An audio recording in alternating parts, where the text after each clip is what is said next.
It's the NBA on 2K Sports. And Greg, we're still very early in the season.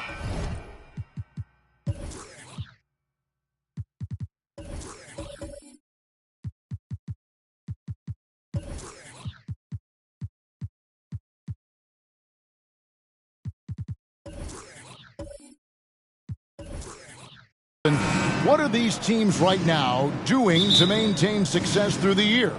Well, this is the time for coaches to experiment with lineup combinations. And for the players, it's important they learn each other's tendencies and try and work on building chemistry. Let's check out Toronto's starting lineup. Gilgeous-Alexander out there with Jimmy Butler. Then there's Whiteside. Then there's Jonathan Isaac. And it's Drummond in a power forward. Levine's shot is off. And Gilgeous-Alexander's got the ball here for Toronto. Pass to Whiteside. Gilgeous-Alexander kicks to Butler. Gilgeous-Alexander deciding where to go with it. Isaac misses. Last outing for Toronto, unsuccessful. It was a loss to Atlanta. Simmons, and he gets the whistle. 2 free throws coming up. Greg, Ben Simmons, one of 4 players in the entire history of the NBA to average at least 7 rebounds and 7 assists per game through his first 4 seasons. Think about it, joining Magic Johnson, Oscar Robinson, and Luka Doncic. That is some pretty elite level company. Now, here's Isaac. Down low. Here's Drummond. Unable to get that one. Smith with some nice D. Gilgeous-Alexander against Oladipo. Tries again. He lays it in. Great positioning there for Oladipo. Able to snag the offensive board and get the putback. Passes to Drummond. And here is Butler. The 3. Ben Simmons with the rebound. Pass to Oladipo. Smith against Isaac. Bradley a screen on Isaac. Smith the pass to Bradley. Beautiful dish, and the layup goes down. Uncovered at the rim, finding cracks in the defense here early on. Just really smart basketball and exploiting whatever holes that he's seeing right now in the defensive squad. Gilgeous-Alexander with it. Now Smith defending, and 2 free throws coming up. Unable to get that one to go with all the contact. Gilgeous-Alexander, such growth in his first year, continues to show he's learning this game. And Greg Anthony for Shai Gilgeous-Alexander, part of a growing trend in this NBA, giving his team length in the backcourt. Yeah, 6'6" with a 6'11" wingspan. He can see over the top of the defense. He helps you on the glass, and he can switch onto front court players defensively. That's what teams are looking for nowadays. And it's blocked by Whiteside. As soon as Whiteside positions himself, he just spikes that one away. It's like he's playing beach volleyball. 2 points. That one goes. Say what you will about the value of the 3-pointer, but those close-in looks are always plan A. Every trip down, get to the paint, get deep, score. Now here's LaVine. And in the game with Dallas, he did not play well. The shot's good.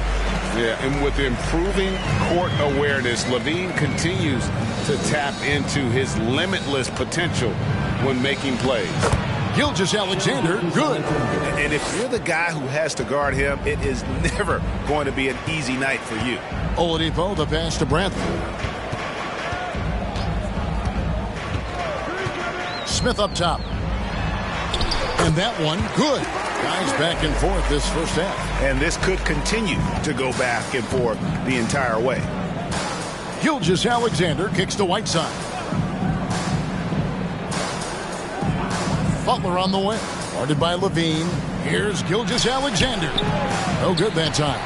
And the Nuggets going the other way. Outside, Simmons. The pass to LaVine.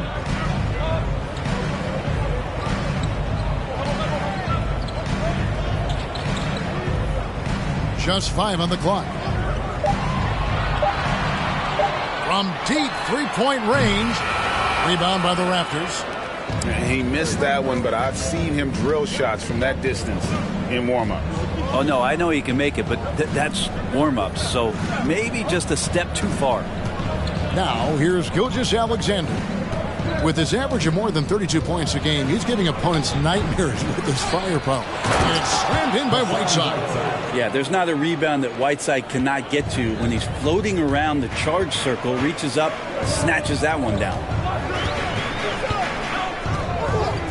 Oladipo, the pass to LaVine.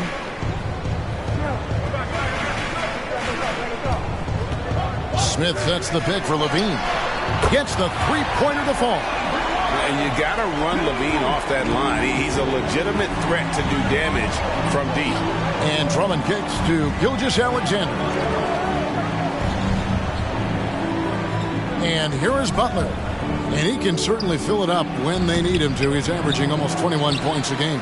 Those are chances almost always you can rely on him to get you 2 points, but the D just enough to keep him out of rhythm. Pass to Bradley. Back to Levine. That one dropped for his second bucket. Mark him 2 for 4. In a natural score, Levine is content to try his luck from just about anywhere on the court. Passes it to Isaac. Butler deciding where to go with it. Over Levine. Goes back up. Whiteside, an easy 2 points on the layup. Whiteside's got 6 points. And here's Oladipo. He'll bring it up for Denver. This, their first look at this year's Toronto squad. Count that one. And finishing inside, something Oladipo has worked on, learning to deal with NBA size down low. Gilgeous-Alexander kicks to Butler.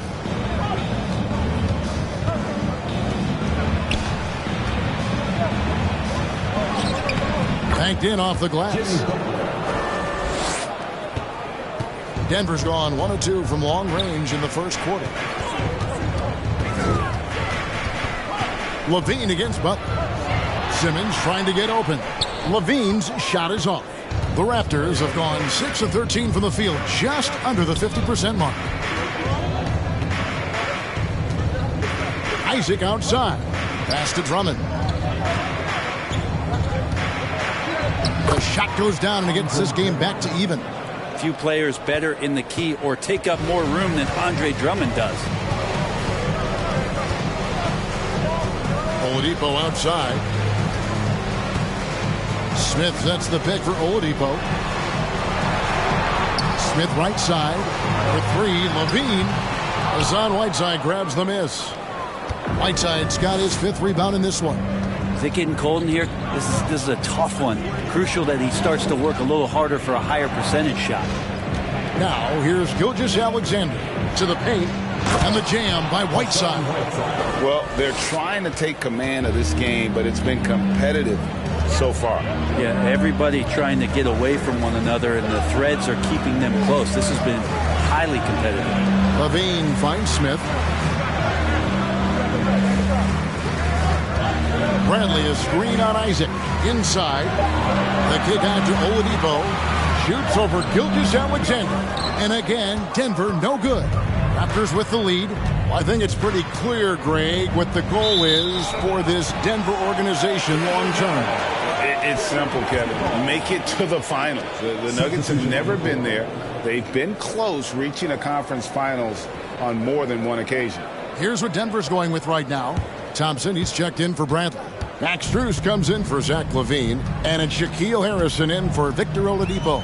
Then for the Raptors, Smith checked in for Whiteside. Green comes in for Isaac. And it's Russell Westbrook in for Gilgeous-Alexander. Now here's Thompson.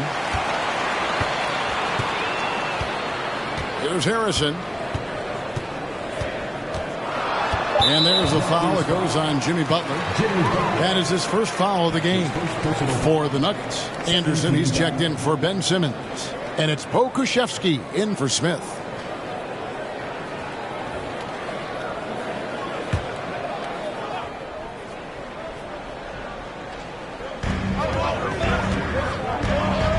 Smith against Anderson. 6 on the shot clock. And the rejection by Smith.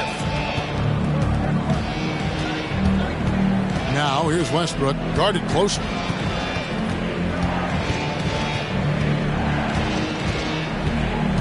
He kicks to Butler. The pass to Green. No good from outside. The Nuggets trail. Anderson outside. Pass to Harrison, and the foul called on Russell Westbrook. That's his first foul, and Denver decides to take their first timeout here. And doesn't like how things are going right now. The timeout before the timeout here, maybe just to cut off the momentum and have a chit-chat with the team to settle down.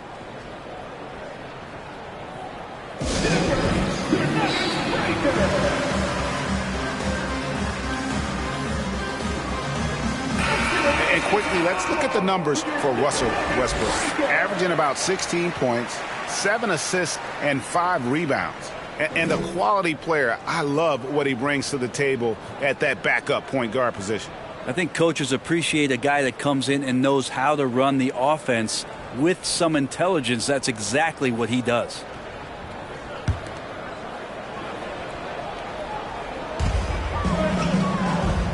Thompson, a screen on Smith. Greg, when you look at Toronto, they have a lot of length and defensive switchability.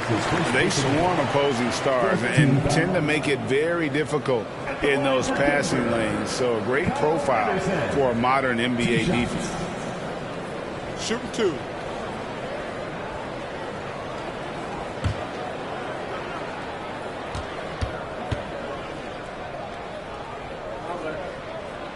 He misses the free throw. The Raptors are only a few years removed from its championship in 2019. Boy, a lot has changed since then.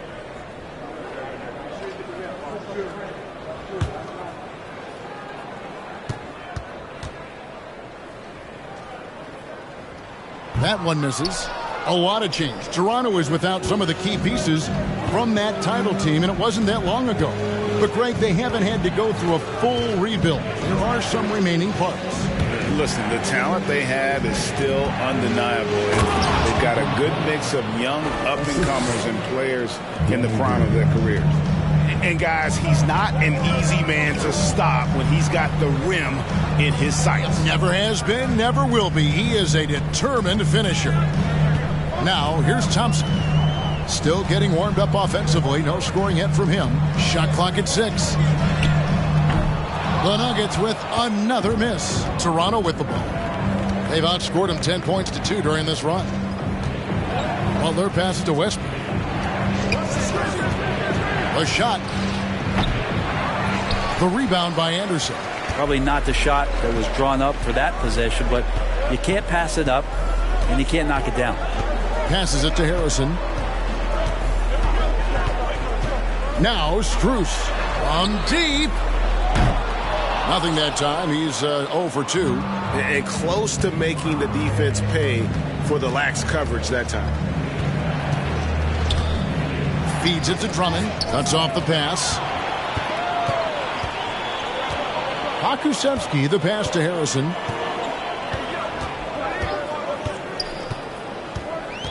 The dish to Thompson. And that one, good. Not easy to prevent Tristan Thompson from scoring in that position. Got to try to body him up. Westbrook with a screen for Butler. Gets it to fall from the right block. Butler's got 6 points. Now that basket must be widening out right now. He's making almost every shot he's putting up this quarter. Anderson outside.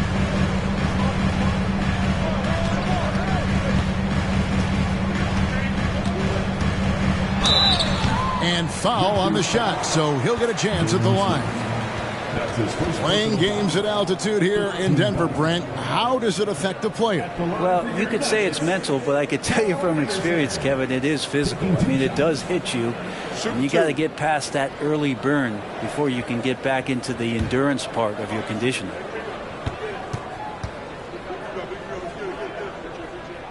The first free throw is good.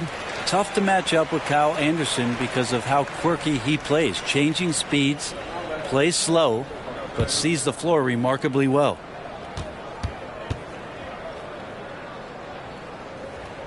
No good on the second, so he hits 1 of 2. Absolutely stone cold at the line thus far. And already they've staked out a noticeable advantage in terms of aggression and controlling the backboard. Pass to Green for 3. Nailed from three-point land. Well, Westbrook involving his teammates is one thing, but not missing guys wide open, that helps. And foul on the shot. He'll shoot 2 at the free throw line. That's his second personal foul. I mean, even from over here, you can see that one pretty clearly. This is his 3rd trip to the free throw line in the game. One of the areas where he has excelled all season long. How about 87% from the line?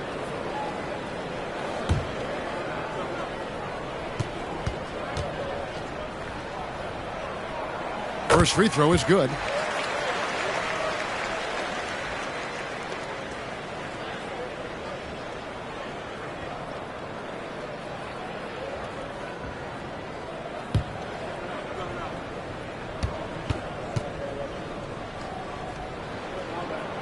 He's perfect from the line this time. Raptors leading by 4. Now here's Butler. He has 6.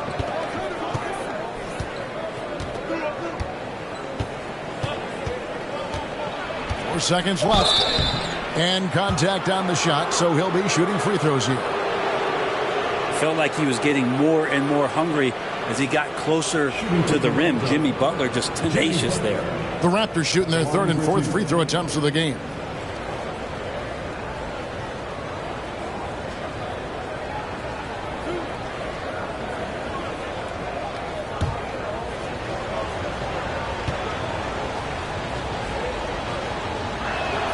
That free throw good from Butler. Jimmy's an interesting personality on the team. So between what the staff demands of him and what he demands of the teammates, that can be a delicate balance.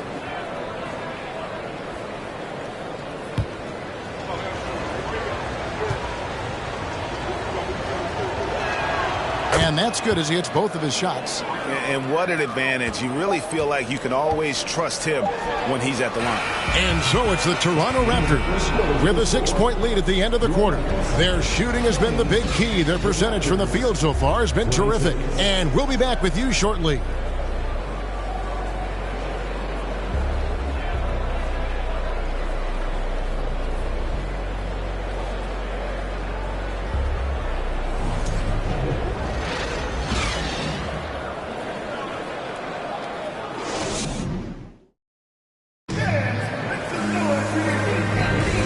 Thanks again for tuning in. If you're just joining us, we've played through 1 quarter of action so far.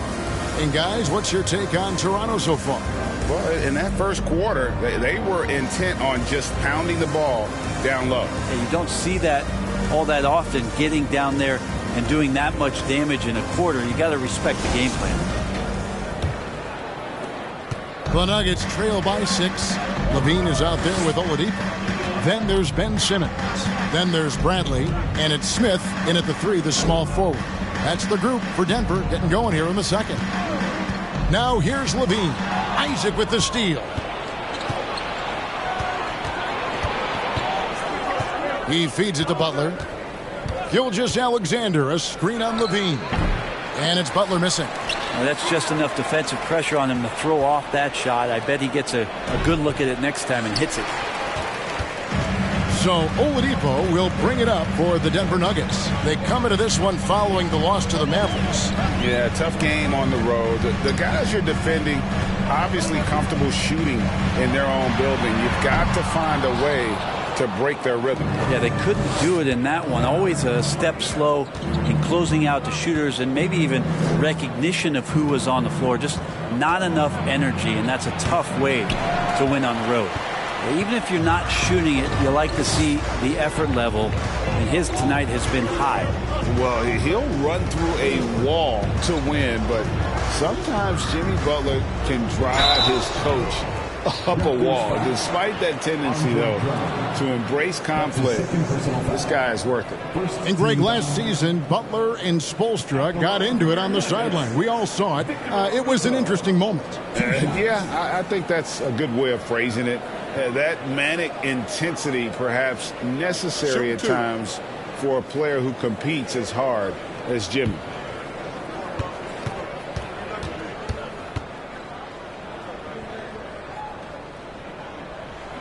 And the first one at the line is good. The combination of shooting and speed Oladipo provides this team is invaluable. And his hunger to keep getting better, also impressive.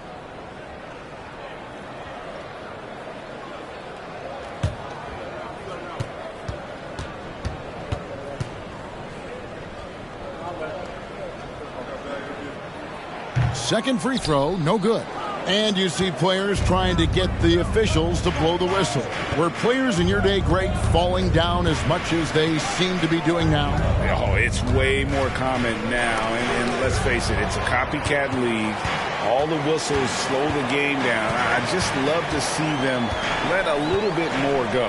Now, here's Oladipo. After the miss from Shai Gilgeous-Alexander. The pass to Levine. Drops one in from the wing. 7 points for Zach LaVine. Oladipo playing a couple years at point guard in Orlando when he started his career, showing off his passing ability there. Now here's Butler.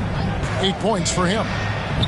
It doesn't go in. He's 3 for 9 now and frustrated. Well, if he's going to keep shooting, they've got to run some plays for him. Screens, pick and rolls, anything they can do to get him started. Oladipo misses. Now here's Isaac. Victor Oladipo unable to get his last shot to go. Isaac outside. Some nice ball movement here by the Raptors. Here's Butler. Made that one only his 4th of this game after firing 10 times from the floor. Well, he's 1 for 5 in the quarter, and his body language is saying a lot about where his confidence is. Rattled just a little bit. Maybe the next open look will start him up. Now here is Smith. Takes it inside, and it's blocked by Whiteside. And for those of you just joining us, we're in the second quarter with about 3 minutes gone by. And there's Gilgeous-Alexander. That's good on the assist by Butler. Now it's a 7-point Raptor lead.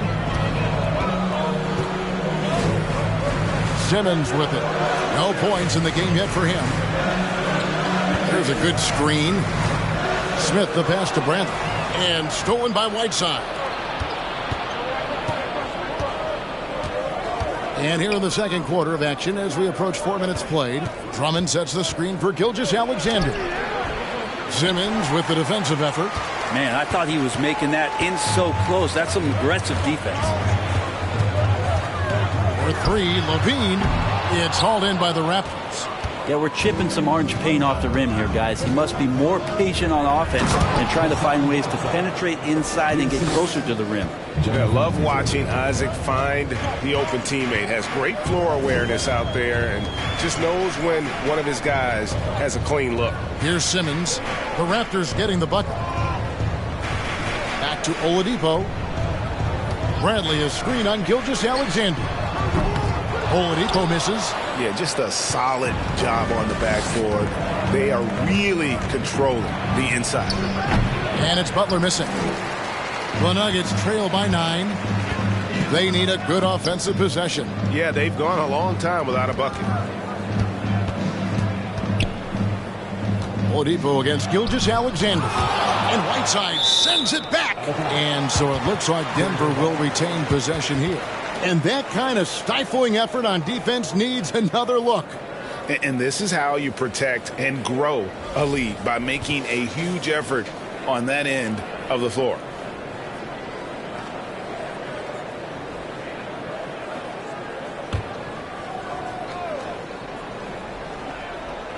And it's the Nuggets with the ball. Only giving up 6 here in this quarter. Clock is at 3. Here's Levine. Happy to see that one go in. He's shooting 4 for 10 with that basket. And that's exceptional body control from Levine. Contorting himself nicely for the contact and finish. Butler goes in. Laid in with a nice touch off the glass. Butler's got the lead up to 9 now for Toronto. And they're beginning to just flat out fall apart defensively right now, especially on the interior. Levine sets the screen for Brandt. Kicks it to Smith. Oladipo taking his time here. And the foul called on Hassan Whiteside. That's his first foul. Second team foul.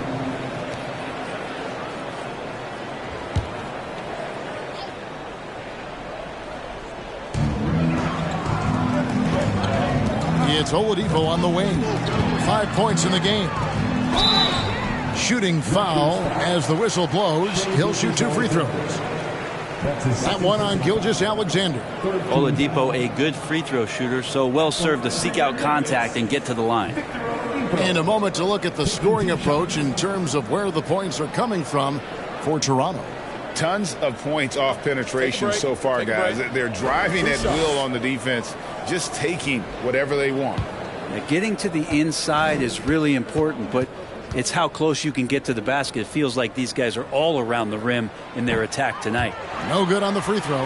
Well, it's interesting to watch him because he's putting his body on the line to get to the line. We didn't see this during the first quarter, but he's making up for it here.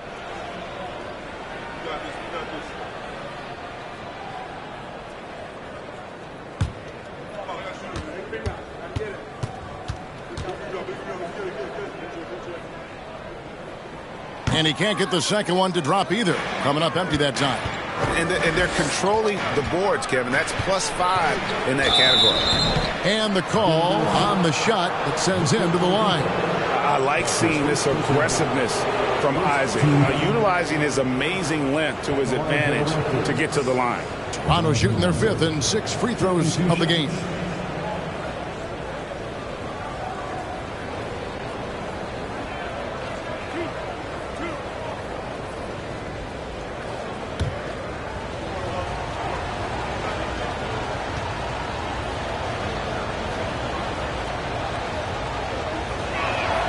That's good from Isaac.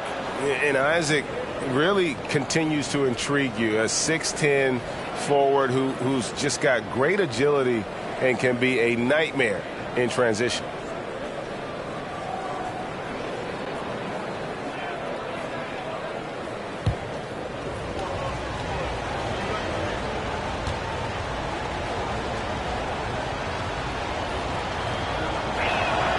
And both free throws good for Isaac.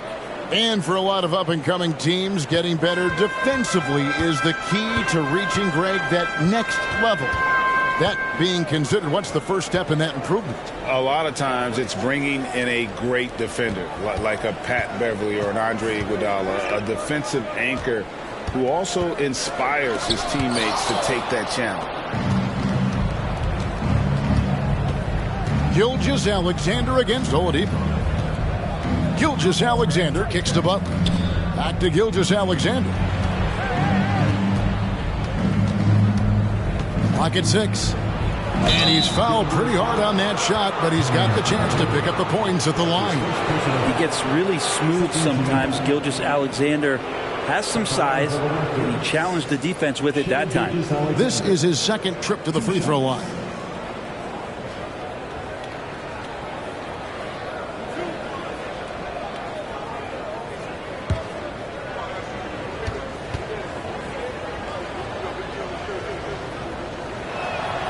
That's good from Gilgeous-Alexander.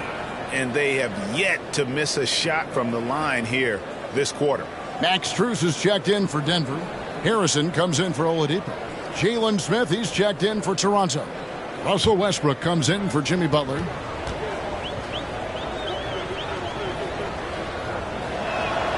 So he gets them both. And a great job from the line this quarter. They've gotten their percentage way up there.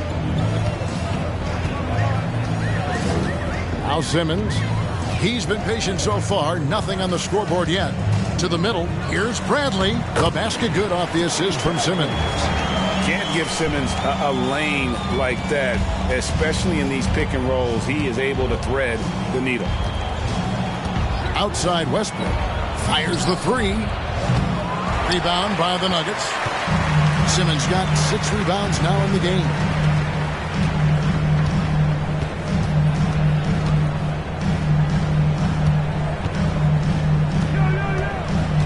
Pass to Bradley. Dishes it to Smith. Lets it go with a 3. It's hauled in by the Raptors. Drummond's got the glass covered here tonight. 11 boards for him. And Jabari Smith, of course, with deep family ties, Greg, to the NBA. His dad being the OG Jabari. All these guys are in that 6'10", 6'11" range. So great bloodlines. And the basket by Isaac. Zero hesitation from Shea on that play. They could use a big shot here to get this offense going. Too many empty possessions. Right now, they need a basket. Harrison passes to Smith. Bradley is screen on Isaac to the inside and stolen by Drummond. Isaac outside. Gilgeous-Alexander. That shot missing. Excellent defense there from Smith. And so it's Smith with it. He'll bring it up for the Nuggets. It's a 14-point game. A moment now to hear from our sideline reporter, Hall of Famer David Aldridge. David. Thanks very much. In recent years, the NBA has opened several international academies. Commissioner Adam Silver says huge numbers of people are playing basketball, but unless you take the best at a young age, get them facing elite competition and training under high-pressure circumstances, they won't develop into NBA-caliber players. Kevin? Well, opening doors, David, that's always a good thing. Expansion. Thank you.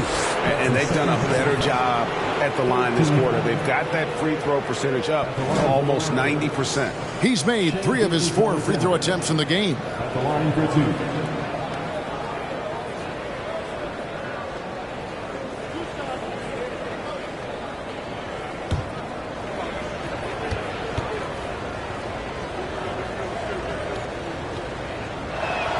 And he knocks down the first one.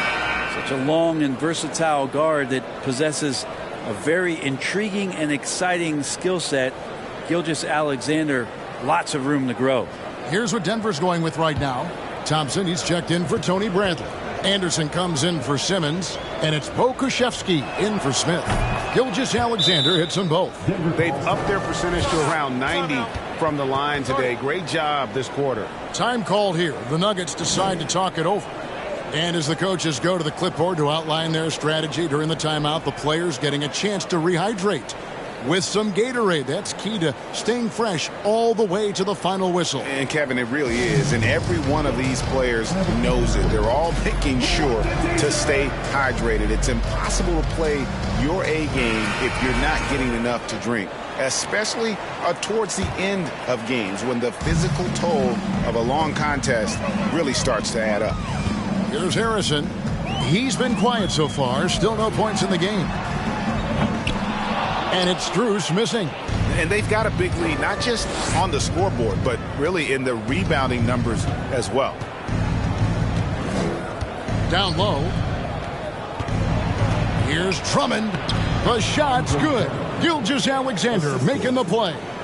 Drummond's got 6. And guys, they continue to put a lot of pressure on the interior defenders with their work down low. Here's Strus. The Nuggets with another miss. And even with good coverage defensively that time, he has confidence to drill the 3. Pass to Gilgeous-Alexander. Here's Isaac. A 3-pointer off the mark. The Nuggets trail by 16. Harrison kicks to Thompson. He dishes it to Anderson. 2 free throws coming up, and they call the shooting foul. Kyle Anderson getting physical with the defense that time. That helps him draw the contact. And this is his 4th trip to the free throw line tonight. And both free throws good for Anderson. Toronto leading by 14. And here is Gilgeous-Alexander. He's got 9. Anderson passes to Harrison. And that'll be 2 free throws coming up. Officials on the call with the foul. They get Russell Westbrook. For Denver, they have really struggled at the line in this one. Well under 50% so far. That's also good. So he hits both free throws. Toronto's gone 1 of 3 from way outside since the start of the second quarter. Westbrook kicks to Gilgeous-Alexander. Back to Westbrook. Over Harrison. The rebound by Anderson. Well, he wanted to keep that shot from getting blocked, but in the process, he gave it no chance of going in because of how unbalanced he was on the fade. Now, here's Thompson. Pass to Strus. This one for 3. That shot, no good. I've not seen him shoot this poorly, guys, in a game this season. Westbrook dishes to Drummond.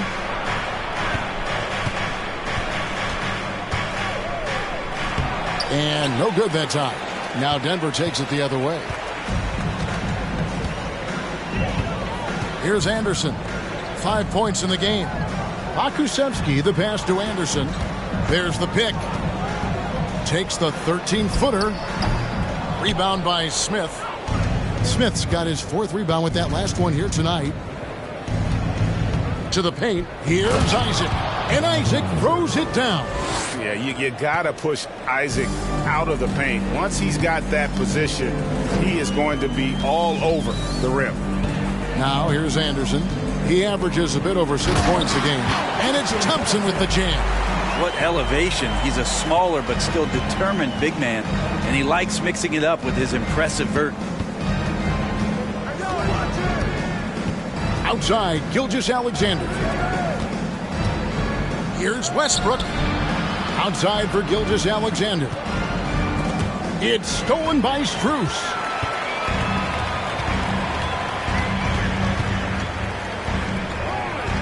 Out to the right wing. Harrison passes to Thompson. Over Drummond. And that one hits back iron. And we've reached halftime in this one. Thanks so much, David. And we'll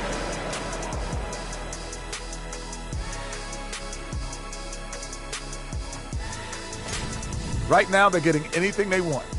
In close. And let's get back to our featured game. And that is...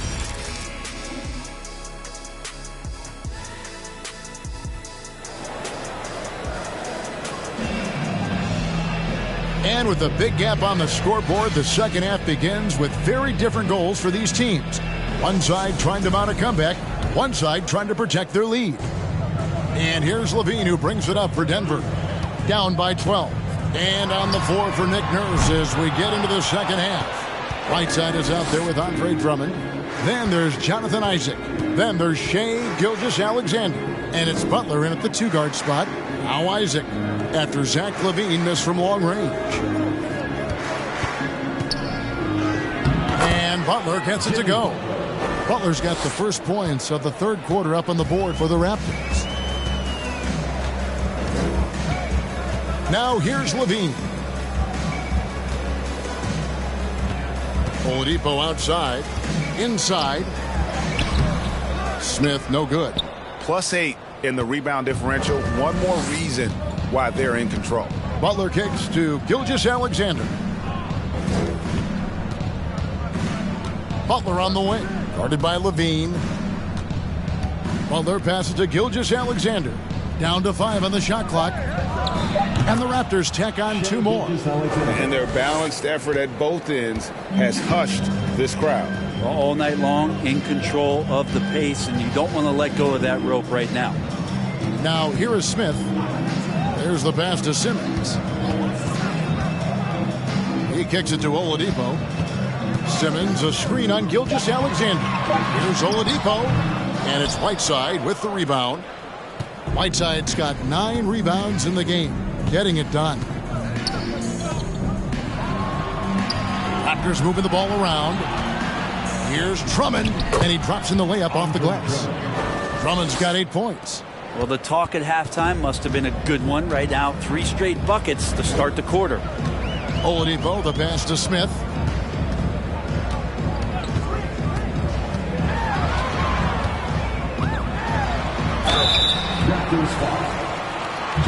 This is his first free throw of the game. The free throw drops for Smith. That misses, so he splits the free throws. You talk about things at halftime, and then you come out and you go 0 for 3. I'm sure that wasn't up on the board. Offensively, defensively, they are in total control. Yeah, the other team a bit concerned here. They're trailing, and the lead seems to be growing. And here are the Nuggets now, after Toronto picking up the basket just moments ago. Here's Oladipo. Oh, and he blocks it off the glass. Wow. They've shown some strength in the paint today. Their work on the boards has been impressive. The shot's good from Gilgeous-Alexander. They're getting on a roll inside. Their last 3 field goals have come from the paint. Now here's LaVine. 9 points in the game so far. Bradley sets the pick for LaVine. Now the feed to Bradley. That's good, and it's LaVine with the assist. 8 points for him. All right, after 4 misses, they finally get one to go. That has to be a big relief for the offense after beginning this half on a bit of a cold streak. Whiteside against Bradley. Outside Butler. On the wing, Gilgeous-Alexander. Pass to Whiteside. Shot clock at 5. Butler finds Gilgeous-Alexander. His 3-pointers off the mark. The Nuggets trail by 19. Here's Oladipo. Uses the glass to finish the layup. And it's 7 points for Victor Oladipo. Well, you combine quickness and explosiveness for Victor Oladipo on display right there. Tough to contain. Drummond with a screen on Simmons. Gilgeous-Alexander. And Drummond throws it down. clearly he's one of the best there is in the business when it comes to making that lead pass. Butler against Levine. Screen by Smith. Off target from outside. Raptors leading by 19. Isaac right side. Plays it up and banks it in. Isaac's got 9. And Isaac is rapidly becoming a load for the defense. He utilizes that huge frame to get the shot he wants in the paint. Got it. Nice one there from Levine. And it's a great piece of work to get to the hoop there. Just tore the D to shreds. Kevin, what's so impressive to me about Levine? It's the all-around play. He affects the game across the board. Isaac misses. Denver's gone 0-2 from deep to start things here in the second half. Here's Simmons, and a lot of contact on that one, so he'll shoot 2 here. They get Hassan Whiteside. And Levine's efficient as well. And good shooting numbers, no doubt. Last year, he cut back on the turnovers. And, boy, he's still young. There's still tons of upside to be had. Now here's Butler. He's got 14. And potentially the switch is flipped here for Jimmy Butler to take over and dominate in this one. Levine against Butler. And Levine throws it down. Yeah, that's one way to get back into this game. Keep getting him the ball and let him make the shots. Gilgeous-Alexander finds Butler. Passes it to Drummond. And they get it back. Here's Whiteside. No luck, they battled on the glass, but couldn't knock it down. Gilgeous-Alexander against Oladipo. They get a hand on it. Isaac with the steal. Up top, Gilgeous-Alexander. Guarded by Oladipo. Gilgeous-Alexander against Oladipo. Whiteside, a screen on Oladipo. 6 to shoot. And that one clearly a foul. Gets the whistle, and 2 shots coming up. Once his team got Whiteside the ball that close to the bucket, the defense is absolutely at his mercy. And let's quickly check out the scoring breakdown here for the Raptors. They've been playing some really physical offense, just attacking the paint as much as possible. And I tell you what, they have been very successful with that strategy. And down in the low post, they've had some success as well, winning a lot of points off of that physical ground and pound game. You know what? He's just stone cold right now. Really not sure if he's their best option offensively as they try to get back in this game. No one near Isaac as he lets it go. They get it back. Pass to Gilgeous-Alexander. Over Smith. Gilgeous-Alexander, good. Gilgeous-Alexander's got 15. You just don't see guys with Gilgeous-Alexander's size and frame all that often. He can be a special player in this league. Big group substitution here for Denver. Kyle Anderson, he's checked in for Simmons. Pokusevski's come in for Smith. Max Strus has checked in for Zach LaVine. And it's Shaquille Harrison in for Victor Oladipo. Now, here's Strus. Nothing yet on the scoreboard for him.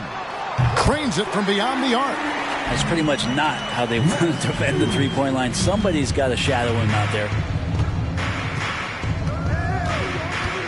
Isaac left side.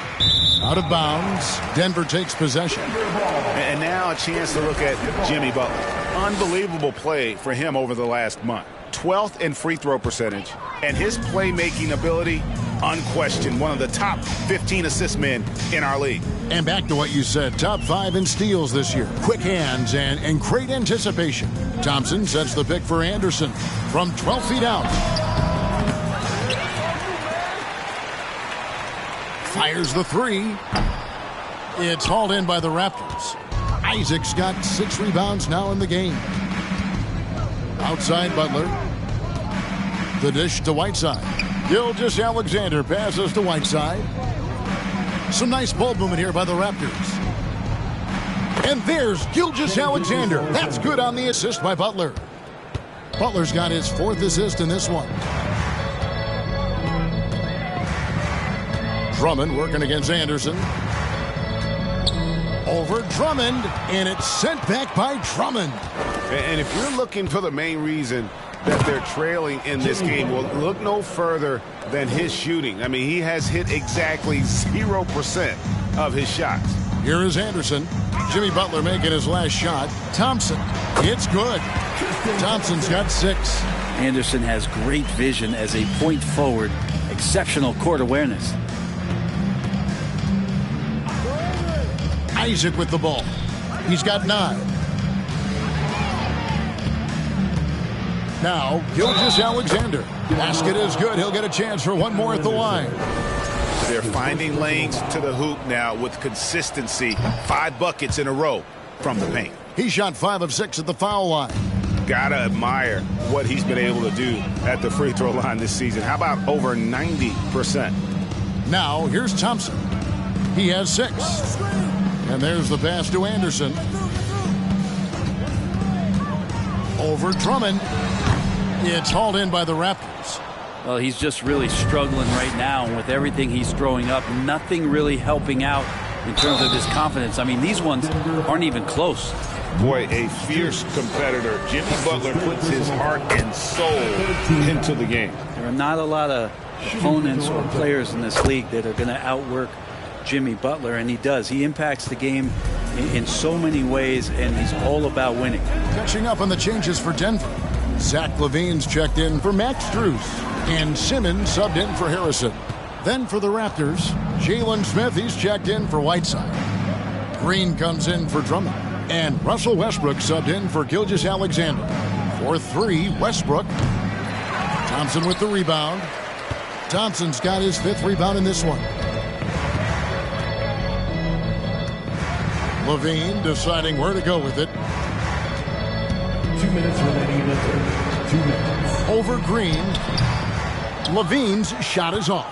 Toronto's gotten off to a very slow start from three-point range in the second half. They're 0 for 4. Butler kicks to Westbrook. Isaac a screen on Simmons. And again, no good by Toronto.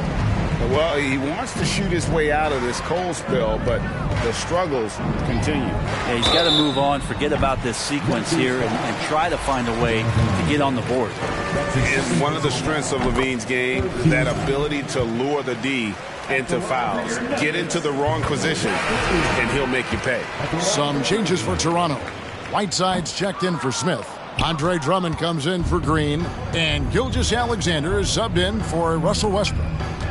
Now, here's Butler. He's got 20. Whiteside, the pass to Gilgeous-Alexander.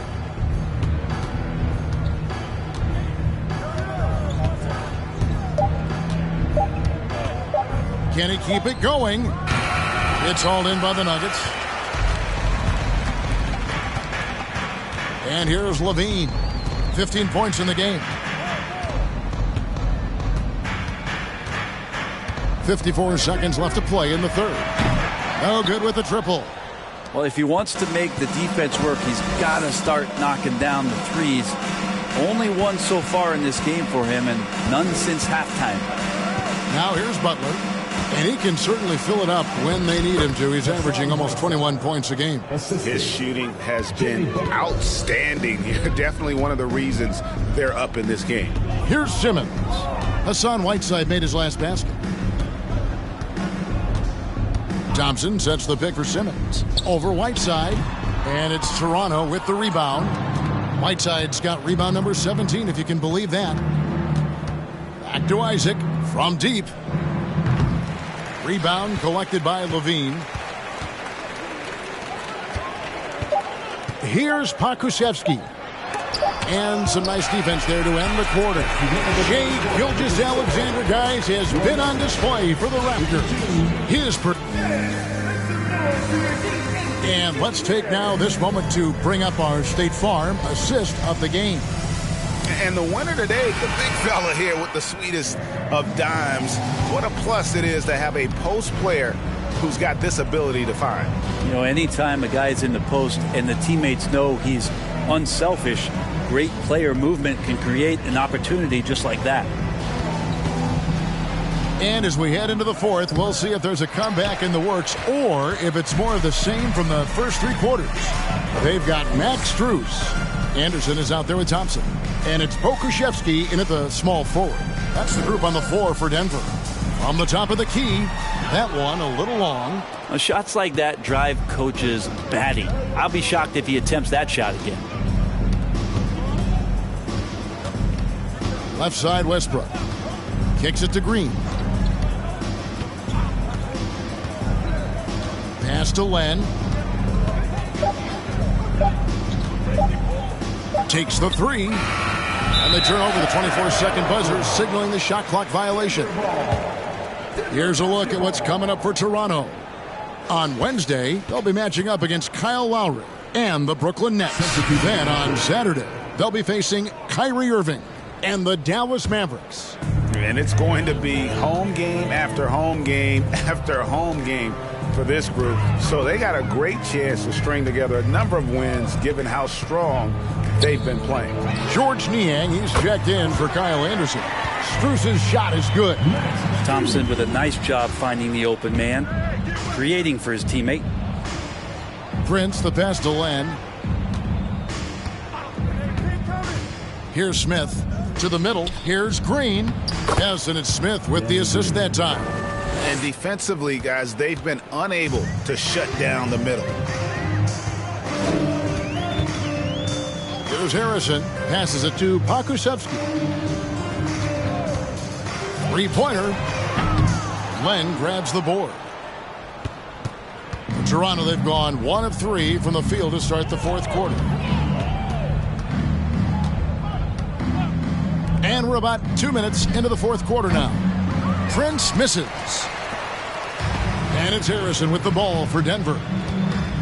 A great fourth quarter, just giving up 2 points. Pass to Pokusevski. Here's Niang. Thompson inside, working on Smith. Here's Strus. They get the rebound. Thompson with the bucket. That's what Tristan Thompson does best, just working the glass and working the D over. For those just joining us, fourth quarter here, we're just over 2.5 minutes into it. Denver's gone 1 of 3 from outside the arc since we've reached the fourth quarter. And the pass to Harrison. It's stolen by Green. Westbrook scanning the floor. Rumors continue to fly about possible league expansion. Brent, any cities you'd like to see join the league?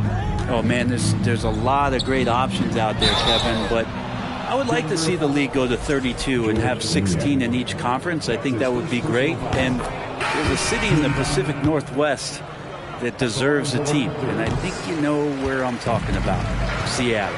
And a whole new lineup here for the Nuggets. And Toronto will go for a different look here. Drummond's checked in for Len. Isaac comes in for Taurean Prince. Butler, he's checked in for Green. And Gilgeous-Alexander is subbed in for Russell Westbrook. 4 on the shot clock. Here's Levine. Rebound Andre Drummond. Just not sure if he ran out of energy at halftime or what, but so far just not himself in the second half. And contact on the shot, so he'll be shooting free throws here. You look how Jimmy Butler stays committed on that play, ready to overcome the defender and still take the shot.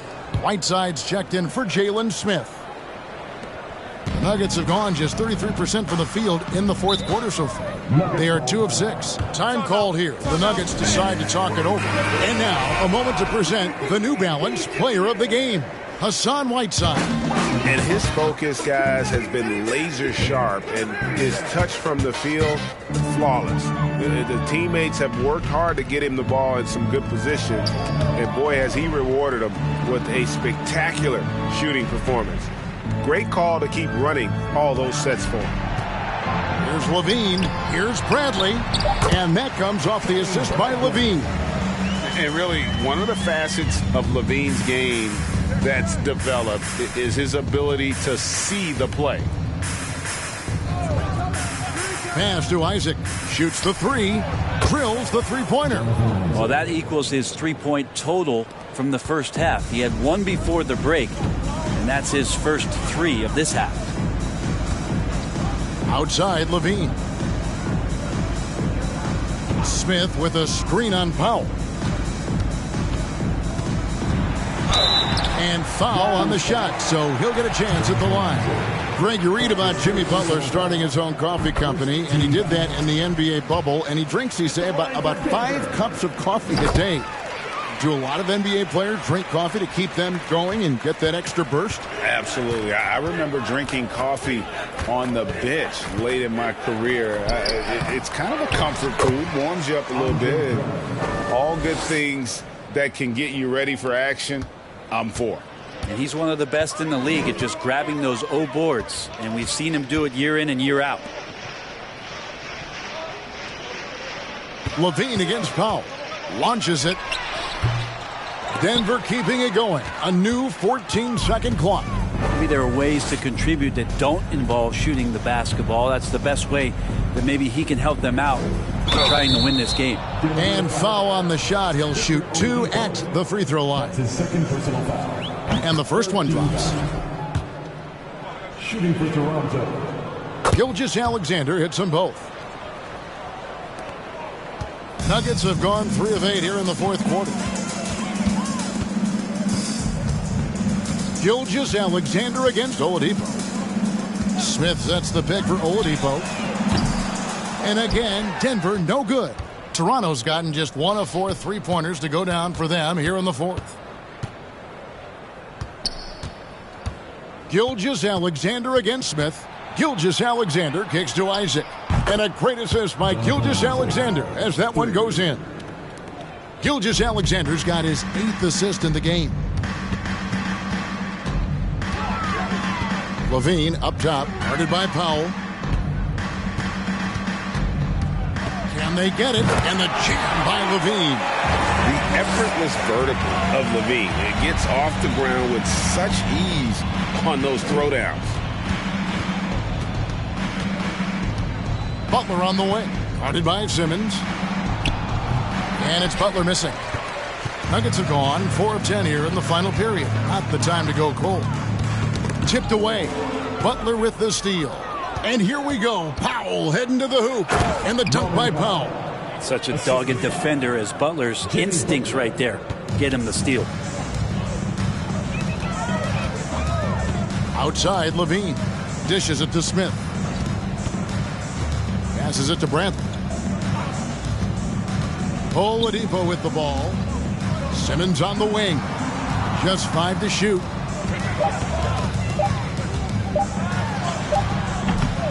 Jimmy Butler comes up with the rebound. Butler's got 4 rebounds now tonight. Lobbed up there for Drummond, and Drummond throws it down. Well, I love it. It's eye contact with his teammate, the ball in great position, and Andre does the rest. Levine against Powell. Levine dishes to Brantley. Smith outside. Bradley a screen on Isaac. Smith the pass to Brantley. It's good. Now he's shooting 6 for 7. And you know, he's enjoyed the kind of day you expect in terms of shooting the basketball. He can bring them right back into this game. Butler kicks to Powell. Here's Gilgeous-Alexander. And it is flushed down with a nice jam. Shea at 6'5" is such a tough defensive assignment, has great handle, and he can do some damage from anywhere on the floor. Oladipo, the pass to Levine. And player nicknames are a fun part of covering the game. Now a lot of guys, GA, are just going with their initial, like KD or AD or KG. Do we need more creativity? I don't know, Kevin. Maybe the league could give guys a cash bonus for picking a nickname. Initials excluded. That might spark some creativity. Second personal foul. And the Raptors with some changes. Smith checked in for Isaac. Green comes in for Norman Powell. And Russell Westbrook subbed in for Gilgeous-Alexander. Here's Westbrook. That one wide left. Not great numbers, but great effort in this one. Sounds funny, but I think he's been a positive for them. Strus passes to Anderson. Back to Strus. Jacks up a three. Hits the three-point bomb. Strus has got 9 points here in the second half. Just a little bit off in the first, but he's been anything but that here in the second quarter. Really impressive to see him turn it around like that. And really, whatever your take on Russell Westbrook is now, you can't deny his place in NBA history. Voted as one of the NBA's top 75 players of all time. And Russell Westbrook drops them both. Greg, it is impossible to argue against Westbrook belonging to that top 75 players list, isn't it? It really is, Kevin. I mean, his career numbers and accomplishments speak for themselves. A very unique player, easily one of the best during his prime. Now, here's Butler. He's guarded close, and there it is for him. Drummond's got 6 points in the quarter. Smart play by Jimmy. Butler spots the open man. Tack up an assist. Smith against Anderson. Here's Pokusevski from outside off the mark. Raptors have got a pretty good rhythm going offensively, shooting 8 of 15 for the quarter. Outside Westbrook, beyond the arc. That one misses. Now Denver takes it the other way. Anderson outside. And for a while there, Greg, it seemed like we were entering the super team era. But lately, homegrown talent, players you draft and develop or sign and develop, seems to be the way teams are going. Yeah, and it's not easy to maintain a culture when you're bringing in stars from outside. We've seen some cautionary examples here of late. They kick it out to Green from downtown, sinks the triple. Yes, and with this one winding down, it's obvious to everyone who watched it. Just a total mismatch and a true show of strength for the Raptors. And guys, the fast break was run, I thought, beautifully all night by these guys. I think that was a big part of their success. Yeah, they definitely ran the break well. A big advantage in that category, and they continually put pressure on the defense. And an important milestone for them tonight as they pick up win number 10. And once it becomes official, this win gives them a nice confidence boost against this team. They'll face them twice more this season. And a great team effort tonight, helped in large part with contributions, and the nice night it ended up being for Andre Drummond. He was everywhere, defensively, offensively. The effort we saw from him tonight, I think, was the difference. Here's Strus. 2 free throws coming up, and they call the shooting foul. Andre Drummond picks one up. Wow, he got whacked on that one. Shouldn't be much debate there. And Toronto making a change here. Isaac's checked in. And Toronto has possession. Now 8 seconds separating the 2 clocks. Now here is Smith. Outside Westbrook. And denied. He sends it right off the glass. Harrison scanning the floor.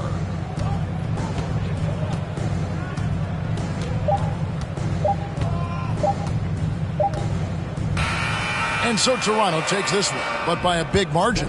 This one was over well before the final buzzer. The fans were waiting for something to get excited about, Greg, but they never got it. They sure didn't. I mean, they just rolled to this win. They made it look really easy. What an efficient performance at both ends. And now let's catch up with David Aldridge, who's standing by from the sideline. All right, Dave.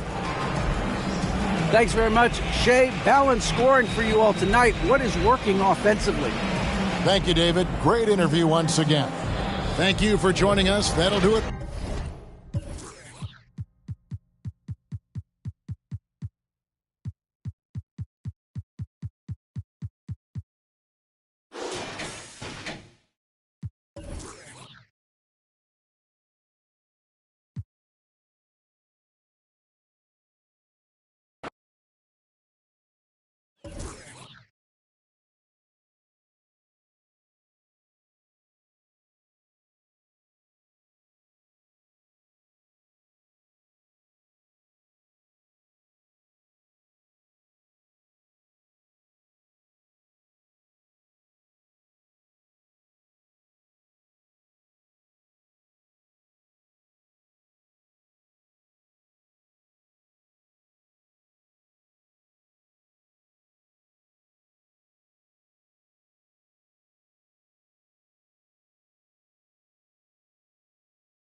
Welcome, everyone, to NBA basketball on Smitty. Sure to be lots of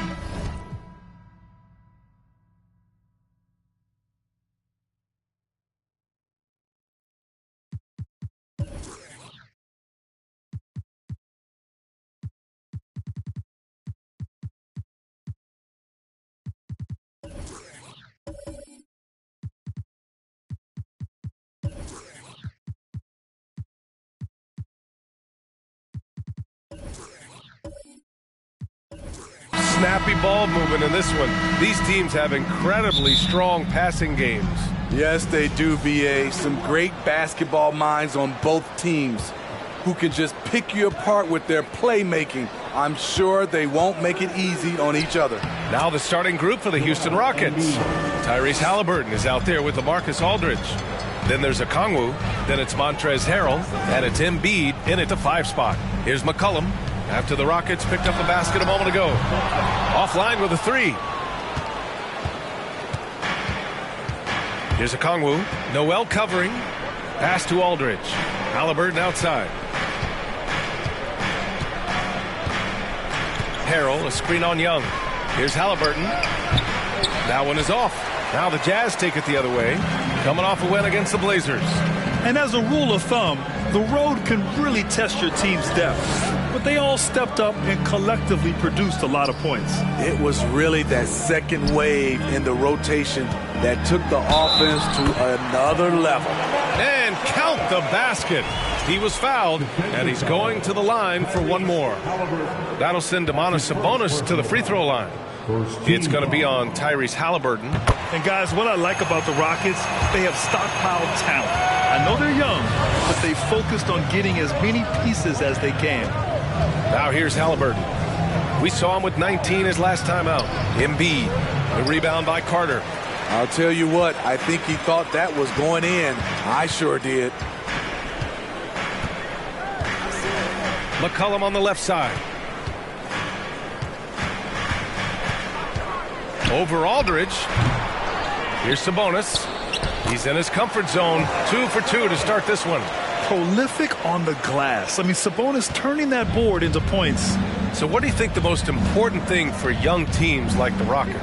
Well, B.A., it comes down to playing time. I mean, Houston has done a great job of playing their kids. But let me tell you guys, nothing substitutes for game time in the NBA. Learning by playing. That's what it's all about. And the basket is good. It all happened in an instant. Turning defense into offense. I love it. That was great anticipation on the steal. A gamble that paid off. McCollum with a steal. Halliburton against Young. Pass to McCollum. Three-pointer. And the rebound goes to the Rockets. They're moving on after a tough loss they took at the hands of the Pacers. They failed to create enough good looks. The ball movement just wasn't quite where it needed to be. You know, they take 1 step forward, 2 steps back. That exercise in frustration. Now here's Young. In the game against Portland, very impressive. And this is exactly who you want taking that shot. He just missed it. Halliburton, the pass to Embiid. Ooh, they can't stop the run with that one. Pass to Young. Sabonis against Harrell. Here's Young. And another miss by Utah. The Rockets have gone only 1 of 6 so far. They've been having major problems offensively. Definitely in a bit of a dry spell. Noel against Halliburton from outside the arc. And Young pulls it down. Utah's gone 0 for 3 from downtown. And here in the first quarter, a little over 3.5 minutes played. And another miss by Utah. Can't fault the play call. Even though he couldn't convert, that's a good shot. Halliburton outside. Shoots over Young. The shot, no good. And Utah will come the other way. McCollum, pass to Young.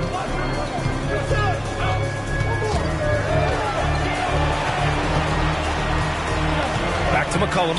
Shoots over Embiid. McCollum's shot is off. Man, miss after miss for him. When you're having a quarter like this, the only beneficiary is the defense. Halliburton, the pass to Embiid. Embiid drawing the double team. Clock at 6. Got it. 2 for 5 now. I like watching Embiid attack on the inside, using his size and soft touch to capitalize. Utah calls timeout.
In the building, Carlos Boozer, a two-time All-Star with the Jazz. Yeah, show us some love here. Now, the big man always welcome here in Salt Lake City.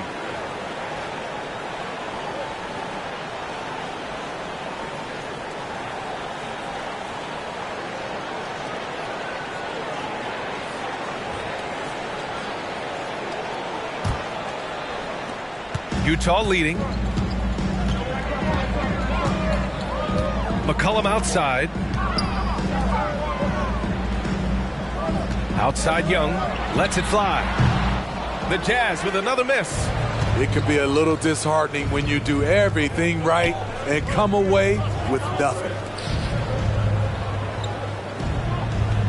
Haliburton against Young. The 11-footer. And Harrell with the basket on the assist from Haliburton. How many times have we seen this? Harrell getting his points in the screen and roll. Outside Young.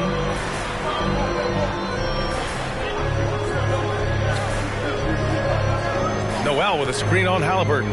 Here's Young. And that one's long. He's got to take a back seat right now. When you're ice cold, you can't just keep gunning. And you know what, Trae Young? He almost embraces being the villain to other teams' fan bases. It's like he feeds off the fans heckling him on the road. I mean, all period, it's been a struggle for him scoring the ball. To the right side. Out to Sabonis. McCollum on the wing. Over Haliburton. Shot's good by McCollum. Grant, as you said with Young, he's been the villain in the playoffs more than a few times. Yeah, B.A. Players who can embrace that are good for the NBA. Trae Young has fun being a thorn as a visiting player, and he always backs it up with his play. Hard to catch up when you can't hit shots. This is a quarter he liked to forget. There's the triple. The offensive rebound. Sabonis. Ooh, he's looking comfortable now. 3 for 3. Yeah, the touch of Sabonis around the rim. I mean, it's fantastic. Haliburton, the pass to Embiid. And Embiid gets a double team. Young against Haliburton. Picked up by Okongwu. Lets it go from 11. That one off the back iron and out. He's been scoreless for a while now. They're still trailing here. They might want to move to some other options offensively. Inside. Sabonis finds Young.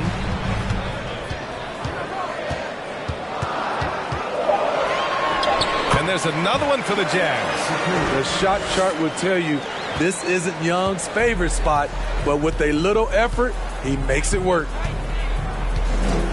Embiid, a screen on Young. Here's Haliburton.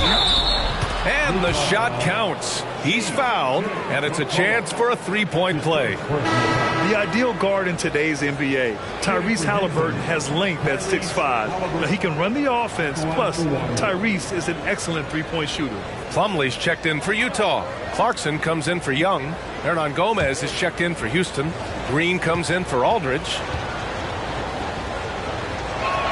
Free throw no good for Haliburton. And with Haliburton, the stats show a complete guard, Grant. Yeah, I mean, think about this. 40% from deep. Haliburton's been top 10 in the league in assists. Defensively, just racking up steals. Tyrese can play the 1 through 3. He does just about everything. And here are the Rockets now. After the basket by Utah, down low. Hernan Gomez with it. Plumlee on him. Hernan Gomez inside. He's checked by Plumlee. It's not going to go for him. Clarkson passes to McCollum. Now here's Noel. Sabonis right side. Misses the jumper from the wing. The Rockets trail. Pass to Haliburton.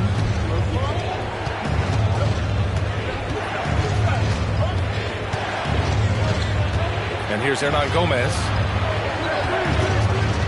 To the paint. Oh, the lead pass was in the perfect spot to set up the layup. And you like the balance here. Not just falling in love with the three ball. Now here's Sabonis.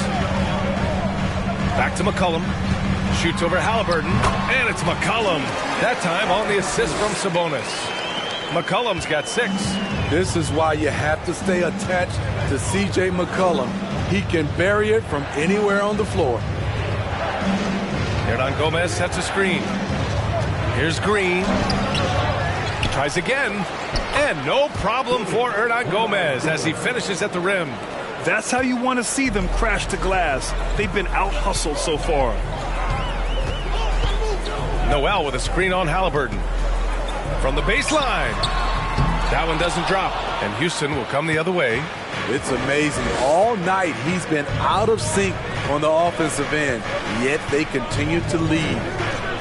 Green for 3. Rebound, Utah. They came away with a victory in their last meeting, which, by the way, was also in this building. Well, in this last matchup, they captured the win in large part because their backups provided a lot of the scoring punch. It's not unusual these days. Teams are more than willing to go deep into that bench to find answers for certain matchups. And that's what they want to do. Get them open looks early. Clarkson against Green. Oh, Sabonis with the steal. Here we go. Here's McCollum. That one falls. Nice feed from Sabonis. And now a 10-point Jazz lead. All right, guys, let's get your take on the hustle stats for the Jazz. The way they've been going after steals in this game, it has been super impressive. They are wreaking havoc right now. Yeah, I also like how they've immediately gotten out in transition. They came to run, and we'll see if they can keep it up. The Jazz making a switch here. Bryant's checked in. DeMar DeRozan's checked in for the Rockets.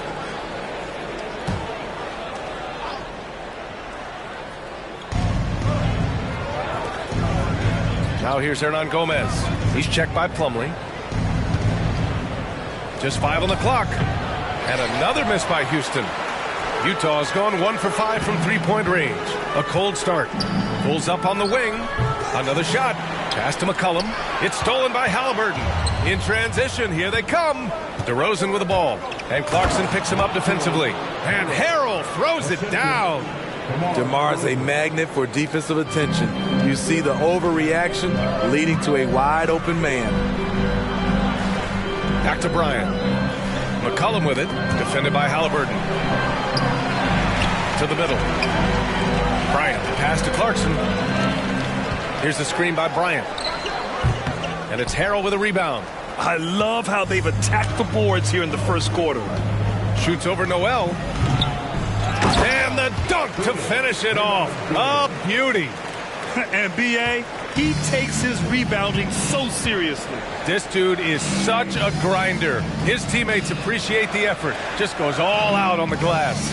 You know, this is one of his specialties, keeping plays alive, creating second chance opportunities. Out to McCollum. Three-pointer off the mark. Green against Clarkson. And he got the whistle on the way up. So he'll be headed to the line for a pair. That one's on Clarkson. Well, that was clearly a foul. Jalen Green at the line for 2.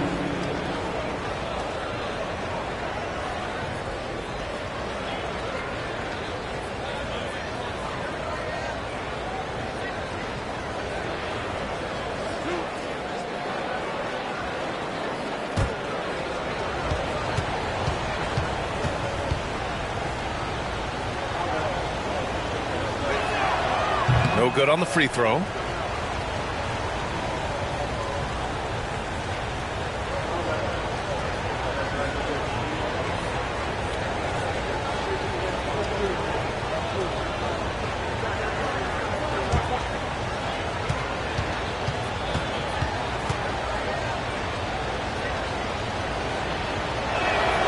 And he sinks the second.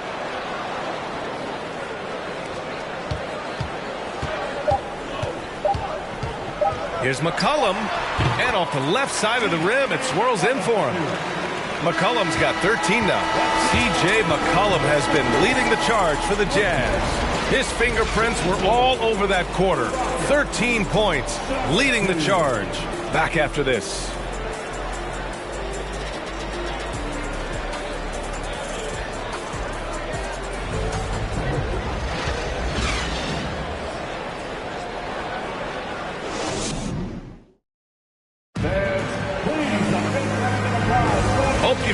the broadcast so far, halfway through the first half in this one? And from what we've seen from the Jazz, what's your take so far? Well, they've used the fast break well to score easy points and keep the defense unsettled. You know this, the team that dictates the pace typically rules the roost. We see that here early on. Utah leading. For Utah, new ownership taking over in 2020. In addition to that group, NBA legend D-Wade. Great to see an ex-player get a piece of the pie. This is how the floor looks for the Rockets starting the second. DeMar DeRozan is out there with Montrezl Harrell. Then there's Tyrese Halliburton. Then there's LaMarcus Aldridge. And it's Embiid in at the 5, roaming the paint. Now here's Young. And the rebound goes to the Rockets. Harrell's got 4 rebounds in the game. Well, like D-Wade in Utah, Smith, do you think there'll be more former players getting some equity in teams? B.A., absolutely. I think it'd be great for the game. That's one of the biggest pieces of the equality puzzle, having more owners with different backgrounds and experiences. And the basket by DeRozan. That's his bread and butter. DeRozan has made a living with the mid-range jumper. Outside Young. The floater, and that's 2 points on the layup. And the Jazz lead by 7. There's a touch of artistry to the floater. Takes feel as much as skill. Young against Halliburton. Pass to DeRozan.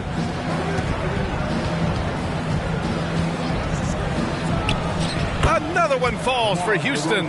Ever since his days at USC, DeRozan has been a natural on offense. Outside Young. Second quarter of action, about a minute and a half played. For 3, McCollum. And the rebound goes to the Rockets. Embiid's got 4 rebounds now.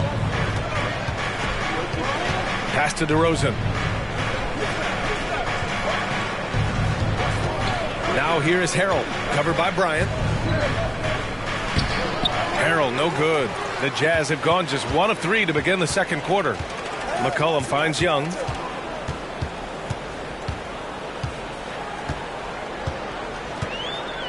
Bryant, a screen on Halliburton.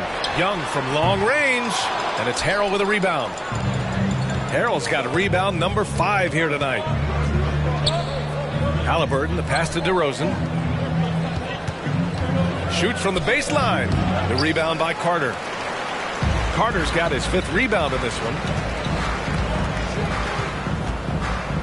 McCollum outside to the inside. Oh, it's stolen by DeRozan. Second quarter play, almost 3 minutes gone here. And the basket by Halliburton. And once more this half, they find a way to get great position inside. Young against Halliburton. Left side Young. Here's Carter. Excellent D there from Embiid. The Rockets have gone 3 of 5 since the beginning of the second. Halliburton, the pass to Aldridge. Now here's DeRozan. Coming off 41 points last game out. 6 on the shot clock. Pass to Halliburton. Late clock, Houston's got to hurry. 3-pointer Embiid. Rebound, Utah. He didn't make them pay for that weak defense, but they just can't rely on him to miss those kind of shots. Here's Noel. Here's McCollum. He's got 13. Here's Bryant. And that's good. His first bucket of the game. The defense getting out-hustled on the putback. Can't let that happen. For some reason, blocking out has become a lost art, and that's the result you'll get. Now here's Halliburton. He's been a big scorer for this offense, averaging around 20 points a game. And the basket is good. He got it to go, and he took the bump. So a free throw coming up, an opportunity at a 3-point play. And if your team is starting out slower than anticipated, how do you prevent frustration from setting in, Grant? That's a tough one. I mean, the trick is to try to stay even-keeled. It's such a long season. You're going to have highs and lows. Just treat this like any other low point at any other time of the year. It should pass.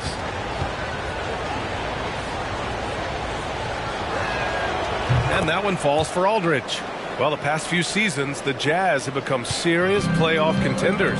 You know, B.A., with high expectations, they haven't reached their goal. Now, this franchise definitely has their sights set on the ultimate prize, their first championship.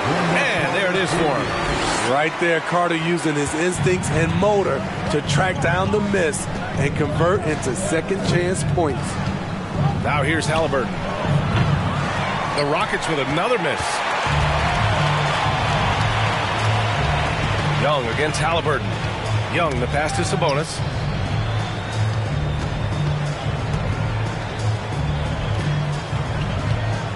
Pass to McCollum. The three. The rebound by Embiid. At some point, when you recognize someone's this out of rhythm, you have to shift to something else.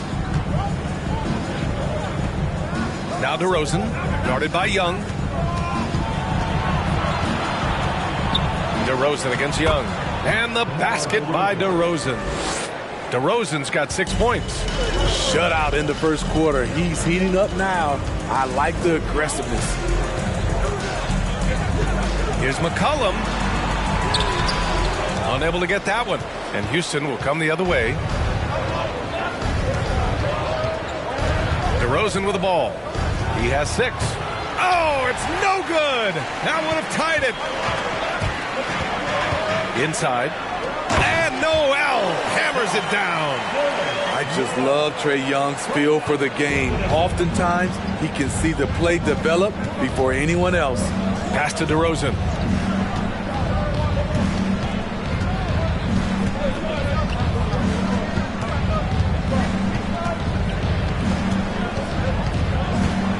Feet out. Here's Embiid. Second shot opportunity. And the layup is good. 6 points for him. We all know rebounding is about effort. Embiid is showing lots of it. I love how he's unwilling to give up on the play. Pass to Young. Back to Noel. McCollum against Aldridge. Tries to break his ice. Oh, it's blocked by Aldridge. I mean, showing great anticipation. Aldridge was all over that shot. And a different kind of score. DeRozan attempted 741 mid-range jumpers last year. Almost 300 more than anyone else. And Grant DeRozan, high volume from the mid-range and extremely accurate. You know, B.A., he consistently makes about half those shots. And defensively, you know that's his favorite area. But his ball handling and vertical negate anything you throw at him.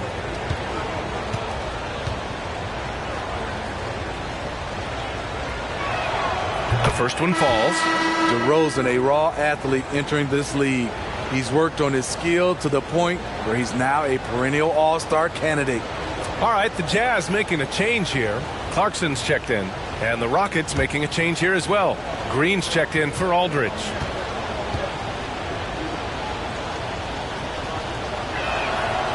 That one misses, so he goes 1 for 2. Utah's gone 0 for 3 from deep to begin the second. And it's Clarkson missing. The Rockets have gotten 6 of their 12 attempts to go since the end of the first. Chance there to take the lead, but a miss. Utah leading.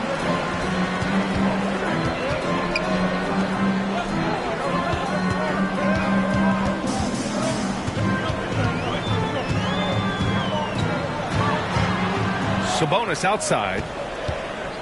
Outside Young. From deep. Joel Embiid with the board. Embiid's got double-digit rebounds now in the game. The basket counts and 1. He'll go to the line, a chance at a three-point play. They just look so overwhelmed inside. That's why they continue to get attacked. And let's get your take, guys, on the scoring breakdown for Houston. Establishing a paint presence early in the game, it really helps and pays big dividends down the line because it frees up your perimeter. And the other area they've impressed me is their commitment to the dribble drive, not settling from the perimeter. And anytime a player is asked about pressure, they'll say, I don't feel it. Smitty, I don't believe it. No, you shouldn't be. I think what they're doing is, obviously, you don't want to show weakness. And it's about different players, how they manage it. And I think some players do a better job than others. Now here's Sabonis. Sabonis with a screen on Halliburton. Young, the pass to Sabonis. Second chance effort. And Embiid with the block. We see it time and time again. Embiid relishes his role as an intimidator. And you got to be in awe of incredible defensive efforts like this. And this is exactly why he's out here, in order to block shots in tight games like this.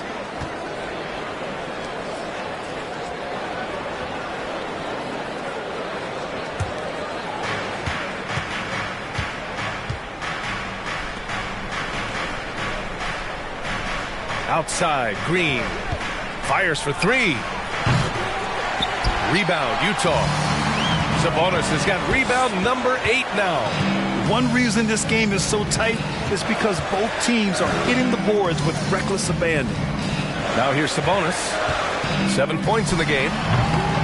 Young can't hit. The Rockets have gotten 7 of 15 shots here in the second quarter. Green in the post. He's covered by Clarkson. Halliburton outside. Shot clock at 6. It's rebounded by Sabonis. Sabonis has got rebound number 9 now. What an effort here tonight. Clarkson outside. Shot to end the cold streak. Second chance shot. Ooh, and he took a hard foul on the shot. So he'll head to the line to shoot a pair. Yeah, and you never want to let shots at the rim go uncontested. Mason Plumlee, 2 shots.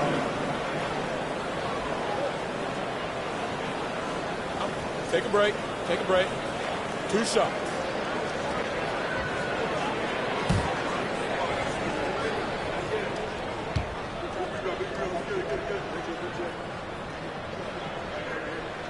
And he drops the first.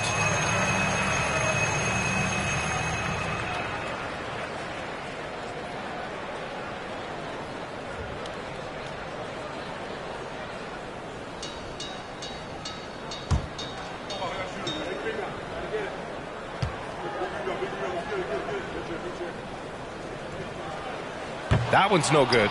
And they get it back. Houston in the lead. Here's Green. So it'll be 2 free throws. He was fouled in the act of shooting. And how about we check the numbers for Jalen Green? And currently he's in the zone. A tremendous feel for the game. His assist numbers these past 5 games look a lot different from the rest of the season. And by different, I mean better.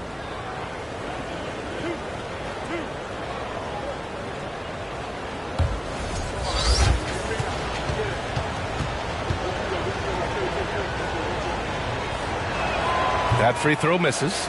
Boy, you look at Jalen Green. All the tools to be a star. It may take some time. Now, growing up, he was always the most talented, but he is a gym rat and a worker, a grinder. So I bet on him to reach his full potential soon.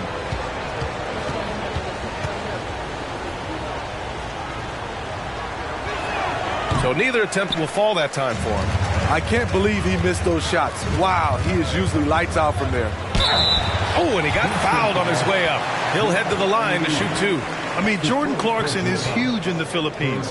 His family with roots there, traveling out to Manila with NBA cares, drawing huge crowds. Taking 2 shots. Shoot 2.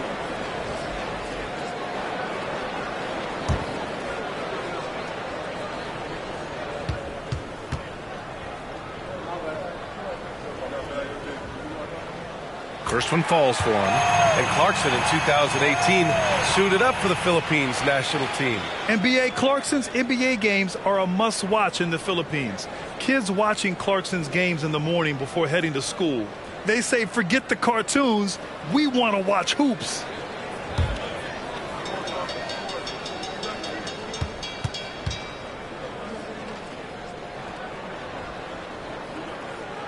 And so Clarkson nails both of them. I was glad to see Jordan Clarkson win the 6th Man of the Year award in 2021.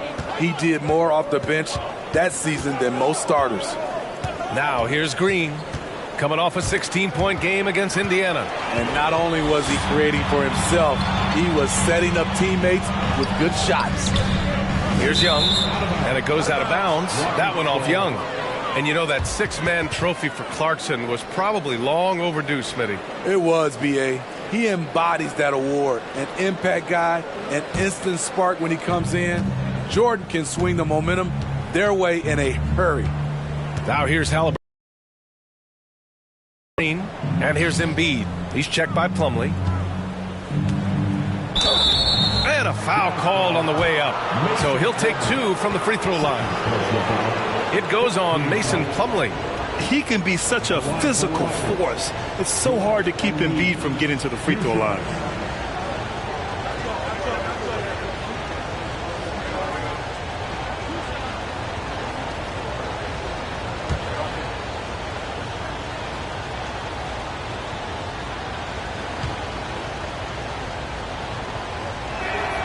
The free throw drops for Embiid.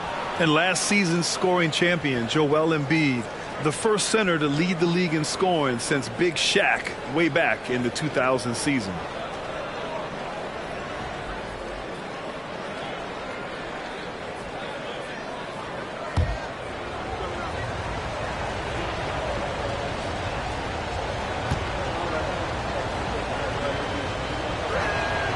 It's both from the stripe. And Joel Embiid, last season, the first center to average over 30 a game since Moses Malone did it back in 1982, Grant. Oh, B.A., talk about historic company. And how about this? Also the first ever international player to lead the NBA in scoring, too. I mean, he won't be the last with the way things are. And Utah calls time here.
Got a second now to check out the real stats, real scores from the real NBA.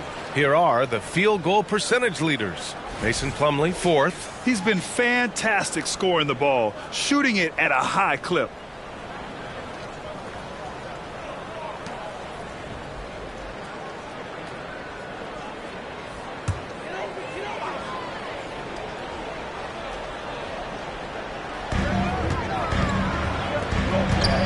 Young against Haliburton. The shake. Oh, sweet move. And there's a whistle. He'll head to the line to shoot 2. In the 2021 playoffs, Trae Young was unreal, leading the Atlanta Hawks to the Eastern Conference Finals. The first round series against the Knicks was memorable. Shooting 2.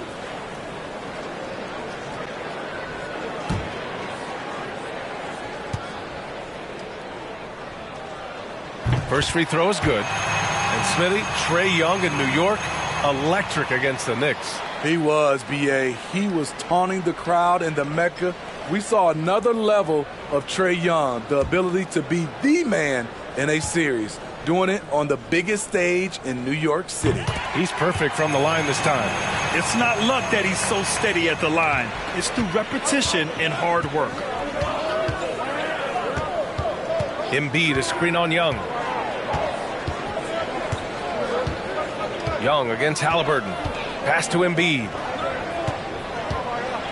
2 minutes remaining in the first half. Over Plumlee. Embiid gets the bucket. Embiid's got 6 points in the quarter. What concentration from the process. Embiid not fazed at all by the bump. Noel finds Clarkson. There's a minute 40 left in the first half. And that one's drained from the low block. And the chess match continues. 7 lead changes already, and we're still in the first half. Pass to Embiid.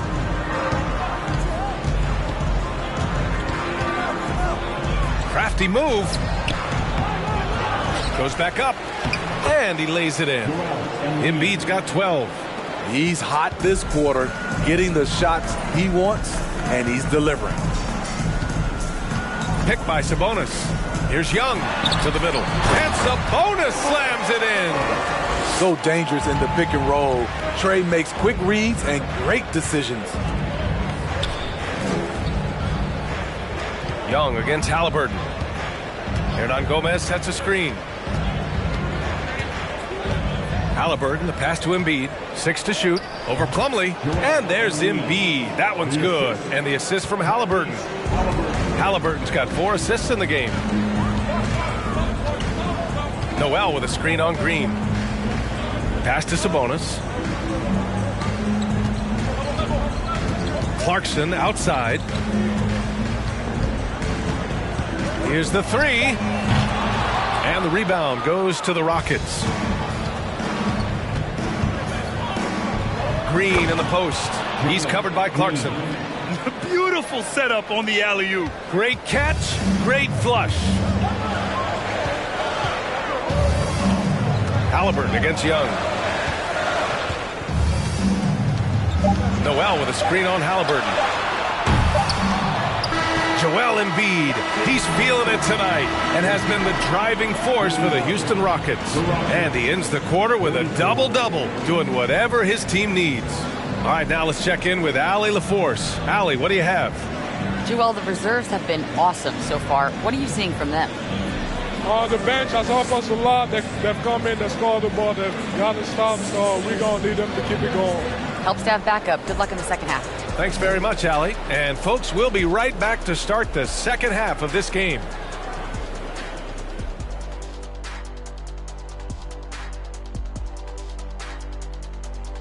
Glad you could join us. The story tonight for the Houston Rockets through 2 quarters, a tightly contested matchup. I want to go to Shaq on this one, man.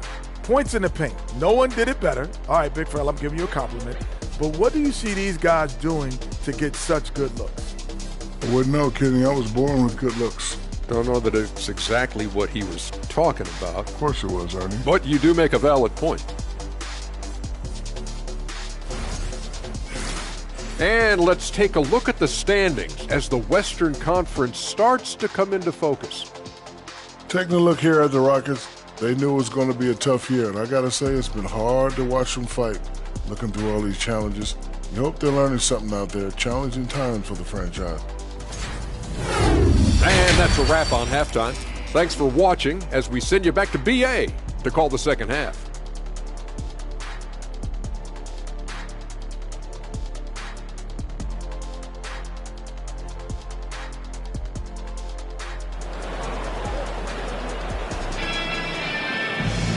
And as we get into this third quarter, as we've seen so far, neither team able to create much separation on the scoreboard. What else can you say? Joel Embiid, an impressive effort here today. And given that he's just delivered a double-double through 2 quarters, I'm excited to see his stats at the end of the night. They're asking a lot of him, shouldering the load in a number of areas. You just hope he has enough left at the end. And we've got second half action for you. Thus far, a pretty evenly contested game. Utah trailing here. Wendell Carter is out there with Domantas Sabonis. Then there's C.J. McCollum. Then it's Nerlens Noel. And it's Young in at the point. That's the 5 on the floor for the Jazz. No good on the shot. And it's Houston the other way. Here's Okongwu.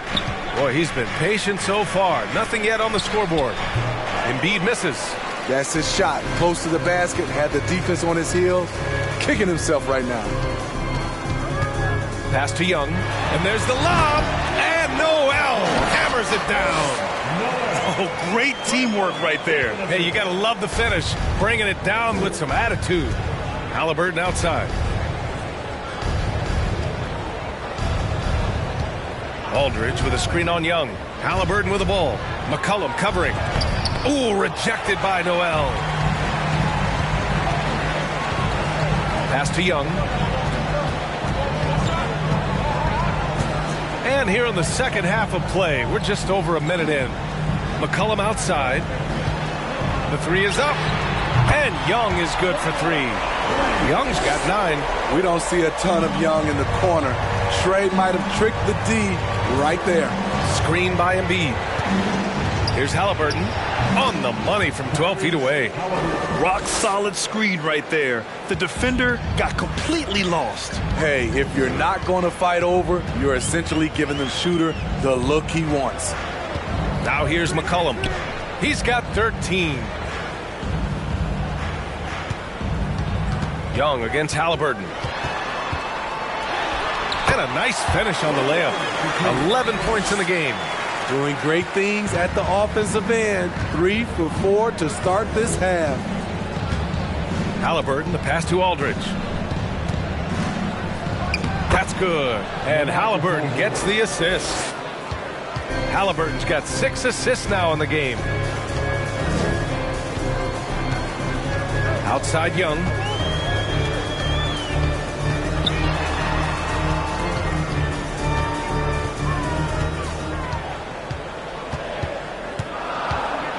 The drive, and it's blocked by Embiid. They get it back. Sabonis can't hit. The Rockets have gotten 2 of 4 shots to go since the break. Aldridge passes to Halliburton. Embiid with it.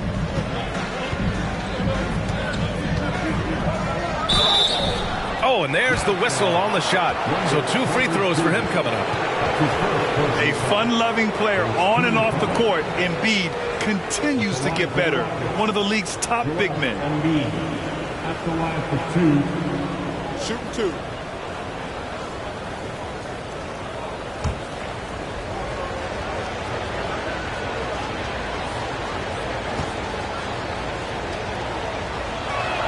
That one's off.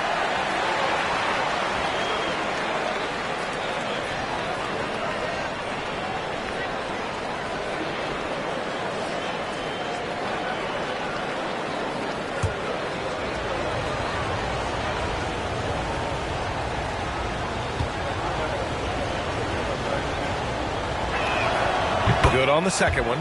They're ahead for now, but that miss could come back to bite them. McCollum outside. Looking to end this cold spell. That's in. Coming off an assist from Young. Young's got his 4th assist in this one. Halliburton outside. Pass to Aldridge. Here's Embiid. He's checked by Carter. Banked it in off the glass. Embiid's got 17. Aldridge is a pro's pro. Keep your eyes open to make a play for someone else. Here's McCollum. Sinks it from just inside the baseline. And the Jazz lead by 1. Here in the second half, this game's still nip and tuck. Just an insane amount of lead changes. The fans are getting their money's worth. Now here's Embiid. He's got 17. The best long-range shooters amongst point guards. What a luxury to have these guys on your squad. 5th is Tyrese Halliburton. I mean, when no other options are available, any one of these guys can just take charge and shoot that 3. It is. The ball is in their hands, and these guys feel comfortable stepping back behind that line and knocking it down. The free throw drops for Embiid.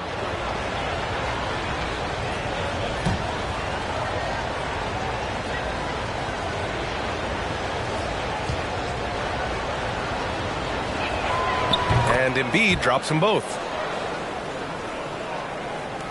Utah has gone 1 of 2 shooting from the perimeter since halftime.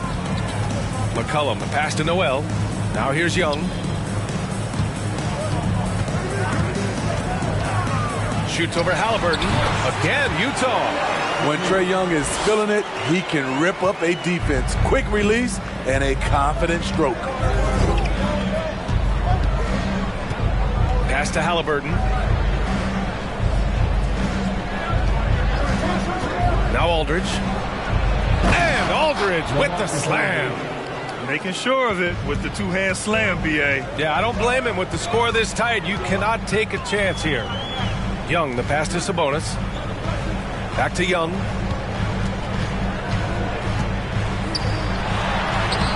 Soft touch off the glass. Young's got 15 points. He's fearless. Trae Young knows he's probably going to take contact, and it doesn't matter at all. Embiid against Carter. Embiid misses. The Jazz have gone 7 of 10 here in the second half. Noel against Harrell. High post Young. He's got 15. For Houston, they've gotten 4 of 7 shots to drop in the third. Halliburton outside. Off the mark there with a 3. Yeah, and the defense has really got to tighten up on him. I mean, he's just too dangerous from the three-point line. And it's LaMarcus Aldridge with the foul. That's his first foul. Just a superb read on defense to come up with the block. Yeah, obviously he had the shot well anticipated, able to shut it down with authority. Bryant, he's checked in for Utah. And a change for the Rockets. DeRozan is checked in.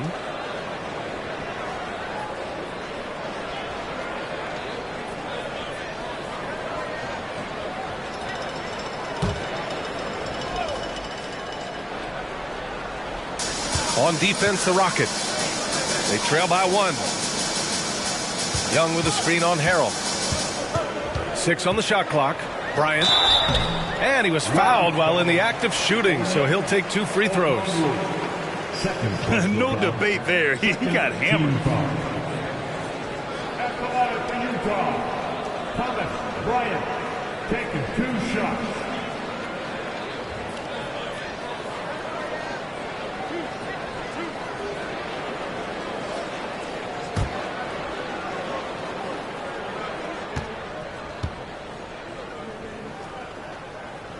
Free throw good. Bryant.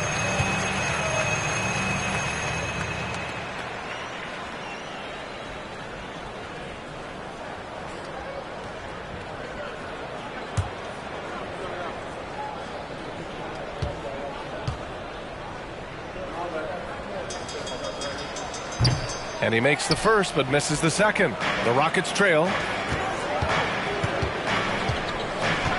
Halliburton outside. Pass to Aldridge. Back to Halliburton. Noel with the rebound.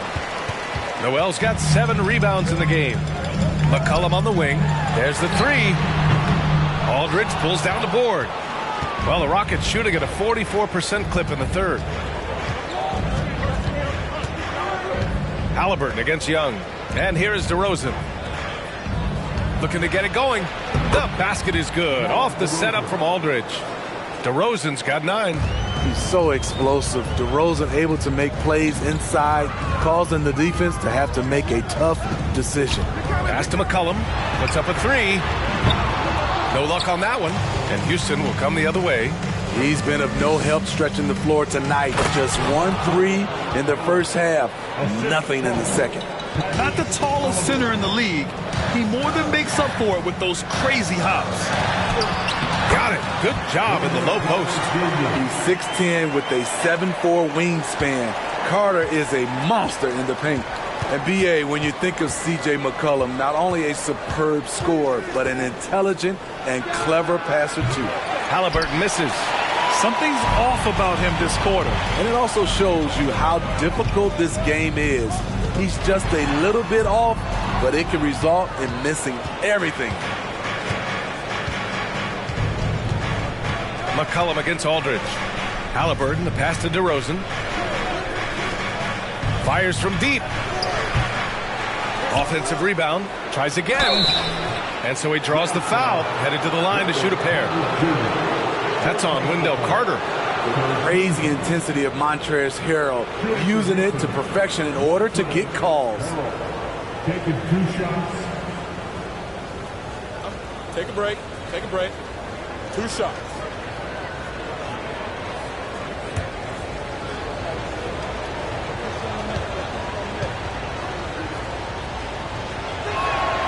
The first free throw is good, and Smithy McCollum has continued to add to his game over the years. And what I like about it, we've seen the playmaking improve because he's one of the best combo guards we have in this game. An unpredictable player who just torches the defense. Plumlee's checked in for Utah. Clarkson comes in for Noel. Hernan Gomez is checked in for the Rockets. Harrell hits them both. What I appreciate about Harrell is how hard he's worked on his skill set. The jumper, the post moves, and the passing. Now here's Clarkson. His numbers are solid, putting up around 18 points a game. Here's Okongwu. Pass to Aldridge. And the layup is good. Aldridge has got 6 here in the quarter. Some people claim that Aldridge is a finesse player, but he can get physical when he wants to. McCollum on the wing. He's got 17. And too long on the shot. Yeah, just hasn't been able to find his rhythm offensively, and that's having a ripple effect. Aldridge up top. McCollum defends. Young against Halliburton. Takes the 3. Fires in the triple. And it's a 7-point Houston lead.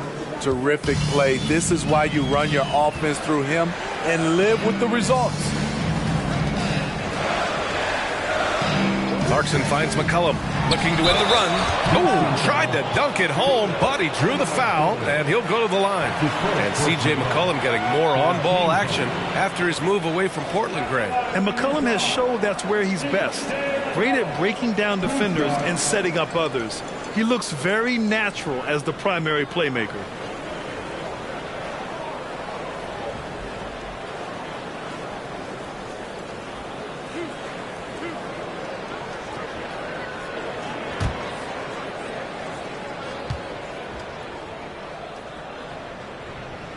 The free throw drops for McCollum. CJ has always been a gifted scorer, but he's shown significant improvement as a playmaker, which makes him even more dangerous with the ball in his hands. Joel Embiid, he's checked in for Hernan Gomez.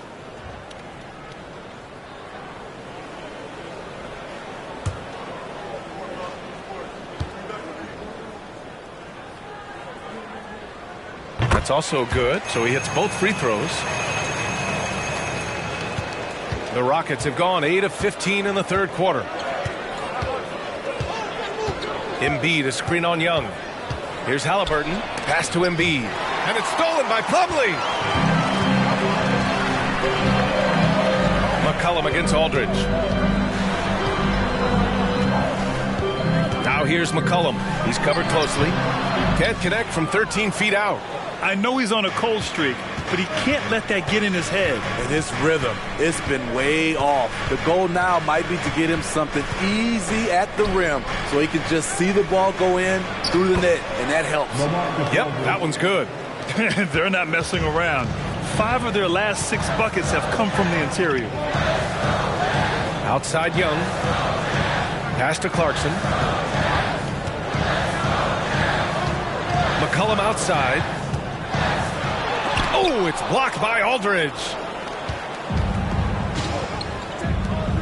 Young against Halliburton. And he lobs it up top. Harrell, no good.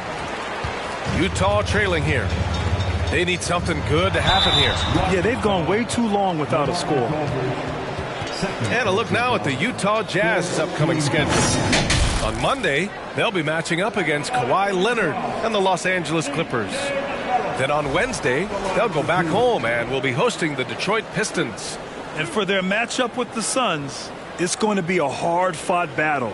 You just hope they are able to execute their game plan as it should be a close one.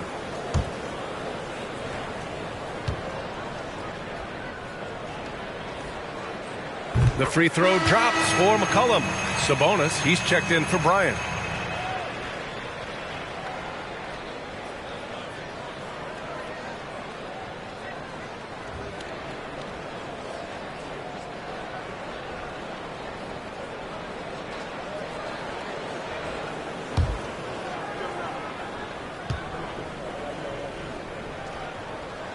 That one falls, so he hits both of them. Finally getting himself to the free throw line. He was sitting back in the first half with no free throws to show for it. There's a screen by Aldridge. Three-pointer, Halliburton. Here's Okongwu. Lays it up and banks it in. Okongwu's got his first basket. And they've really managed to dominate inside. Pass to Clarkson. Young against Halliburton. McCollum outside. Beyond the arc. Knocks down the long J. McCollum's got 11 here in the quarter alone. You have to get out there on C.J. McCollum. He is very good at torching defenses from deep.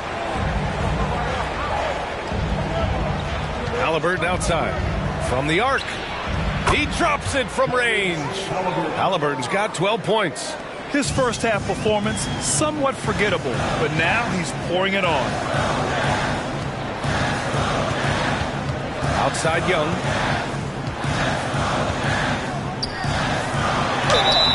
And he's going to the line for two. The official saw contact while he was going up. That's on Joel Embiid. Defensively, just when you think you have Young shot timed out, he pulls it back down.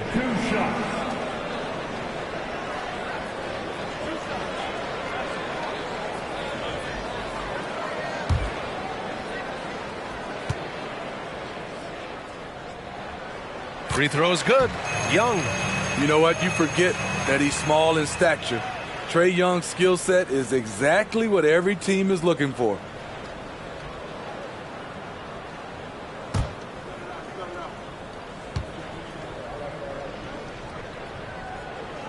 Both good from the line that time. 46 seconds left to play in the third quarter of basketball. Three-pointer, Halliburton. Another miss by Halliburton. Utah has gone 2 for 5 from three since halftime. McCollum, the pass to Young. Plumlee with it, defended by Halliburton. And the basket by Plumlee. So good at the rim. A slow defensive rotation leads to the easy lay. Halliburton against Young. And he lobs it up to the rim. Oh, Sabonis with the steal. And here's the fast break. Shoots from 12. Again, Utah. You watch Trae Young in transition. Has a free-flowing style that's drawn comparisons, if you can believe it, to Pistol Pete Maravich. Embiid. Good! Without a second to spare. Oh, you got to have some real nerve to hit that shot. Coaches always talk about closing quarters strong. Can't do it much better than that. It's still anybody's game as we reach the end of three. Rockets ahead, up 3. And time for a short break. Stay right there. The fourth quarter is coming up next.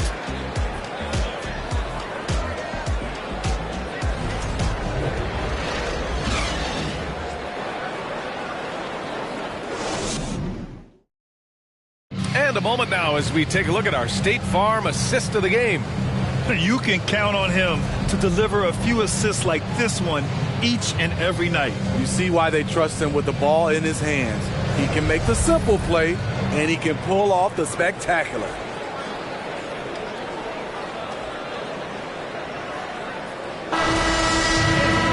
Well, what a terrific game it's been so far, with this fourth quarter sure to bring more pressure-packed basketball. So the Houston 5 right now. Montrezl Harrell is out there with Onyeka Okongwu. Then it's Joel Embiid. Then it's Halliburton. And it's Aldridge in at the 2. Halliburton against Clarkson. Pass to McCollum. Sabonis with a screen on Aldridge. McCollum's got space. And there's another one for the Jazz. Look how mobile and quick CJ is. Terrific at making fast decisions and pick and rolls. Halliburton outside. Now Embiid. He's checked by Carter. Shot clock at 5. Here's Halliburton. Utah with the rebound. Clarkson outside. McCollum on the wing. And here's Clarkson.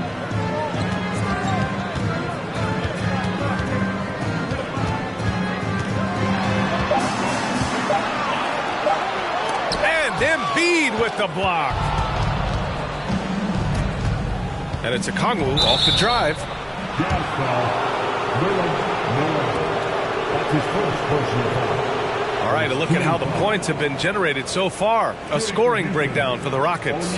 They are dominating the paint in this one. Consistent work inside throughout the game. They've also been showing a standout play on the fast break, working as a team to create easy opportunities.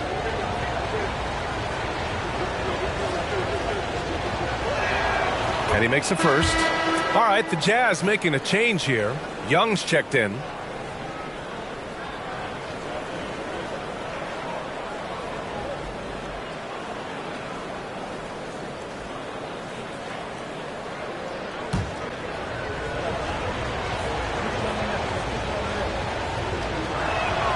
And that one goes in. 2 from the line that time.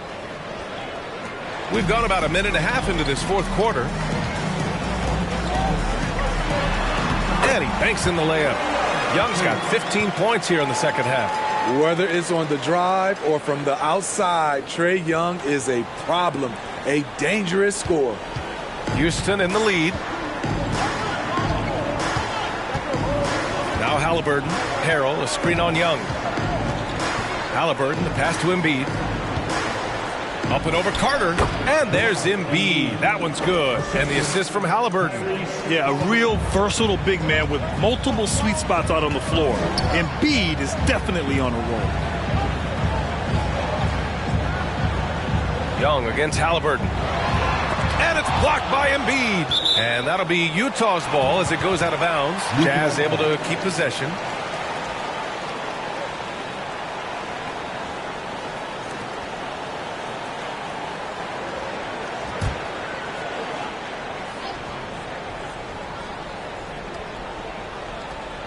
McCollum, the pass to Sabonis. Right wing. Shot clock at 6. To tie it up. And the rebound goes to the Rockets. Embiid's got his 16th rebound on the night. Pass to Aldridge. Up and in on the layup. And now a 5-point Rocket lead. Great balance and body control for a big. Aldridge powers through some pretty good defense there. Harrell against Sabonis. Right side Young. Noel with it. For 3, McCollum. Pure from 3-point range. McCollum's got 5 points now in the quarter. His 3rd triple of the game. A little more success from out there in the second half. Halliburton against Young. Aldridge with the bucket. Aldridge has got 12 points here in the second half. And guys, the way this defense is getting manhandled down low, you have to wonder if they're at 100% right now. Sabonis outside. No good on the 3. That's a look he couldn't pass up. He just couldn't get it to go. Halliburton for 3. Rebounded by the Jazz. Carter's got rebound number 8 here already in the game. Pass to Noel. Halliburton against Young. Joel Embiid with the board. Embiid's got rebound number 17, if you can believe that. Halliburton outside. Now here's Embiid. He's checked by Carter. Embiid against Carter. Oh, and there's the whistle on the shot. So 2 free throws for him coming up. And the moment Embiid gets the ball anywhere near the hoop, it's over. Too strong to stop without fouling. Take a break. Take a break. 2 shots.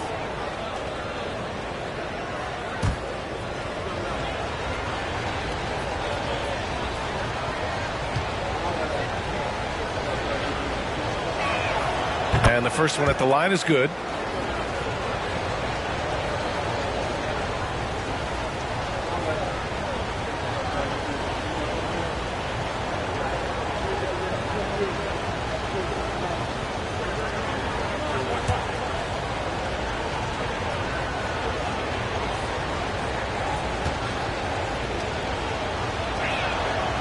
And Embiid drops them both. I love how hard he's playing, really, since the break. All the defense can do at this point is foul him. Young, the pass to McCollum. With a step back, Joel Embiid with the board. And they've just built this lead by attacking the boards. Young against Halliburton. Here's Embiid. And rejected. Nice anticipation from Wendell Carter. He keeps himself in position to make defensive plays. And Young gets it to go. Can't ask for a better look with the game in the balance. The Rockets have got 3 of 6 shots to go in this fourth quarter. Out to the right wing. Aldridge finds Embiid. Over Carter. Embiid misses. The Jazz have gone 4 for 10 in the fourth. Young, the pass to Noel. Back to Young.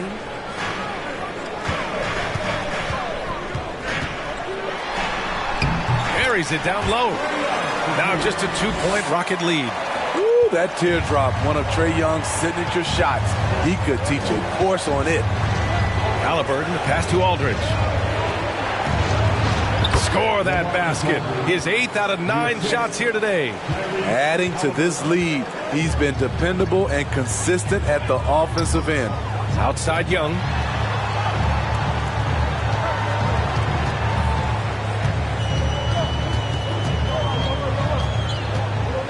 Sabonis outside. Noel, the pass to Sabonis. Here's Carter. No good. The Rockets go the other way with it. Halliburton outside. Embiid, a screen on Young. Halliburton for 3. Rebounded by the Jazz. Sabonis has got rebound number 19 now. Incredible board work. Young, the pass to Sabonis. Young inside, defended by Halliburton. And out of bounds. Houston will have it.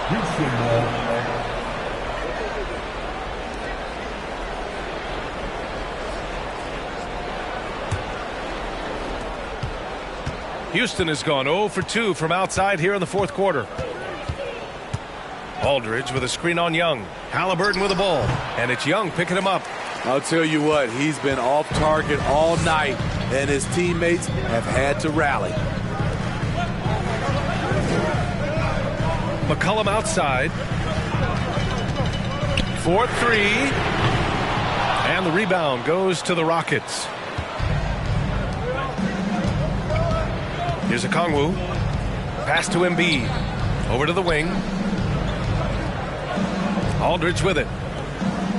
And here's Embiid. He's checked by Carter. And the basket by Embiid. And he was dominant in their last outing. And the same thing here tonight. He is in a terrific groove right now. Here's the thing. He's a guy who will go on hot streaks for you over a number of games. Here's Young. Joel Embiid with the board. Embiid's got his 20th rebound here tonight.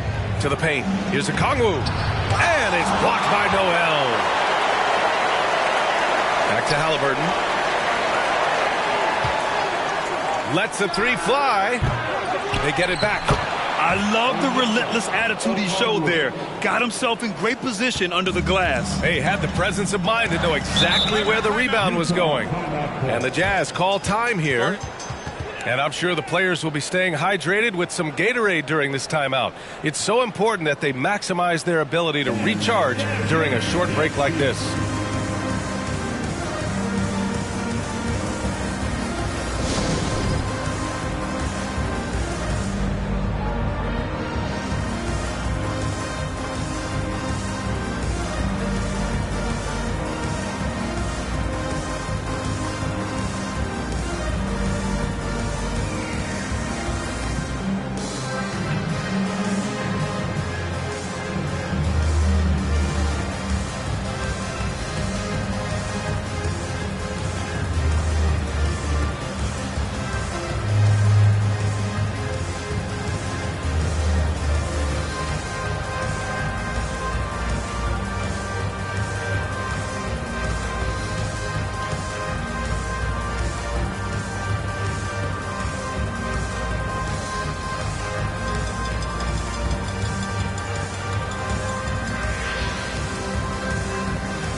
let's send it over to Allie LaForce. During that break, the coach of the Jazz had some words for his team. He likes the way they're pounding the ball inside. He said, keep working for high percentage looks. The more efficient that we can be down the stretch, the better chance we have of winning this game. Guys? Great work, Allie. Thanks.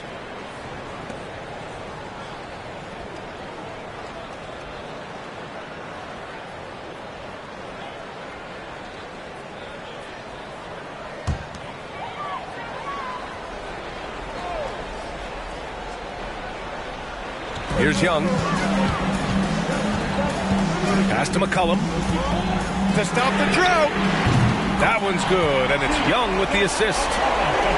Young's got 6 assists now in the game. He has gotten into a terrific groove here, trying to wheel his team back into this. Now here's Halliburton. Aldridge with a screen on Young. Halliburton, the pass to Aldridge. And another dime for him. That makes 15 assists. He has been one step ahead of the defense all game long. Pass to Sabonis. Back to Young. Doesn't go that time. Halliburton with some nice D. Oh, love the intensity in which they're hitting the boards. From behind the arc. Sends it home from three-point land. And the Rockets lead by 10. And just executing at a high level. I mean, taking what the defense allows and putting in the work. The reason why they stayed aggressive, and they have not let up this entire night. And at this point, I wouldn't expect them to. Now here's Halliburton. Pass to Aldridge. Embiid with it. Utah with the rebound. Noel's got rebound number 8 now. Throws it up high. Oh, and a nice defensive play to disrupt the lob. Halliburton finds Aldridge. That shot off. And Utah will come the other way. Outside Young. For 3. And it goes out of bounds. That one off Young.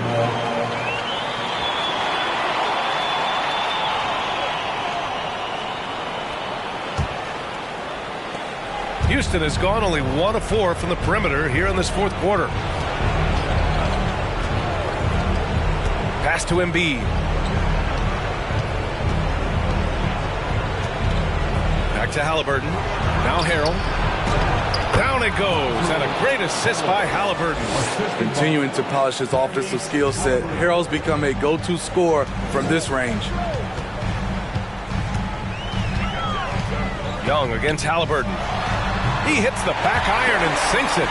Young's got 27. And the Rockets shooting a solid 47%. Halliburton outside. Tries a 10-footer. Again, Houston.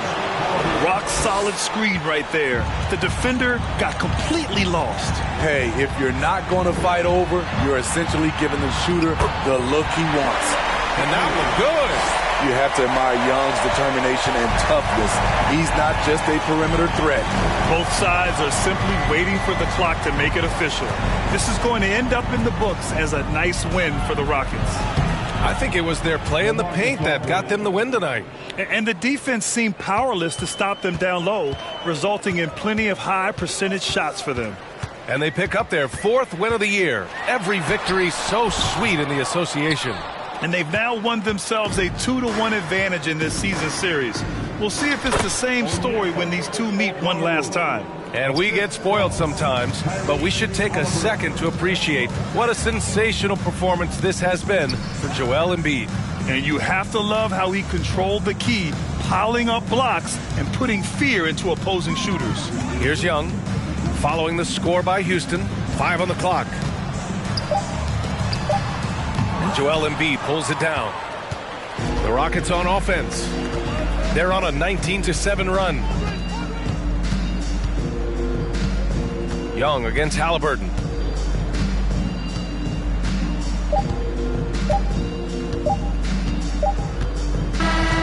And so Houston takes this one by a big margin.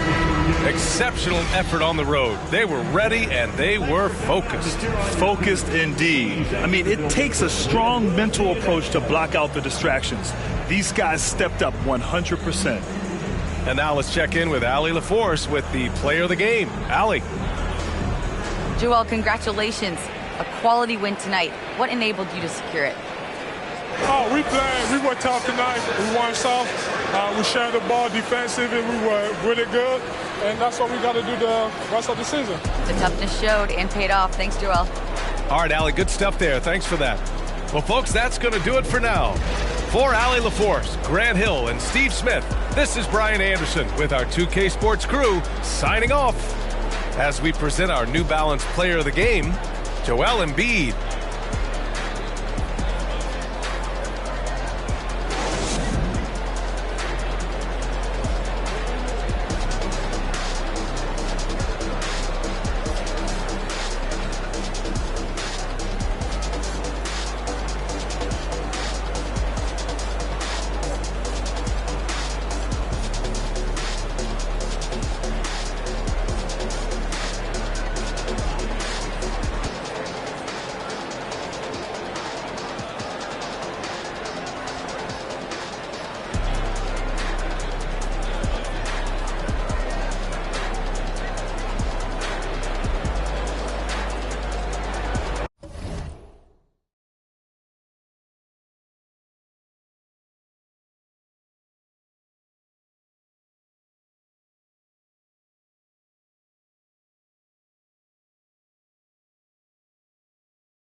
Hello, basketball fans. You've got it on 2K Sports as we get set to bring you an exciting NBA basketball game. Well, we're used to seeing a lot of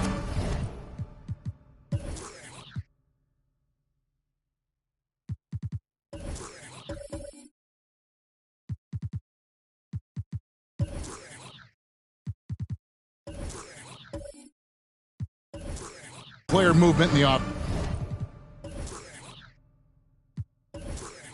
season. So how long do you think it takes, Doris, for a reconstructed team to get together and find that mesh point?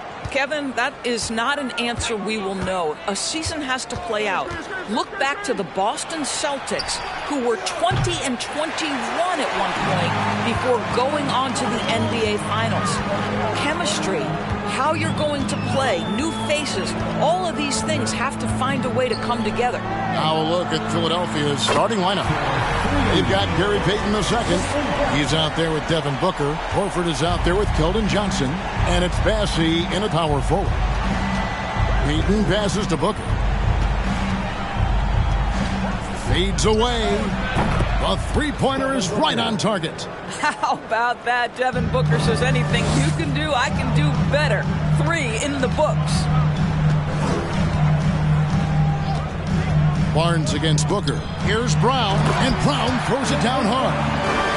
Reversed it home. That was pretty. Agreed. The agility on display. Payton looking around. And there's the whistle. Illegal screen. When a pick like that is questionable and creates that much of an advantage for the offense, you have to blow the whistle. I don't think there's any question. There are so many rules that favor the offense these days. You've got to be able to equal things out when an illegal screen is set. Pass to Anunoby. Oh!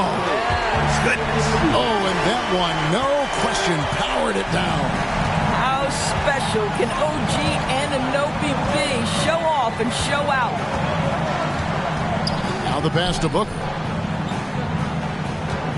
Over Barnes. No good from Booker. Well, if the defense gives him that shot next time, they could get burned. I think he's just a little bit out of rhythm. Some nice passing here by Indiana. Here's Banchero. Booker pulls it in.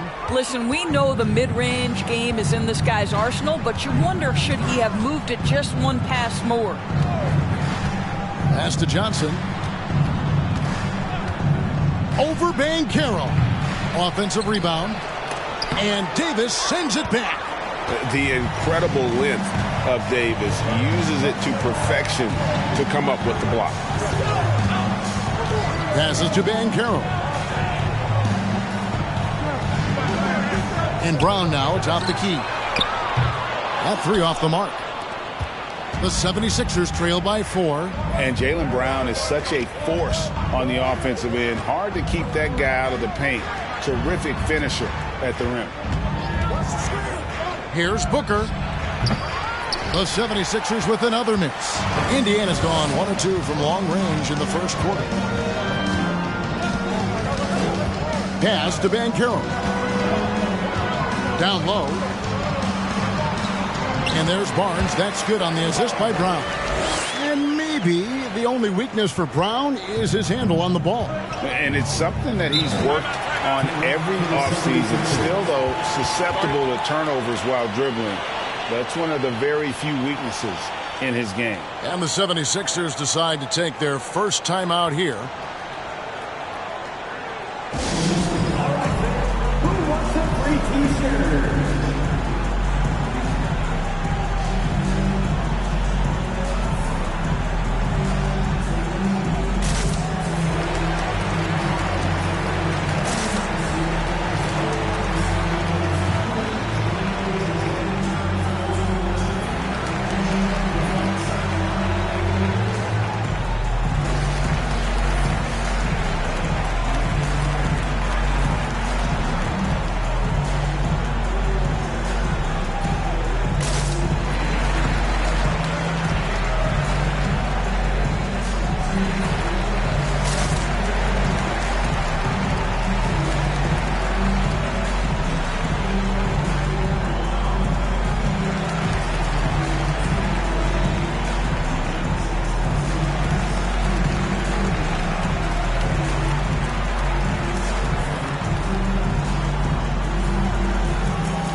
Let's take this chance to check out the NBA steal leaders.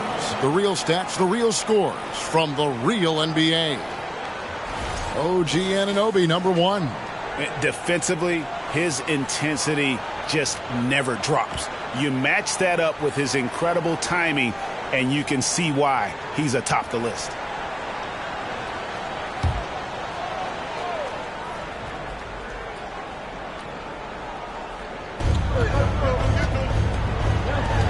Barnes against Booker. Here's Horford. Kicks it out to Johnson to stop the drought. It's rebounded by Indiana.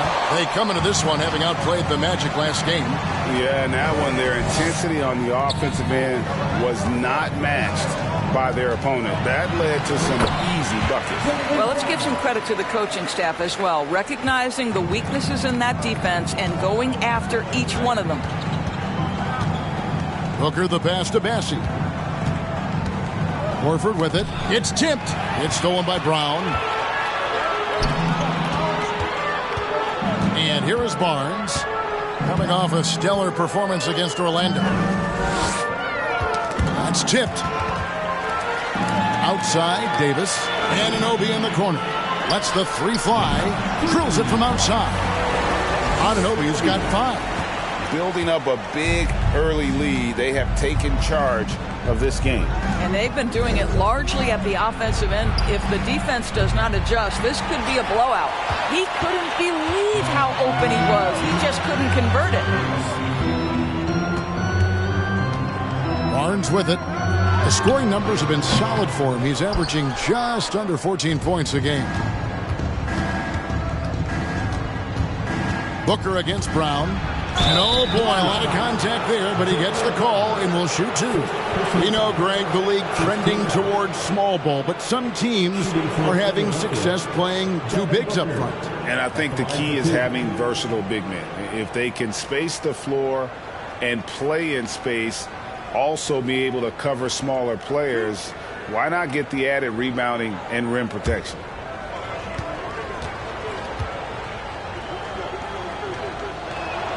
Free throw good, Booker. One of the most impressive things about Devin Booker has been his consistency. This guy is productive, and he is willing to carry the offensive burden.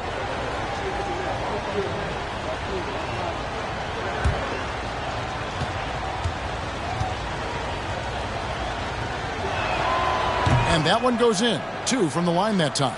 This is about the last guy you want to send to the stripe right now. They keep fouling him, and he keeps making them. Shooting foul as the whistle blows. He'll shoot 2 free throws. Guys, you think about this Indiana Pacers proud organization. They have not been to a conference finals since 2014. And consider when they did get into the playoffs, they were bounced in the first round several times.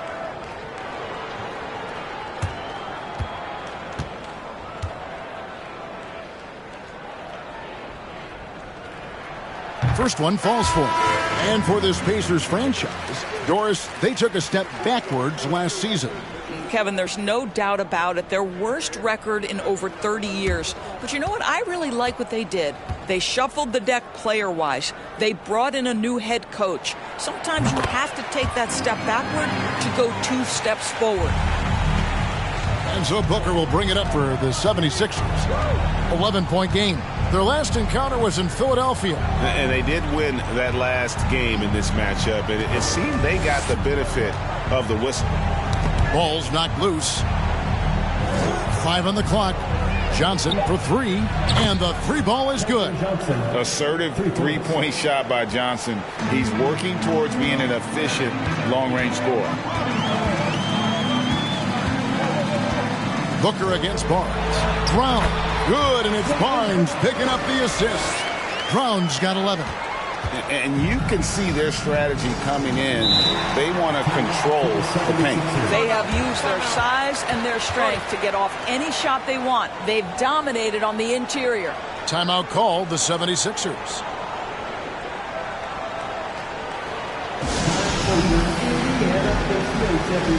Let's get excited.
Chance. Look at some numbers for Jaylen Brown.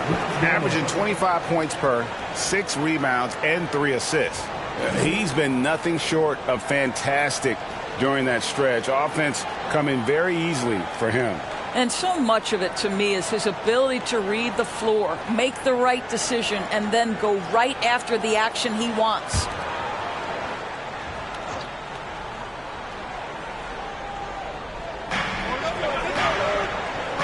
'76ers moving the ball around. Booker the pass to Hero. To the paint. Here's Bassey. And the layup's good off the glass. Now how about how he sets his man up there, runs him right into the screen, and then gets the basket. And there's the pass to Banchero.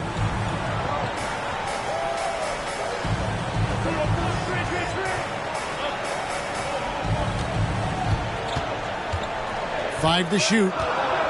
Loads it up for Davis. Anunoby, no good. That's a surprise. I mean, really out of character for him to miss when the defense is not right up on him. Booker looking around. Picked by Horford. Fires from the line, and the 76ers tack on 2 more. Analytics say don't shoot the mid-range shot. Sometimes the best scorers are efficient in that area. Devin Booker, one of those guys. Davis sets a screen. Banchero passes to Davis. And it's Davis finishing it off. Well, what he lacks in size for a typical center, he makes up for with all that athleticism. Boy, can he elevate. And there's already a loyalty aspect to Banchero's makeup, starting with the tribute to the city he grew up in. He literally takes Seattle everywhere he goes. You look at the tat on his right bicep. It has the Seattle skyline, Mount Rainier, the street he grew up on. In terms of his character, that indicates deep roots and a solid foundation he can build on. Booker the pass to Johnson. A shot off that time, and Indiana will come the other way. Not a lot falling for him in this quarter. He's got to stay aggressive, try to break through, see if you can get an easy opportunity. The 76ers trail by 10. Another miss by Philadelphia. Well, it isn't for a lack of effort when it comes to getting up to three-pointers, but not much to show for it. He's going to lose the green light here very early in this game if this keeps up. Here's Davis, and it's Devin Booker with the rebound. And so Booker will bring it up for the 76ers. Hero passes to Horford. For 3, Booker hits it from three-point range. Booker's got a pair of threes now in the first quarter for Philadelphia. Outside, Davis. inside, and it's Davis with the jam. I think Brown demonstrating he's got a great understanding of the game. He keeps his head moving, his eyes open so he can spot the open man. Here's Horford. Off target with his 3. Pacers leading by 9. Davis, the pass to Barnes. And he banks in the layup. Barnes has got his second bucket. Oh, this is the kind of start they were hoping for. Outside, Hero. He feeds it to Booker. The Pacers pull it in. Davis has got his 4th rebound with that last one here tonight. Pass to Barnes. Left side, Brown.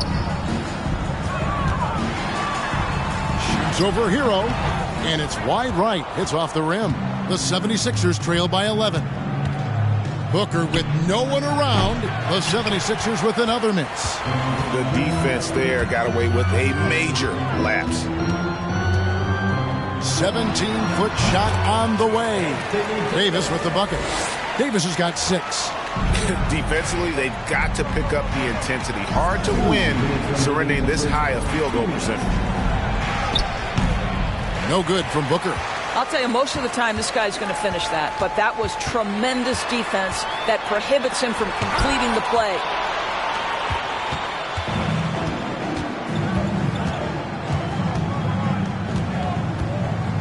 .139 left in the first quarter. From deep three-point range, an absolute bomb from three-point range. He's got 13. Well, individually, he is doing everything he can in this 12-minute session, but he's just not getting enough help. Pass to Anunoby. Fires for 3. The basket is good. The assist from Barnes. Barnes has got 6 assists in the game. Outside, Hero. Here's Booker. 13 points in the game. Basket good. I'll tell you, despite this guy's strong play in this period, they're still behind. Someone else has got to step up. Brown outside.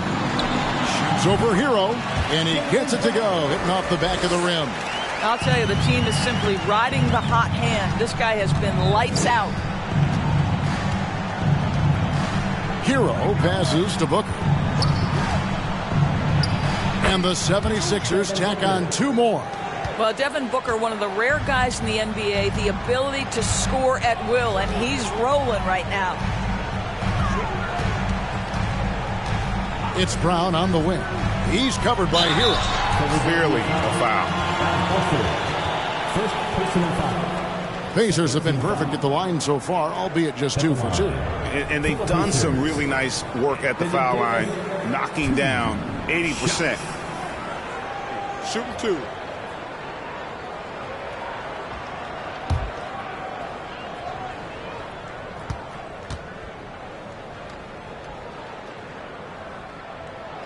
And he makes the first.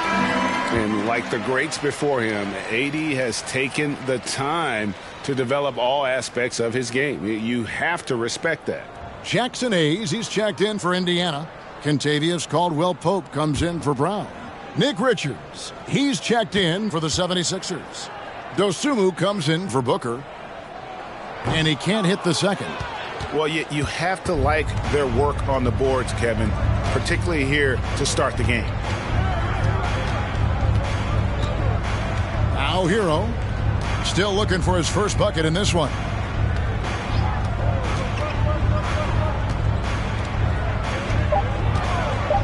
For the 3, another 3 for Philadelphia.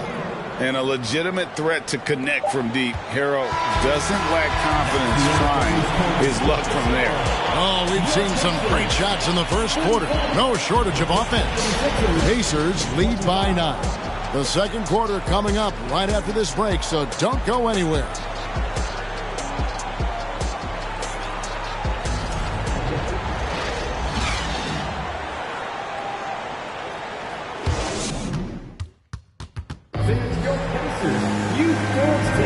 And so far through one quarter, it's been a lopsided game. We'll see if that changes here in the second.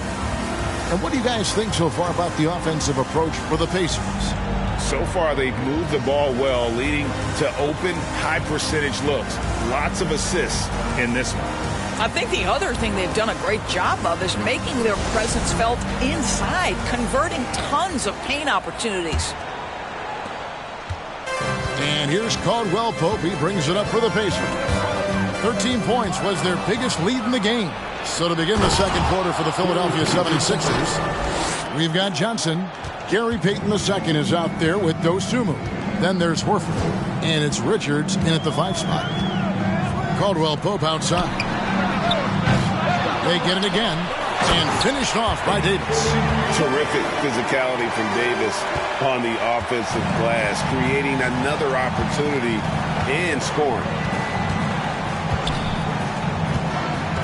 Now here's Dosunmu. He's gotten some minutes, but nothing on the board yet. Johnson's shot is off. No idea why he's attempting so many outside shots. It's not his day, and he needs to either look to drive or get it to an open teammate. Pass to Anunoby. It's up a 3. The rebound by Payton. The 76ers trail by 9. Here's Johnson. Horford dishes to Johnson. From 8 feet away, he drops it in. Johnson's got 5 now. Al Horford is such a tremendous passer as a big man. Wow, does he get work done offensively. Here's Caldwell Pope. Good, and it's Barnes picking up the assist.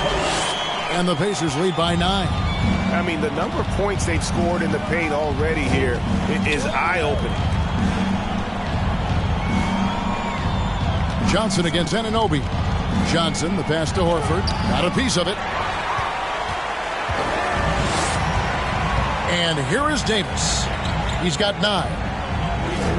Barnes left side. And the call on the shot that sends him to the line. It's going to go on Dosunmu. This is a guy very willing to put his body on the line. Scotty Barnes gets that defense to commit and accepts the contact. Take a break. Take a break. 2 shots.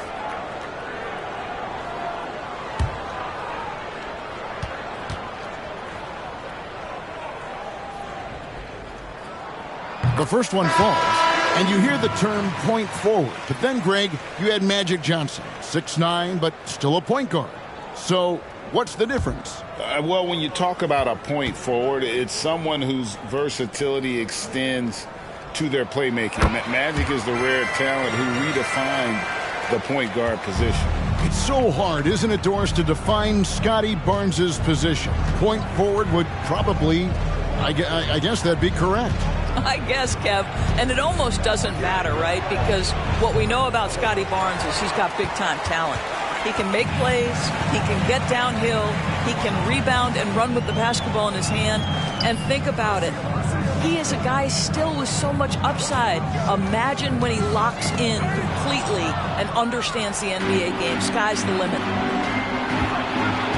To the inside, Horford. Terrific assist, a nice finish. Solid play all around. Nice work from the veteran big man, Al Horford, getting things done inside. Barnes with it. 6 points for him. Here's Mathurin. Basket is good. The assist from Barnes. Barnes has got his 9th assist in the game now. Outside, Payton.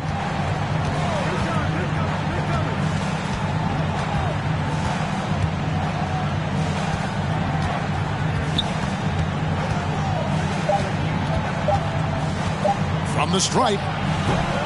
And too long on the shot. It's a +5 advantage for them in rebounding after that one.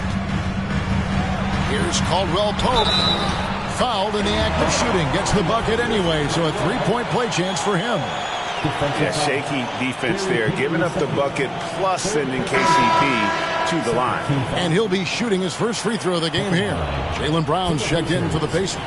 Then for the 76ers, Bassey's checked in. And it's Booker in for Dosunmu. Find the lane.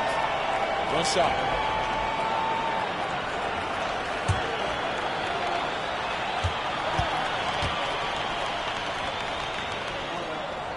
and they have yet to miss a shot from the line here this quarter. The 76ers trail by 15. They've been looking out of sync offensively. Yeah, their offense has ground to a standstill. Here's Booker. The Pacers pull it in. They'll be hosting Orlando for the next one. That'll be the middle game of their 5 and their longest homestand of the year. And the pass to Barnes. The rebound by Richard.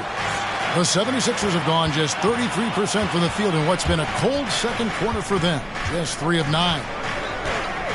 Back to Booker. And he gets the whistle. 2 free throws coming up. Let's take a second to see the teams that have been the toughest inside this season so far. Second, the Pacers. I mean, terrific rim protection. I mean, they rotate and help on the inside as well as anybody. And, of course, you want to keep offenses on the outside shooting jump shots, and that continues to be the goal.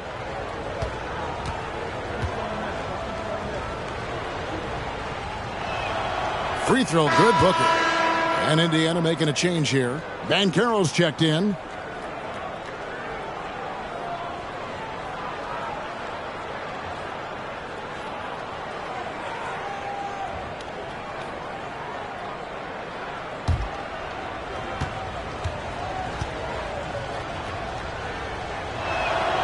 Both free throws good from Booker.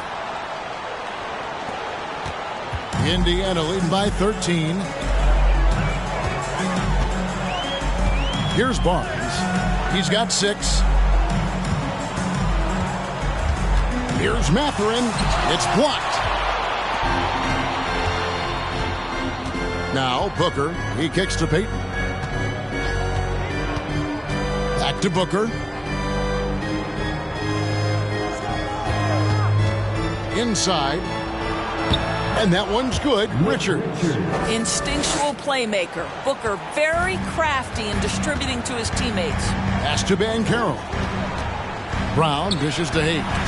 It's tipped. And so it looks like the Pacers will retain possession here.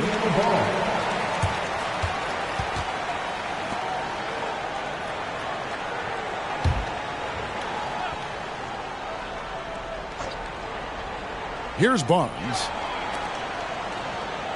Banchero passes to Hayes. Plenty of room to knock down the shot. And the Pacers lead by 13. Outstanding pass on time and on target. Passes it to Richards. Payton right side. Pass to Bassey. Back to Payton. 4 on the clock. From past the arc. 76ers with the new shot clock. Here's Richards. Persistence pays off as they finally hit a shot. Richards got 4 points this quarter. Brown against Johnson. Now here's Banchero. He's still scoreless so far in this one. Lays it up off the glass.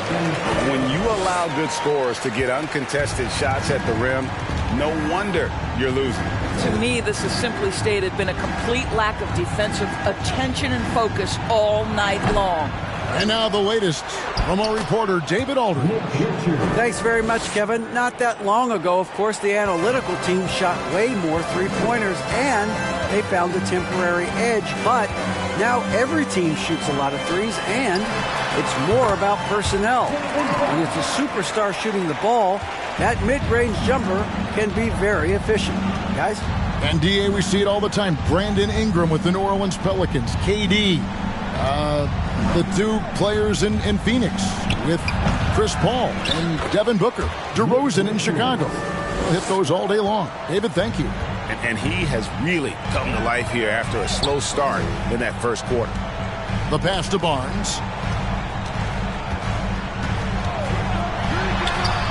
He can't get that one to fall. Good D by Booker. And the whistle blows. It's going to be on Paolo Banchero. That's his first foul.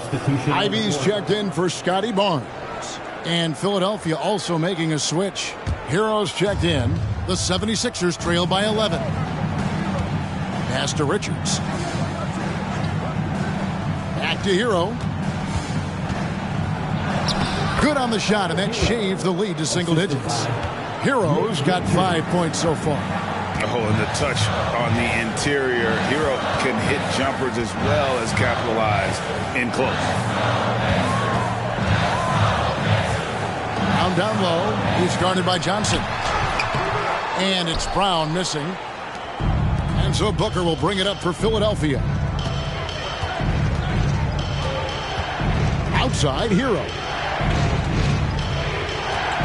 Goes up to the stripe. Kicks it out to Johnson. Now here's Booker. Defense is right there. Here's Hero. Well-placed jumper from the free throw line. Hero's got 4 this quarter. And when you watch Hero play, it's no surprise he's a gym rat. He can score from any spot on the floor. Hayes with the screen for Banchero. Kept alive by Indiana. It's deflected, and that'll be Indiana as it goes out of bounds. Pacers retain possession. A sensational block that definitely deserves another look. And guys, that block could really help change the momentum of this game. Anunoby, he's checked in for Indiana.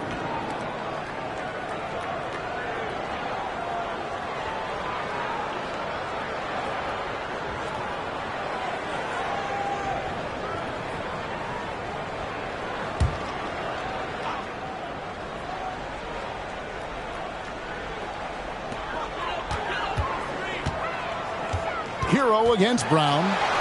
Basket number 8 for him on 13 tries. That's 62% so far. Well, the advantage they have right now is largely based on his play. What an outstanding night. Booker inside. Over Ivy. Booker no good.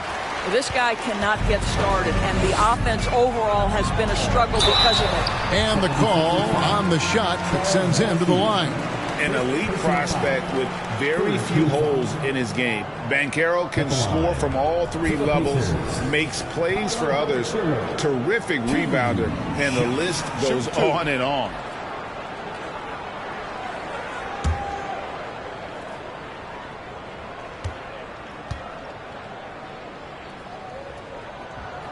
And that one misses. Many scouts had Banchero as the safest pick in the draft. Would you agree? He and maybe Jabari Smith Jr. What separates Banchero a little, he's an elite back to the basket scorer. Those guys have become increasingly harder to find. The 76ers trail by 10. Booker outside. Hero against Brown. The offensive rebound. Richards. Oh, yes, he did. 5 up and 5 down for him so far. Second chance points have really been an issue here defensively. On the wing, Brown.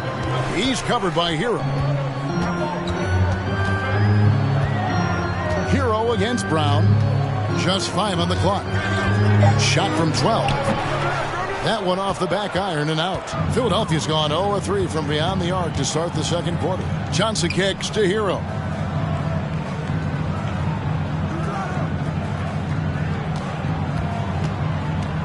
Booker is screen on Brown. Hero passes to Booker. The Pacers pull it in. Brown's got his 4th rebound with that last one here tonight. I'll tell you, it's been a struggle for him in this period, and they're struggling as a result.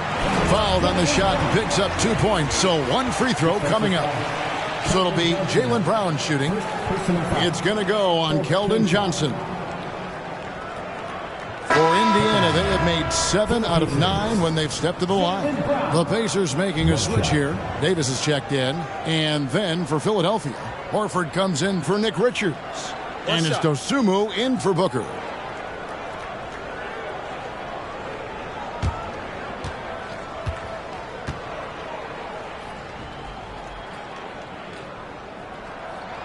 Brown no good on the free throw. How exciting is Jaylen Brown as a basketball player? This guy is a skilled forward who loves showing off that ability to dunk the basketball. It's stolen by Davis. We've got 1:48 left in the first half of the game. The 76ers trail by 10. Passes it to Bassey. Horford in the post. Looking at his point production, he averages almost 11 points a game. Indiana's gone 4 of 8 tonight from three-point land, shooting 50% on the three ball here. They set the screen. Here's Brown. Bassey pulls it in. Bassey's got his 4th rebound in this one. Johnson up top. He's guarded by Anunoby. Floats it up for Horford. And despite the hot start from beyond, they've gotten away from shooting the triple. Pacers leading by 8. There's 53 seconds left now here in the second. Ivy kicks to Brown.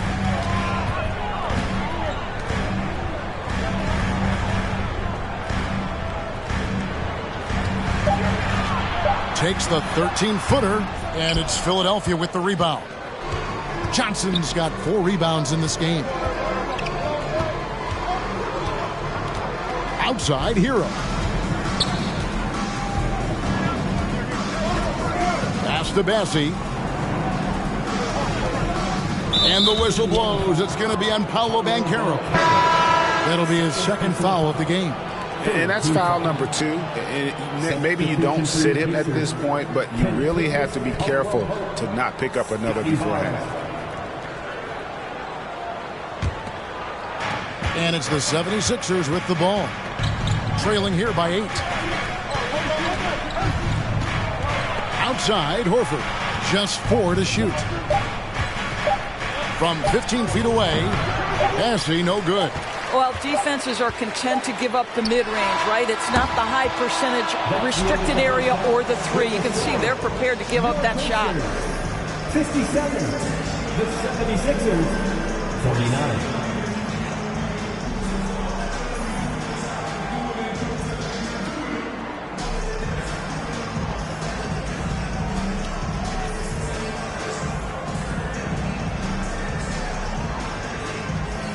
Thanks very much, Doc. I heard you imploring your team, stick to the game plan and know your personnel. What's that mean? Yeah, we keep messing up coverages. You know, I get messing up on some guys, but that can't happen, but it did. So we just got to move it forward.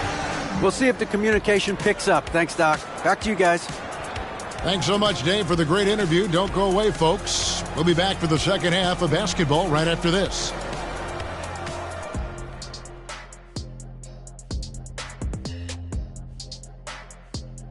Thanks for tuning in. With half the game in the books, a bit of ground to make up for the Philadelphia 76ers. The free throw margin is very telling. One team is playing aggressively, getting to the line, and the other one just isn't. You have to be willing to play through the contact in this league. And now let's talk about that first half. A look at the top performers from both teams so far. Well, you look at these two carrying the scoring load. Both playing some fantastic basketball in the first half. We'll see if the imminent halftime coaching adjustments can slow down either guy. And that's all for us. Now it's time to send it back to Kevin Harlan for the beginning of the third quarter.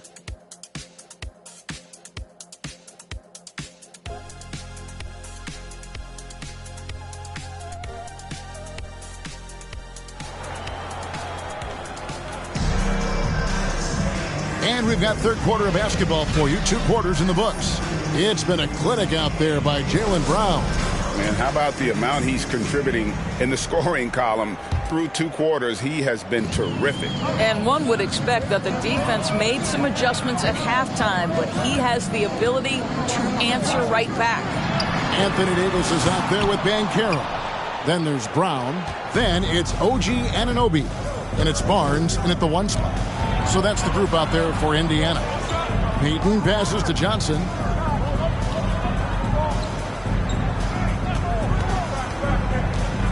Shoots over Anunoby. Johnson can't get it to go. Pacers leading by 8. Davis dishes to Barnes. Here's the pass to Banchero. To the middle. Here's Davis. That's good. Basket number 5 on a 5-for-8 night shooting. Well, you're not going to stop that. Once Davis gets the ball that deep, game over. Charity stripe shot. Jaylen Brown with the rebound. Brown's got 5 rebounds tonight. And if you're just joining us, we played over a minute here in the third. And here's Banchero. Loads it up for Davis. Out of bounds. Philadelphia takes possession. Here we are in November, and let's see how things are going out east in the early season. Look at Indiana. They're right now in the 8th spot in the conference here in the early part of the season. And, of course, the 76ers, a half game back. And for Philadelphia, they haven't been the kind of fierce competitors here in the early season that they were just last year. Not even close. Could this be a team about to take a giant step backward? It might be a little bit early to make that kind of declaration, but one big hot streak, they'll be right back on top. Pass to Banchero. And finished off by Banchero. Yeah, we know this about Scotty Barnes. He has a team-first mindset, finds the open player in that instance. Hayden finds Horford. For 3, Booker. The shot's good on the assist by Horford. Booker's got 22. Pick works well there. Not much resistance from the D. It takes incredible effort to stay connected to the hip of the offensive player. You've got to want to work. And even without that 3-ball dropping for him, the defense should have done more on that last play. Here's Horford. Great D that time from Davis. Only 20% shooting in this quarter. They need to settle down and relax a little bit here. This is to Barnes.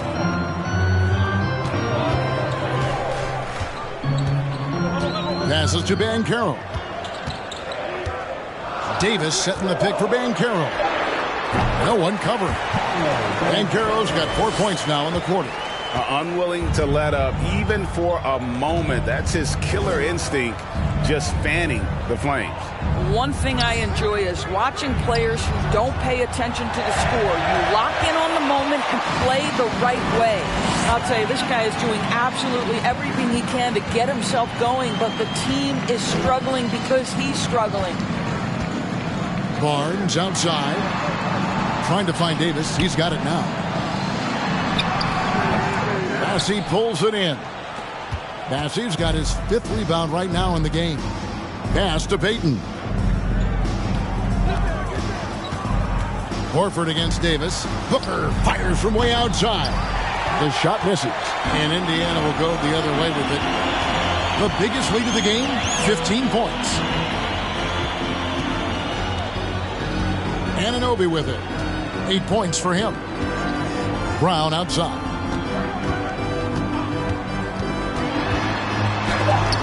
It's deflected. Booker outside. The pass to Bassey. Payton up top.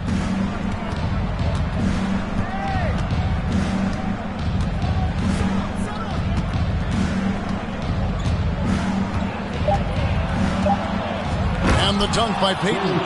That should give him a nice little jolt. Yeah, it has to. They need a jolt, GA. Well, sometimes it's about taking it into your own hands. That kind of individual play could spark his groove. And it's Gary Payton II with the foul. That's his 4th foul of the contest. 4th foul of the night. Now he needs to be smart. Can't reach in and pick up something foolish. And Philadelphia making a change here. Richards is checked in.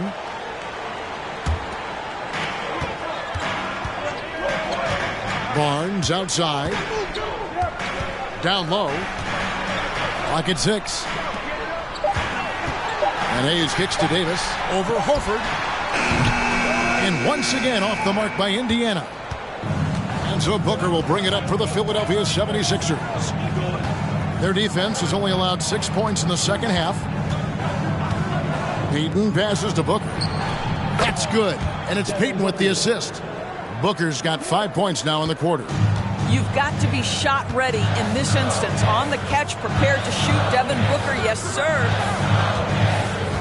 Right wing. Pass to Anunoby. And it's sent back by Horford. Johnson surveying the floor. And Davis sends it back. I'll tell you, no matter what he does, he can't find his rhythm, and you get the sense he's starting to press a little bit. Good work defensively by Horford.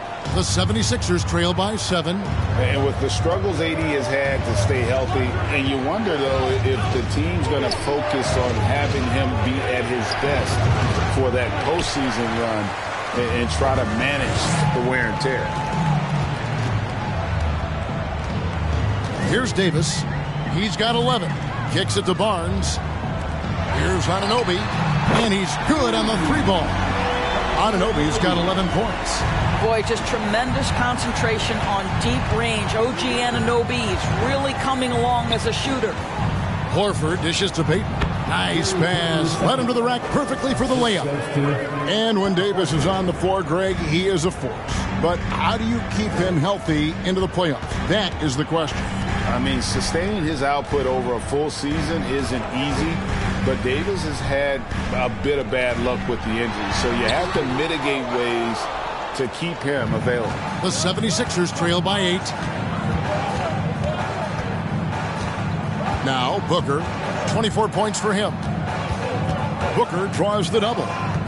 From outside the arc, Horford no luck. Indiana's gone 1 of 3 from downtown since halftime. Here's Mathurin. Barnes left side. Passes it to Mathurin. There's a screen. Goes up from the top of the key. And he gets it to go. He's got 5. Guys, that's just really unstoppable. He poses a ton of matchup problems for whomever he's facing. Timeout called the 76ers.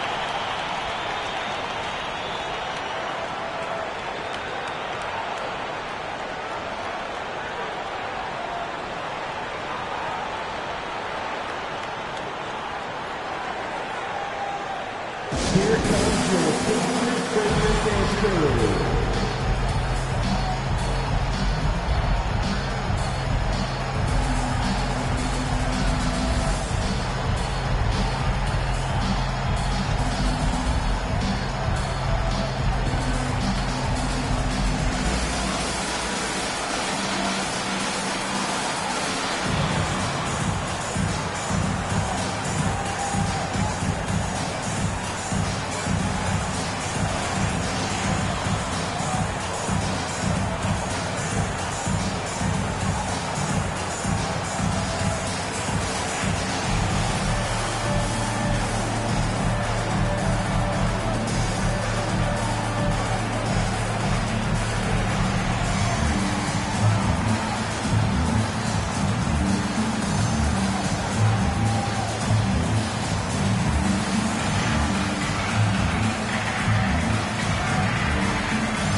Kentavious Caldwell-Pope, he's checked in for Anunoby.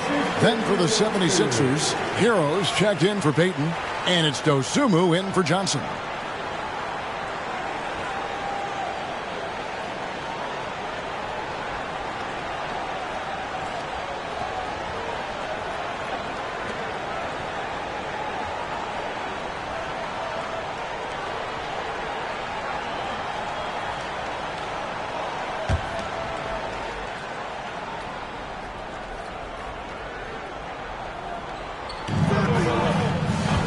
Shot from 12.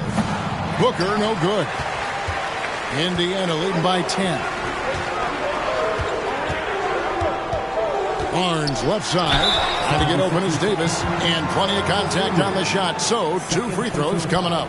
Boy, guys, when you think about the prototypical modern wing, Scotty Barnes, the reigning Rookie of the Year, certainly fits that mold. Already proving to be a well-rounded two-way player.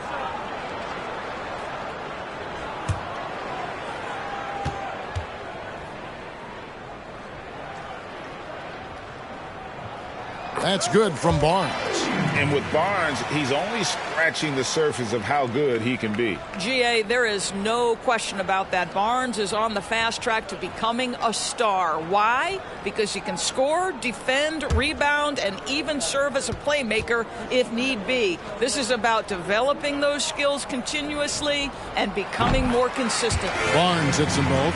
How about Scotty Barnes, guys? The 4th pick in his draft class, a guy who proved from the outset he was going to be reliable, efficient, versatile, and a two-way player. Pretty impressive stuff. Loads it up for Davis. Oh, a nice defensive play to disrupt the alley-oop. Now, here's Dosunmu, covered by Barnes. Now, here's Dosunmu. He's been quiet so far. Still no points in the game. Shot clock at 5. There's Hero with a 3. It's rebounded by Indiana. The biggest lead of the game, 15 points. Nobody near Barnes. It's good from long range. Barnes has got 5 points now this quarter. Now, this is the aspect that he's got to continue to work on, but Scotty Barnes will get dangerous from deep. Nice shot there. And really deep three that time. I'll tell you, what a night. He has been efficient. He's been strong. Unfortunately, they're still fighting an uphill battle. Outside, Davis.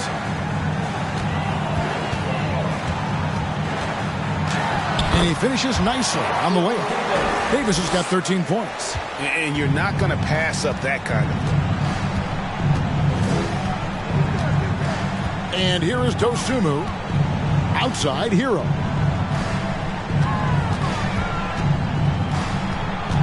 Booker outside. Goes up the baseline, and he knocks down the jumper.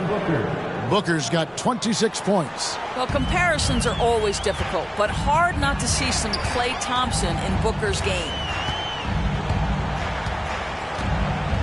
Hero against Caldwell Pope. And he could not get that one to go. A lot of contact, and he'll go to the line for 2. It's going to go on Dosunmu. And guys, what do you think about the offensive approach so far that we've seen for the Pacers? I think they put an emphasis on attacking the basket, and watching this, you can see why. They have just carved the defense up here with relative ease. Well, I also noticed, guys, how much they move the ball in this one. Selfless, willing to pass the ball to a teammate with a better look.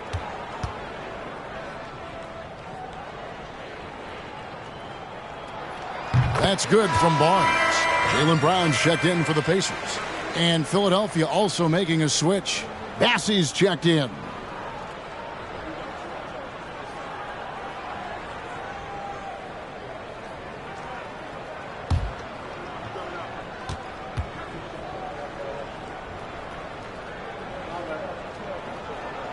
He hits one, then misses the second attempt from the free throw line.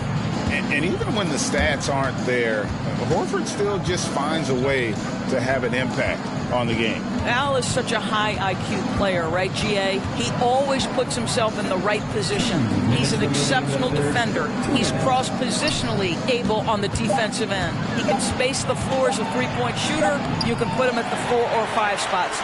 So valuable. 1:44 left to play here in the third. And it's out of bounds. They say it was last touched by Brown.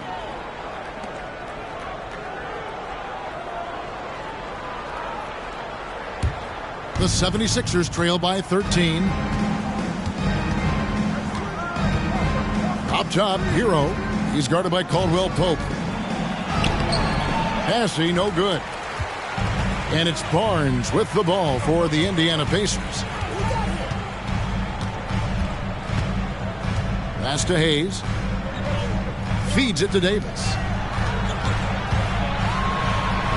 Gets that one through the hole, make him now 7 of 13 in this game.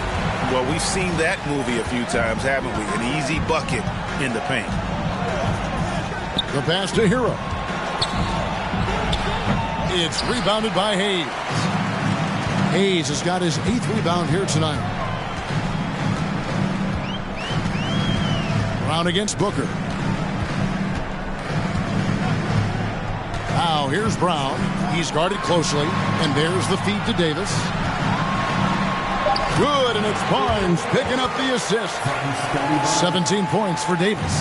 Yeah, they're rolling right now. That lead continues to grow.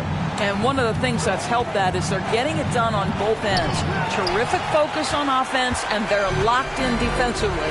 Caldwell Pope passes to Barnes. About 7 seconds separating the shot and game clocks.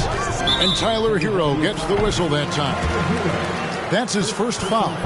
And KCP's quickness makes him tough to track coming off those screens. He's made 2 of his 3 attempted tonight.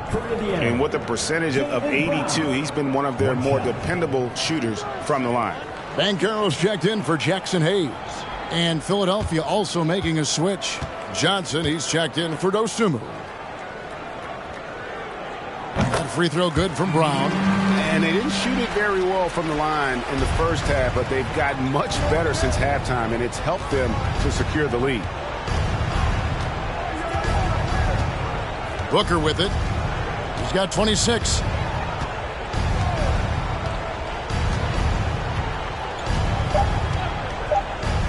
Looking to end the run. You have to be impressed with the instincts and versatility on the defensive end from Scotty Barnes. This guy legit. And as we conclude the third quarter, pretty much a blowout. It's been a one-sided affair. It's the Pacers opening up a huge gap. And fourth quarter basketball will be coming your way on 2K Sports right after this.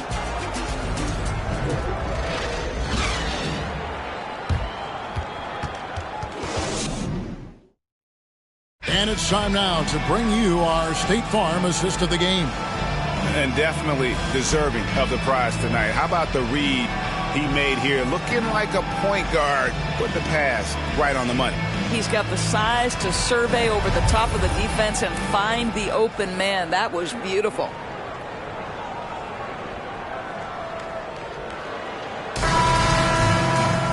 And with the fourth quarter upon us, time is running out for this game to become competitive.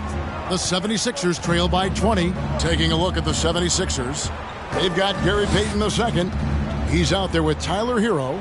Johnson is out there with Horford. And it's Bassey in at the power forward position. Here's Hero. Banchero grabs the board. Indiana's gone past the three-point line for 13 of their shots. 6 of 13. Barnes outside to the paint. Here's Davis. It's hauled in by the 76ers. Horford's got 14 rebounds tonight. Going after. Johnson can't hit. Well, he had 1 3-pointer in the first half, but so far in the second, he's come up with goose eggs. Brown outside. They get it back. Davis. And good work on the boards. They pick up the second chance points. Davis has got 10 points in just the second half. Payton passes to Hero. Fourth quarter still young, just over a minute play.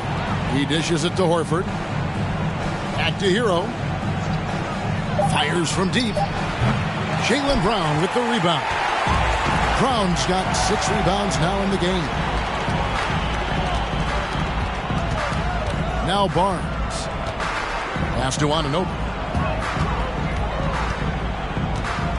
And Doris, in a time where we see so much international conflict, Commissioner Adam Silver has said that shared loves and appreciations, including sport, can bring us all together. It's a nice thought. It's a wonderful thought, Kevin, and I think immediately to the NBA Finals, where I see representatives from so many different countries, China, Brazil, you name it, the opportunity to interact, to share our passion for the game of basketball. Listen, the hope is we can find more things that connect us than that pull us apart. Three-pointer, Payton.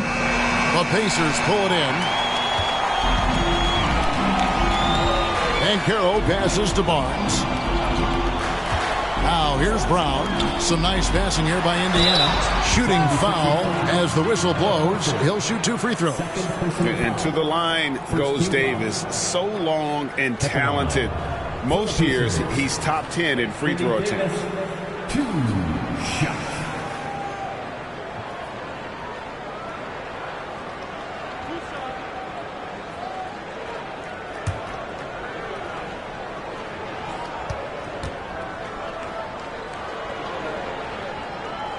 First free throw is good. And good job bringing that free throw percentage up here in the second half. Doing a great job at the line.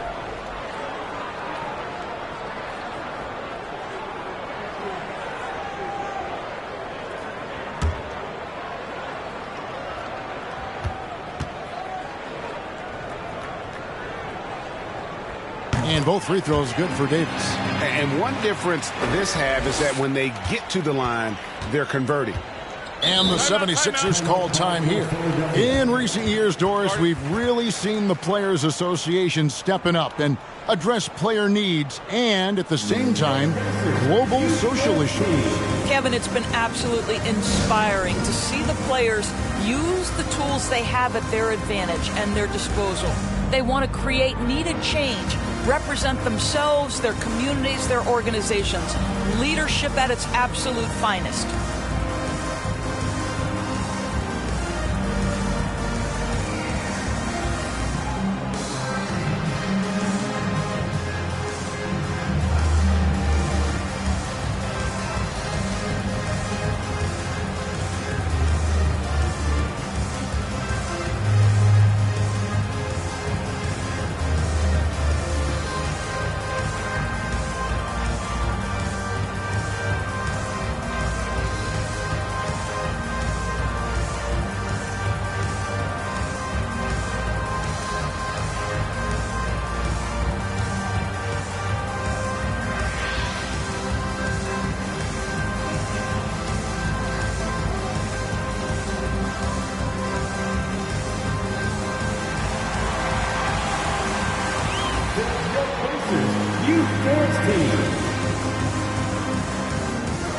And now we present our New Balance Player of the Game, Anthony Davis. And the D tried to get physical with him down low tonight, and it really backfired.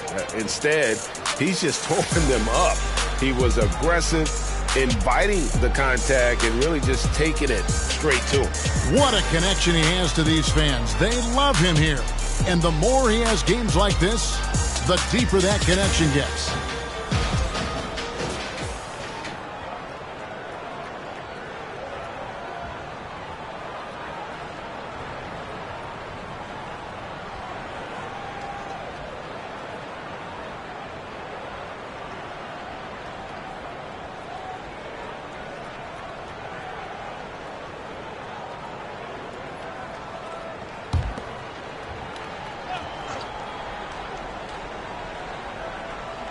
Just under 2.5 minutes gone here in the final quarter.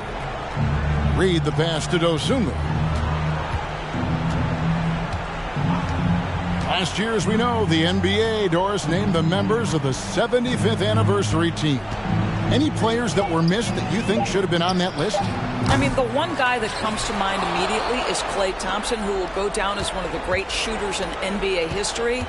The problem for voters, I think, is the challenge of weighing the accomplishments of prior generations with what we are witnessing today. It is a challenging vote. There's no doubt Klay will be top 100 when it comes in 25 years. Here's Highland. Pass to Mathurin. The three. And it's Osman with the rebound. And on an open look like that, he's very gifted at making the weak coverage pay. Payton passes to Dosunmu. Here's the teardrop. Reed gets the bucket. Well, use the pick and going right to the cup. I love the aggressiveness. Now, here's Ivy. Shoots over Dosunmu, and he drops it in from the low post. The 76ers shooting about 33%, not happy with their play on that end. Pass to Osman.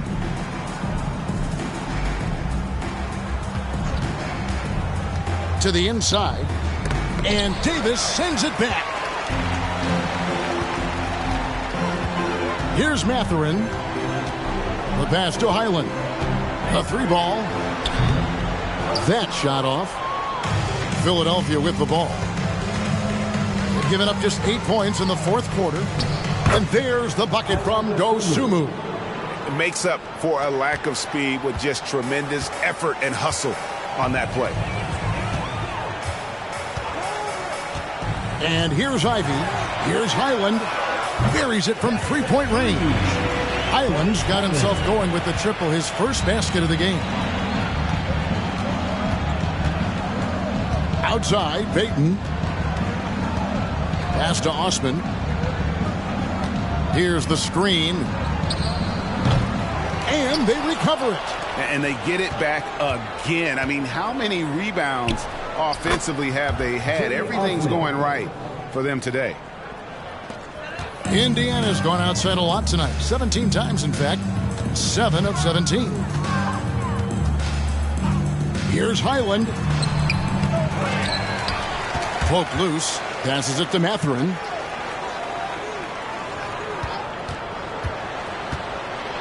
And it's blocked. Payton with the ball. Now here's Dosunmu. Oh, and there's the alley-oop. Throws down the alley-oop slam. And how sweet a play was that? As sweet as it gets. An exquisite pass to set up the powerful alley-oop dunk. Timeout called the Pacers.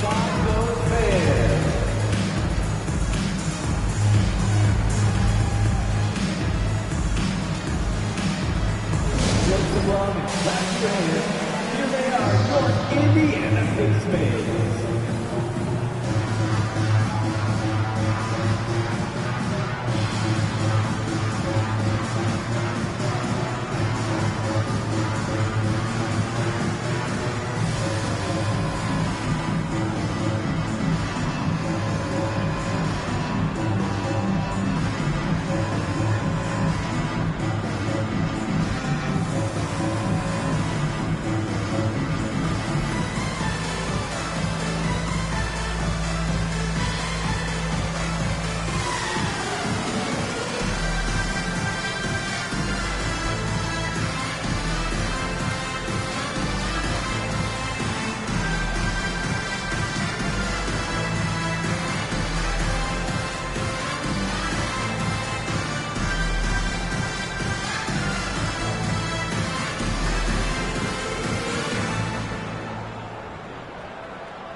Are turning the temperature up. Let's dance.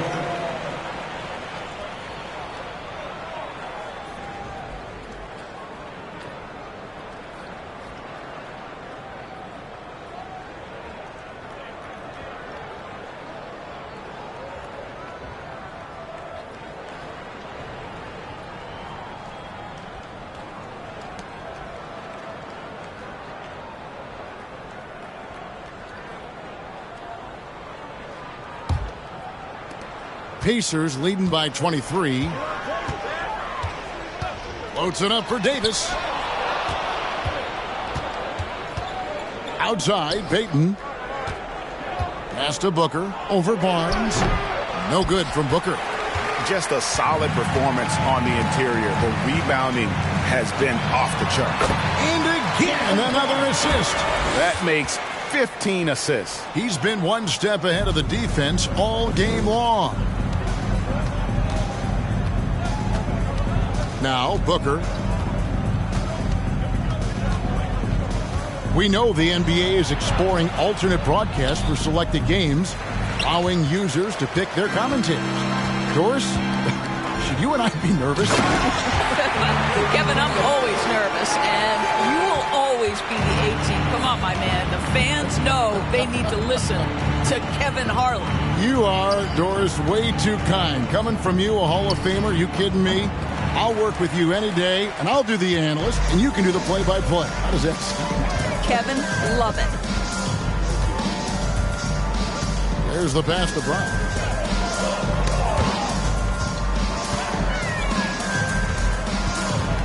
Six on the shot clock. Goes up on the block. Here's Davis. Pops in the layup for two. Davis has got 18 points just in the second half. Boy, has he put his foot on the pedal here this quarter. He's doing a terrific job in terms of leading their offense. Feeds to Booker. And the a dunk by Booker. Well, Devin Booker's game is finesse, but if you open up a window to jam it, he'll finish it. Payton against Brown. The feed now to Davis. Got a hand on it, and so it looks like the Pacers will retain possession here. Indiana making some changes. Hayes, he's checked in for Anthony Davis. Kentavious Caldwell-Pope comes in for OG Anunoby. And Ivy subbed in for Jaylen Brown. Philadelphia also making some changes. Nick Richards, he's checked in for Horford. Hero comes in for Gary Payton. And it's Dosunmu in for Booker. Banchero passes to Hayes. Clock at 4. Pulls up on the wing. The shot by Ivy, no good. That's a shot he's got to hit. You don't get many looks better from that range. Pass to Hero. And stolen by Barnes. For the finish. And the dunk by Barnes. This guy's such an impressive defensive player. Scotty Barnes, cross-positional, makes a play for his teammate. Nicely done. Dosunmu, the pass to Hero. And he uses the glass on the layup. And that's 12 points for Tyler Hero. Well, that possession to me highlights the importance of creating for your teammates. Passes to Banchero. From the baseline. And he overshot that one, missing. The 76ers shooting only 35% in the fourth quarter. The offense looking a little rickety. Dosunmu, the pass to Hero. Bangs home the trifecta. Building confidence in that deep ball. 1 from distance in the first, 2 in the second. Here's Ivy. He kicks it to Barnes. Well, you're looking at the MVP race last season between 3 incredible big men with Jokic, Embiid, and Giannis Antetokounmpo. Analyzing that, Doris, what's your big takeaway? The idea that the big man, the 5 spot in the NBA is obsolete. That argument is over.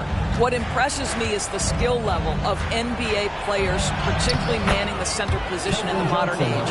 Highly skilled, can shoot it, can take it off the bounce, and are exceptional passers. Boy, this is fun to watch.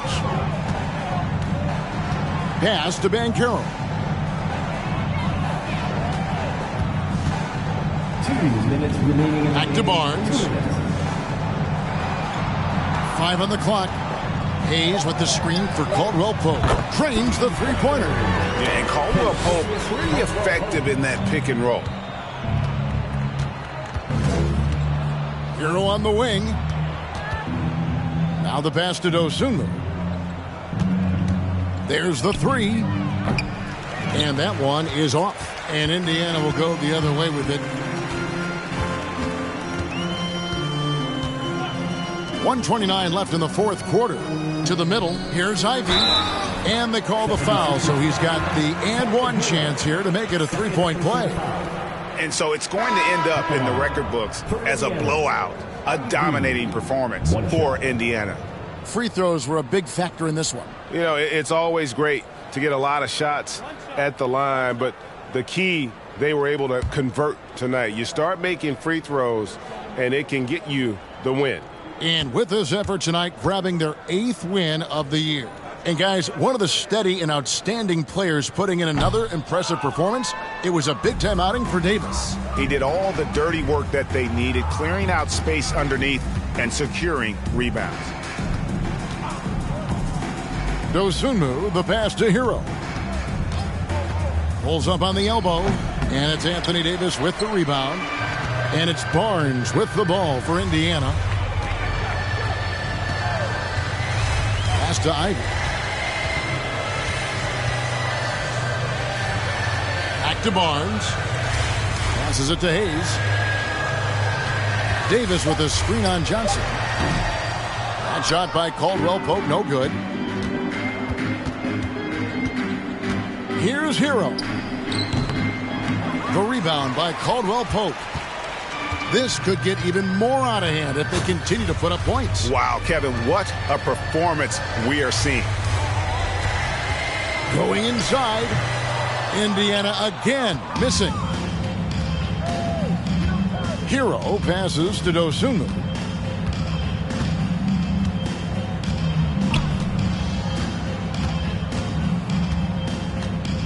They set the pick. Back to Hero. Launches a three. That one, no good. So no problem for Indiana as they get the win. This game may not have been the most exciting we've ever seen, but you have to appreciate just what a clinical performance they put on. I know their fans appreciated it, and we saw at times just stretches of excellent defense, potency from an offensive standpoint as well. They were pretty much dominant. And a chance now to send it over to David Aldridge, standing by courtside. David. Thank you, Kevin. Here with AD. Hey, you guys seem locked in tonight. What was the key? Well, we came out aggressive defensively and offensively, and against a team like that, you got to come out aggressive defensively first, and I think we did that through the whole 48. Yeah, you certainly beat them to the punch, and you beat them on the scoreboard as well, man. Congratulations. Back to you, Kevin. All right, David, thank you. And that's going to do it tonight, folks, for our broadcast. For Greg Anthony, Doris Burke, and David Aldridge, and the rest of our terrific crew, this is Kevin Harlan saying thanks for watching. We'll see you next time. Have a great evening.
And inside the locker room, everyone trying to lock in, get mentally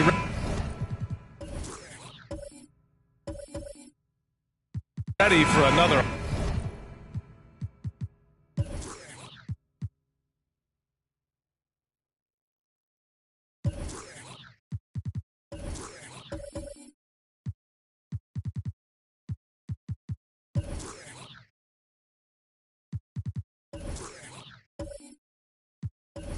Hard-fought NBA battle. It'll be the Nets off the tip. So a look at our starters for the Heat. Luka Doncic is out there with Murray. Then it's Pascal Siakam, Then there's Alperen Sengun. And it's Randall in at the small forward position. Tatum finds Allen. And it's Allen who slams it home. Allen has to be in the conversation for the best roll man in the league right now. Look, he sets solid screens, and then he's an efficient finisher down low. Pass to Sengun. Randall outside. Sengun against Allen. 5 to shoot. Sengun, a screen on Tatum. Here's Randall. Rebounded by the Nets. And guys, talk about silencing the critics. Tatum made first-team All-NBA last year and led the Celtics to their first finals appearance in over a decade.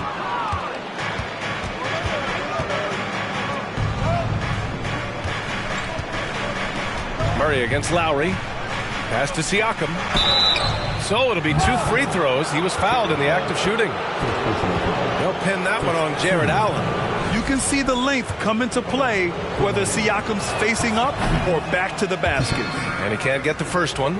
You know, probably the biggest shift for Tatum, his advancement at the defensive end, Grant. Oh, no question, B.A. And that's imperative at the small forward position.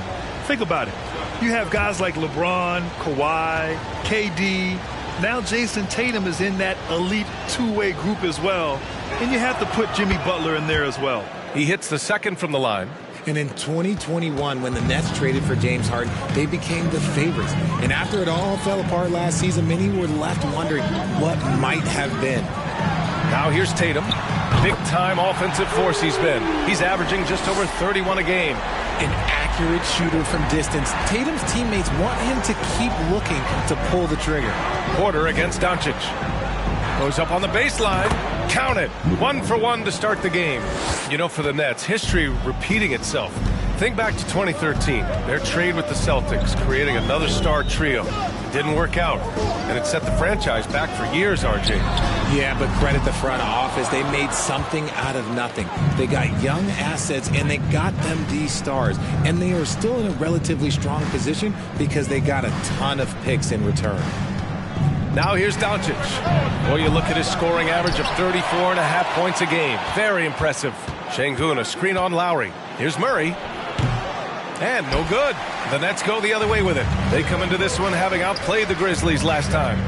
What about their offense? It was a well-oiled machine, getting them high-quality looks time and time again. The coaching staff has been happy with how well they've executed the game plan. They operated as a cohesive unit.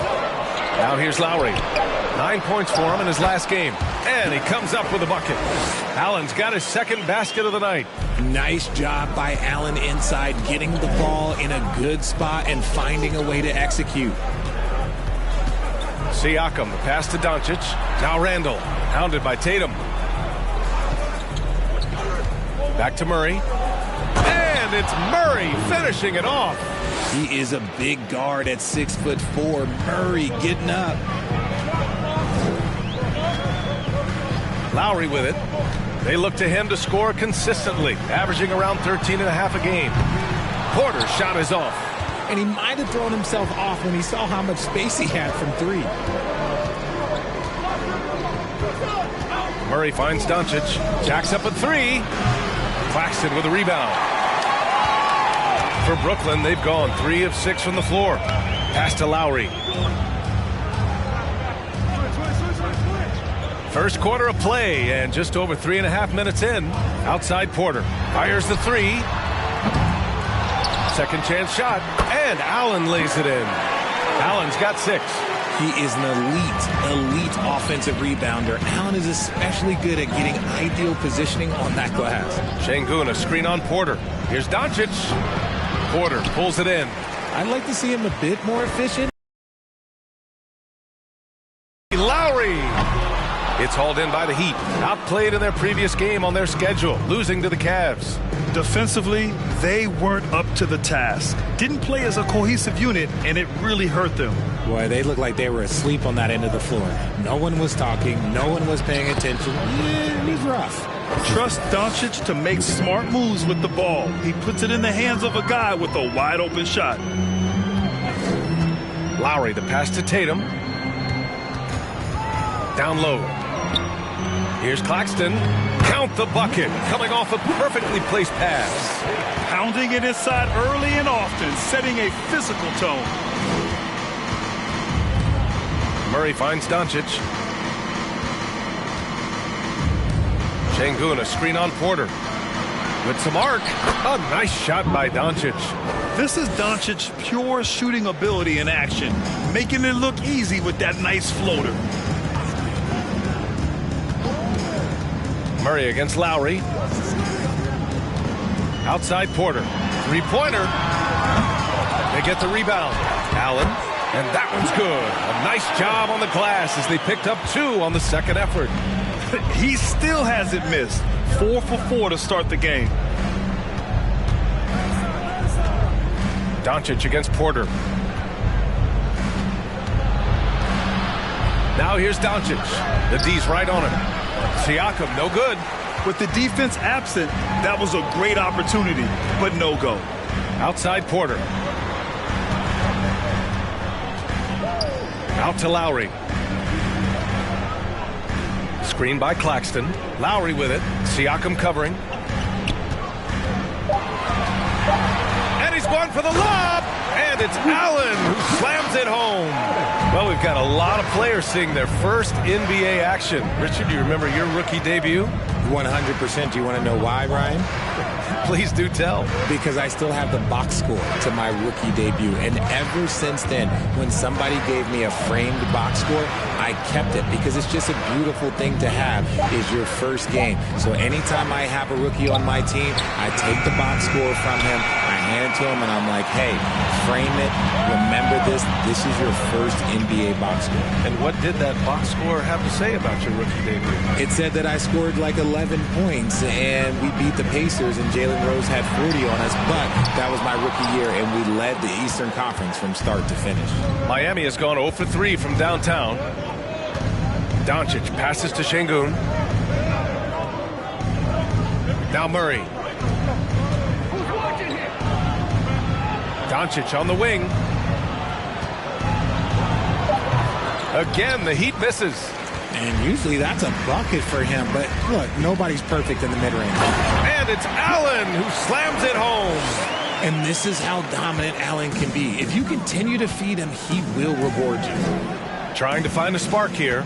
Yes, indeed. A rough stretch offensively. They could really use a basket.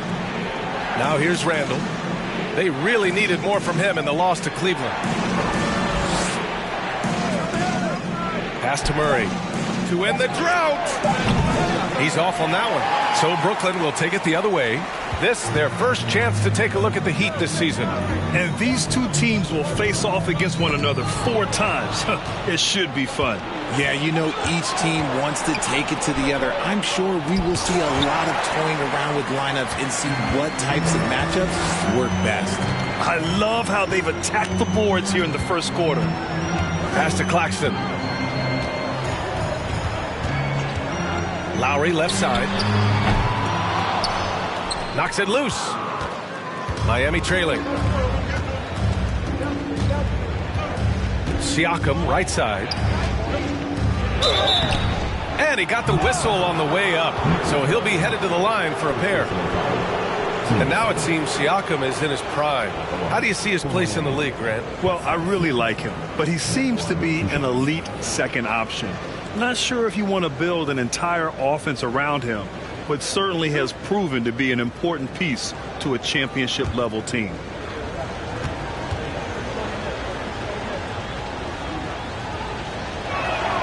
And he knocks down the first one. Cade Cunningham's checked in for Brooklyn. A big group substitution here for Miami. Young, he's checked in for Şengün. Crowder comes in for Randall. Brooks, he's checked in for Doncic. And Wright subbed in for Murray.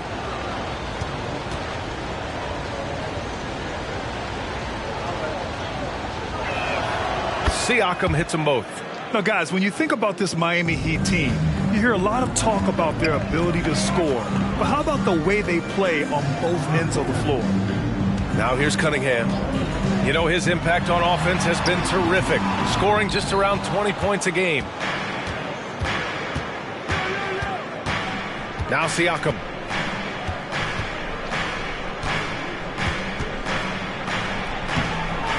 And Cunningham pulls it down. Defensively, this Heat team was top 3 in points allowed per game and top 5 in defensive efficiency last year. You know, B.A., that's something that surely isn't talked about enough. And when they're not having their best shooting night, they'll suffocate you on the defensive end. Now here's Wright, and right now he's currently putting up 6.5 points per game. Whistle blows. Yep, that's going to be a travel. It's time to take a glance again at that superb block. Yeah, just some terrific effort there. And you know the whole team will get an energy boost off a block like that one.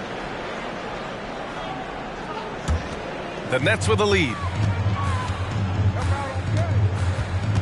Cunningham outside.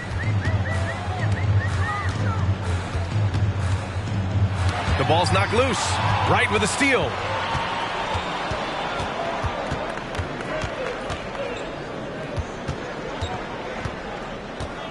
Kicks it out to Siakam. He buries it from 3. Siakam's got 6. The more Siakam uses the three-point shot, the more it helps his game. It makes him the all-around player he needs to be. Now here's Cunningham. Looking for his first basket, still in this one. Tatum from long range. Offensive board. Pass to Claxton. Now here's Cunningham. Launches a 3. Siakam pulls down the board. Already +5 in terms of rebound margin. Crowder outside. Young with a screen on Tatum. Crowder against Tatum. Porter with the steal. Cunningham on the wing. Pounded by Wright. And that one's good. Cunningham.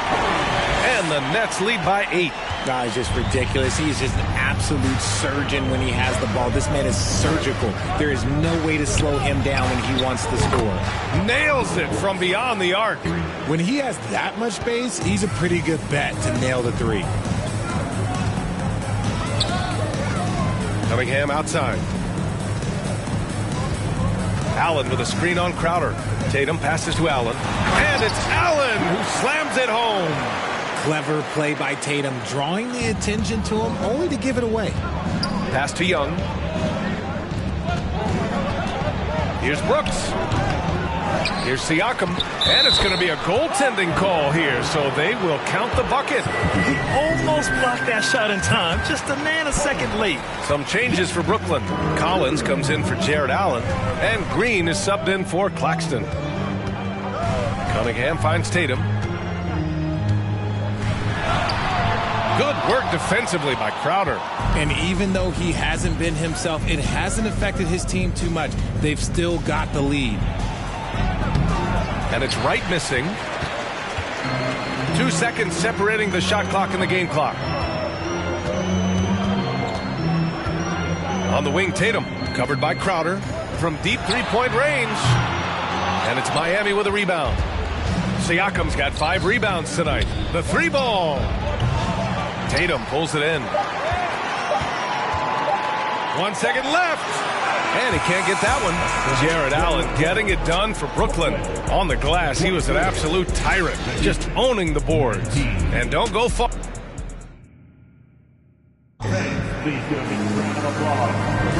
And thanks again for tuning in. If you're just joining us, we've played through 1 quarter of action so far. And some stats here, guys. The scoring breakdown for Brooklyn. Heat shooting only 33%. Not exactly consistent offense. Kyle Lowry out there with Michael Porter. Then there's Jason Tatum.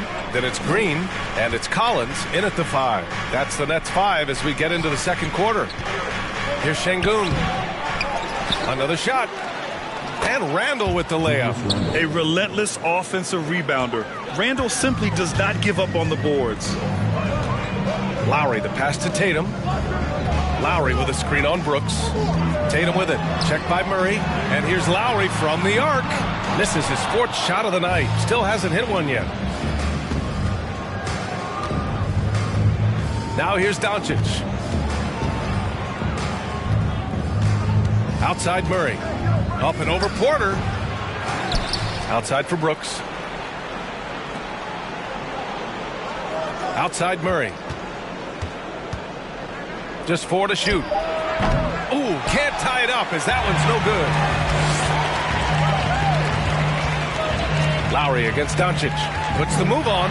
Ooh, rejected by Doncic. Randall, the pass to Doncic. Şengün with it.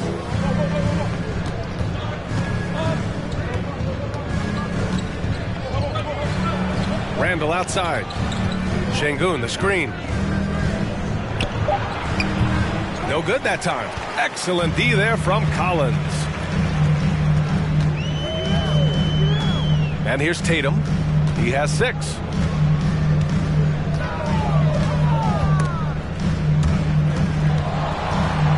Green, the pass to Tatum. Shoots over Randall. And Tatum with the basket on the assist by Green. Tatum's got his 3rd basket on the night right there. Boy, they need something to go to regain some confidence. No question. Way too many empty possessions for them. And again, the Heat missing. You kind of wonder where his head's at. The shot selection hasn't been there. And, of course, that one was just crazy. That's been typical of their performance today. They're sharing the ball and creating good shots. From deep, here's Doncic. Gets it to go. 3 makes, 9 attempts. And working on becoming more dangerous from deep. Doncic doesn't lack confidence pulling up from way downtown. Here in quarter 2, we've played a little over 2.5 minutes now. And there's the foul. It'll go on Julius Randle. That's his first foul. Jared Allen, he's checked in for Brooklyn. Claxton comes in for Jason Tatum. Nicholas Claxton.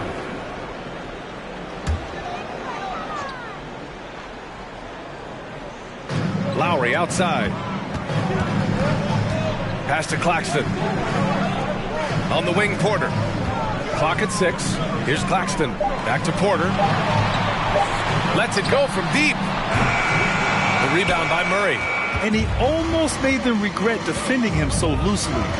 Now here's Randall. Back to Murray.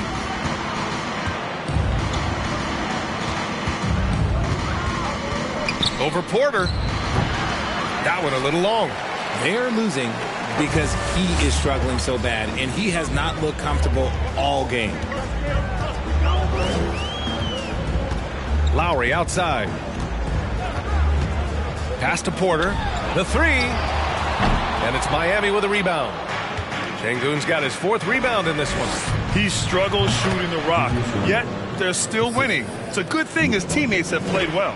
The value of good ball movement isn't lost on this squad. Porter finds Lowry. Allen on the wing. Here's Claxton. The Nets need to get off a shot here. And again, it's the Nets missing. Even with a big goose egg by his name on the shot chart, the team is somehow managing just fine without him. Randall, a screen on Lowry. Murray passes to Randall. And keeping us updated from the sideline, Allie LaForce. Thanks a lot, Brian. Well, Luka Doncic, an all-star from the second season, and every year he's one of the favorites for MVP. But Luka says, quote, I still haven't won anything, so I've got a long way to go. Brian, if you didn't catch it, team success is the metric. He says the key is to win a championship. Well, he certainly gives them a chance to do just that, Allie. Thank you. Let's just say his subpar shooting is just one reason why they are trailing in this ball game.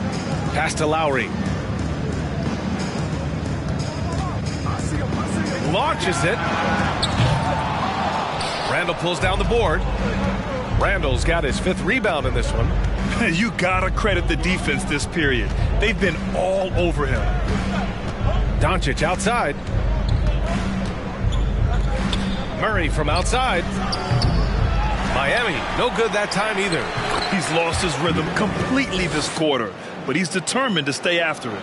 He's got a knack for those putbacks, so you have to be aware of that defensively. Get a body on him. The people upstairs in Brooklyn have been making some very interesting moves, trying to put together a championship caliber team. Back to Claxton. Pass to Lowry.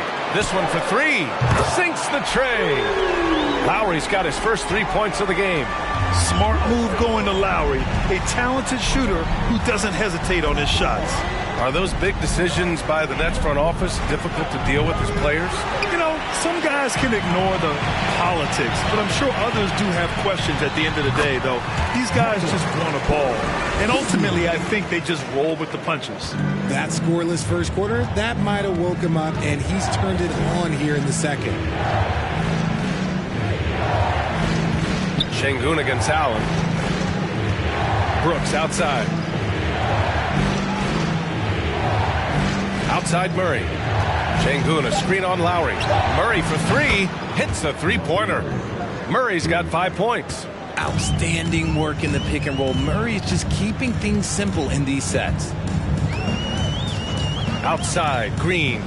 Back to Lowry. And the foul is called. He missed it, so he's got a couple of free throws coming his way. Well, we talk about the critical importance of the wing position, RJ. From the time you played, how do you think that position has evolved? Well, when you talk about positionless basketball, it really falls on the forwards. You want them to have more responsibilities. You want them to be able to guard 1 through 5. You want to be able to run your offense through them. So the wings in positionless basketball have a lot more responsibility.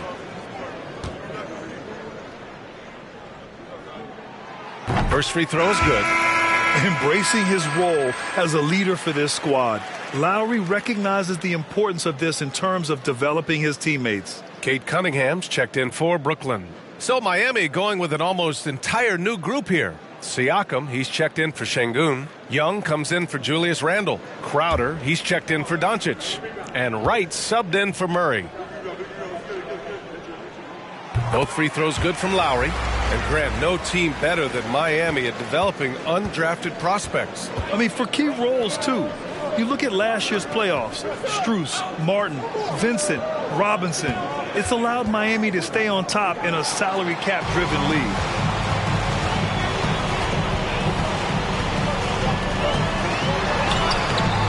And it's Miami with a rebound. It's one thing to prevent the layup. It's another to do it without fouling. Just terrific defense. Allen against Siakam. Shoots over Allen. Second chance effort. Claxton with a rebound. That's just a bucket. Look, you expect him to make. It's tough when you miss those.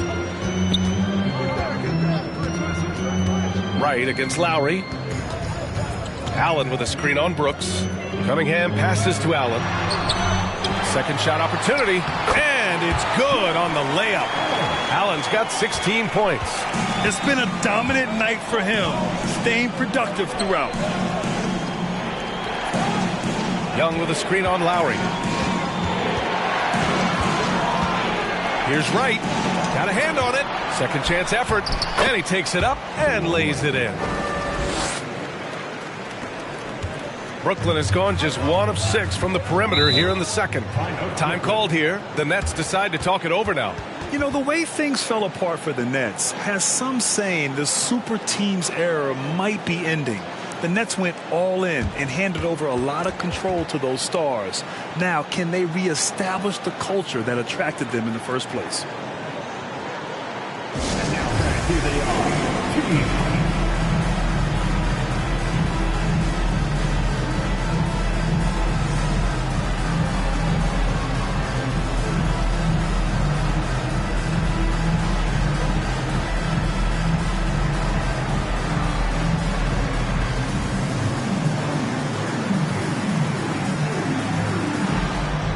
The Nets making a change here. Tatum's checked in. And we take a look at the best shot blocking in the real NBA. Well, you look at Claxton. Don't test him. The 4th best shot blocker in the league. He always makes an impact with his shot blocking. He's a constant presence around the rim. And after connecting twice from deep in the first quarter, he hasn't been able to drain another here in the second. The kick out to Young. And again, Miami with a triple. They're making a few more threes this quarter, trying to cut into that deficit. Oh, there's the alley. And it's Allen who slams it home. When you combine his length and leaping ability, Allen is a ridiculous lob threat. There's Young with the 3, and they recover it. Young with a screen on Lowry. Wright, the pass to Young. He got a piece of it. Here's Lowry. 5 points in the game. To the inside. Allen. And it's Allen who slams it home. And this is why you feed the big fella Allen on the inside. With his size, he is a major threat anywhere around that hoop. Tatum with a steal.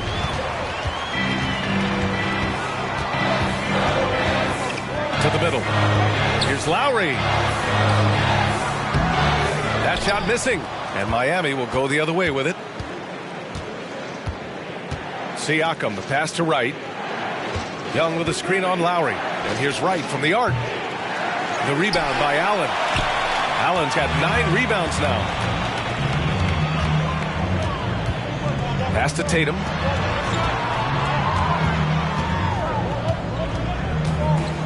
Here's Claxton. Guarded by Young. Shot clock at 6. Stolen by Young. Lowry against Wright. Now Young. On the wing, Crowder. Now quiet so far offensively, searching for his first points of the game. Lowry against Wright. Lowry, the pass to Cunningham. On the wing, Tatum. Back to Claxton. And the shot is good on the assist by Tatum. Tatum's got 4 assists now tonight. Defensively, they've got to get more bodies in the paint. That's 3 straight field goals from below the free throw line. Young with a screen on Tatum. Tatum against Crowder. Just 5 to shoot. Looking to end the drought. And Cunningham pulls it down. The Nets with a lead. 52 seconds left to play in the half. Gets it to drop. Now 2 of 4. And just not letting up at all. I mean, you have to love this approach. You want to get the ball to the guys who make plays. This is when good players really get after it. He can sense that they're reeling, and he's going to put his foot on the pedal. And it's Crowder missing. Brooklyn shooting a solid 50% throughout the second. Cunningham finds Lowry. Pass to Tatum. Oh, a clear foul there on the missed shot. So he'll get a pair at the line. Give that one to Jay Crowder. What strikes me about Jason Tatum is really his versatility. He's got any move for any situation that you throw at him. His moves have moves. His counters have counters. That is a man that can finish plays or make them. Collins, he's checked in for Brooklyn. Michael Porter comes in for Cunningham. Here's Wright. That one's wide left. It's obvious they're becoming frustrated. Nothing seems to be going their way. In a major drought, need to find some sort of momentum. Here's Tatum. He got it up in time, but it would not fall. And so it's Brooklyn in command with a 13-point lead at the end of the quarter. They've been fantastic pushing the ball. Obviously plenty. And now, let's take a glance ahead at the games on the dock. Thanks for tuning in.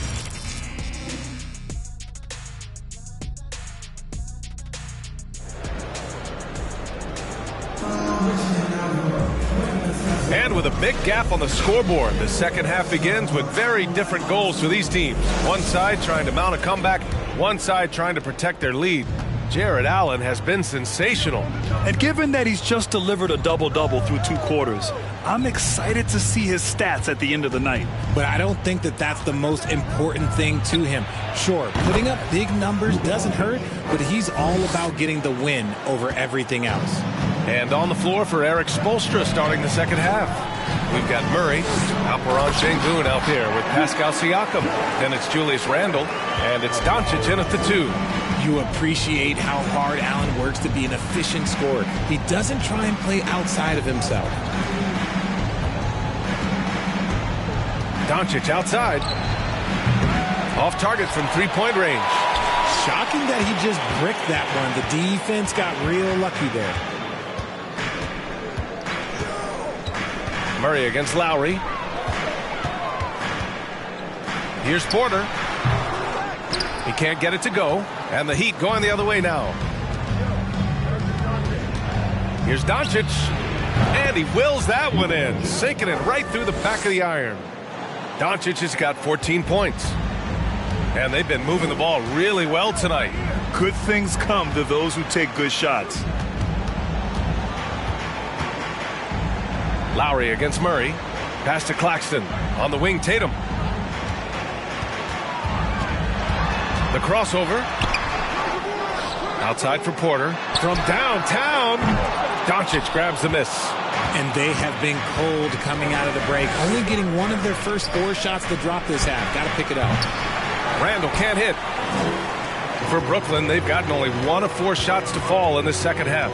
And for Julius Randle, back in 2014, a nightmare start to his career, Greg. Oh, man, so sad. I mean, Julius breaking his leg just 14 minutes into his NBA debut. A serious injury that required him to miss his entire rookie season. But give Randle credit for coming back and carving out a great career. Şengün, the screen. Here's Murray. Rebounded by the Nets.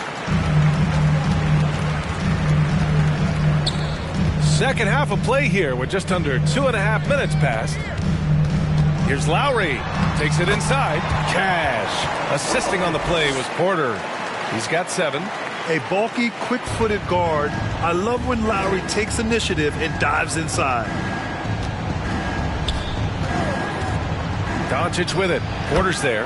And the bucket is good. Doncic has got 7 points here in the quarter. The Nets have gotten 3 of 6 shots to fall so far in the third. Lowry, the pass to Tatum. No good there. Randall with some nice D. Miami has gone only 1 of 3 from deep here in the third. Randall, a screen on Porter. Here's Doncic. The rebound by the Nets. Claxton's got rebound number 9 now. What an effort here tonight. Third quarter action, and just under 3.5 minutes have passed. Outside Porter. Back to Lowry. Let's go with a 3. Gets the 3 to fall. Lowry's got 10 points. Well, Lowry can just pepper you with shots from the arc. He's got a talent for finding and making those looks. Doncic passes to Murray. Şengün, the screen. And a foul called on the way up. So he'll take 2 from the free throw line. They'll pin that one on Jared Allen. And when we talk about DeJounte Murray, what really stands out to me is how much of a leader he is for his team. He's someone his teammates really respect. Shoot 2.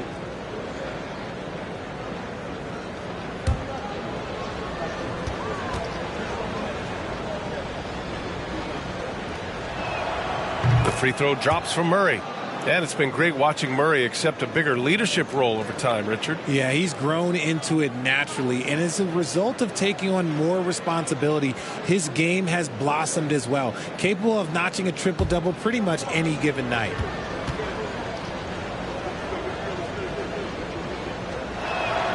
Good on both. It's fun to watch a crafty player like DeJounte Murray who uses a blend of speed and smarts to make trouble on both ends of the floor. Pass to Tatum.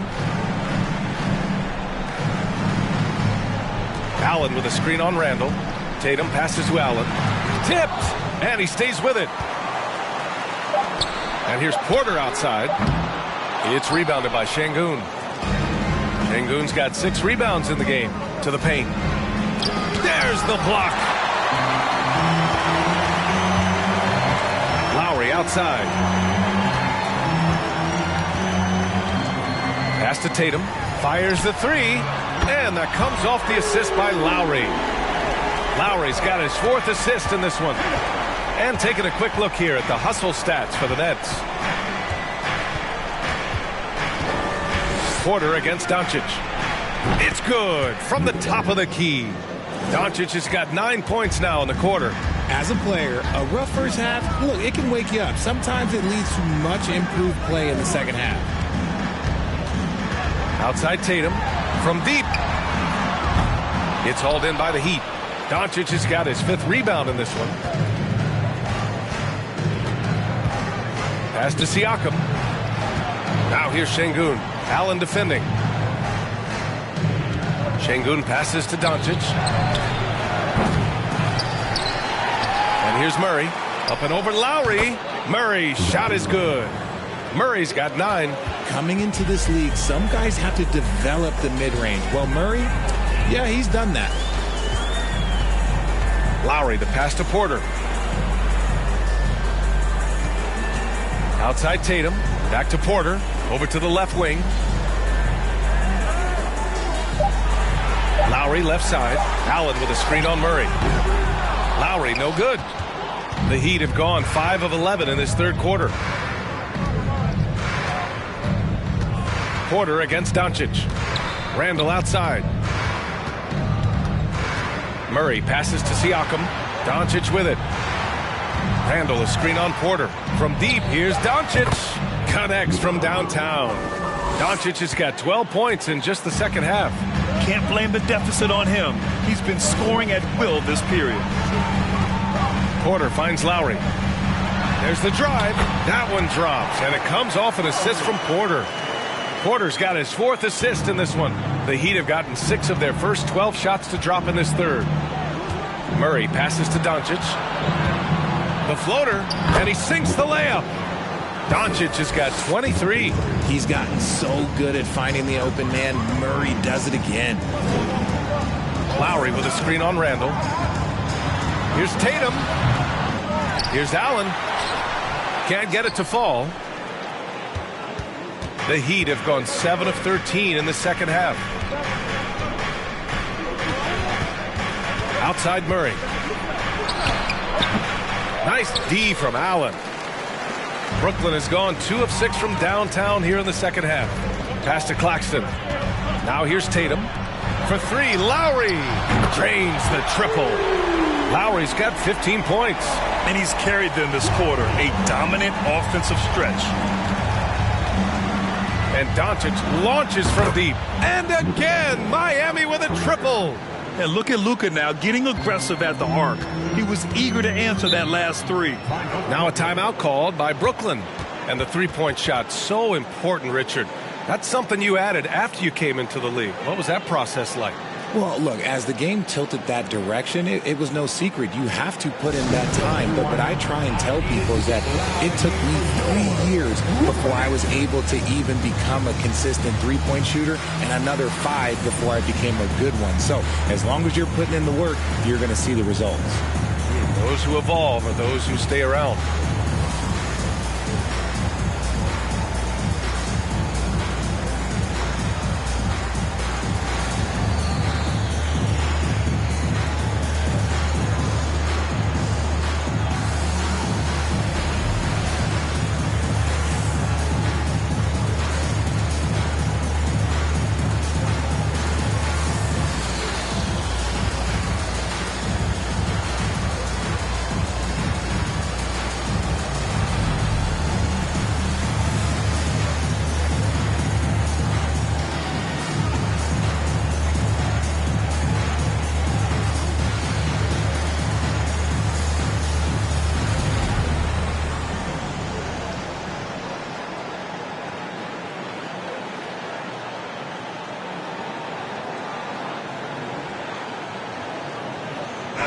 He's checked in for Allen. So Miami going with an almost entire new group here. Young, he's checked in for Şengün. Crowder comes in for Siakam. Brooks, he's checked in for Julius Randle. And Wright subbed in for DeJounte Murray.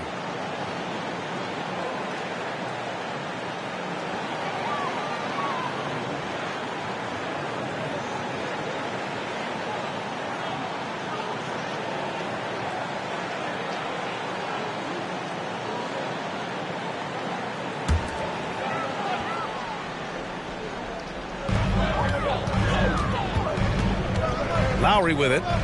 15 points in the game. Outside Tatum. The 3 is up. That's good. And so Lowry with the assist. Tatum's got 6 in the quarter. And now with 2 3-pointers in each half, he's really doing his all to help his team out from deep. Crowder outside. Back to Brooks. Crowder outside. 6 on the shot clock. Puts it up from 12. No good. A bit long that time. Nice rebound. Trying to match the other team's intensity right now. Lowry, the pass to Tatum.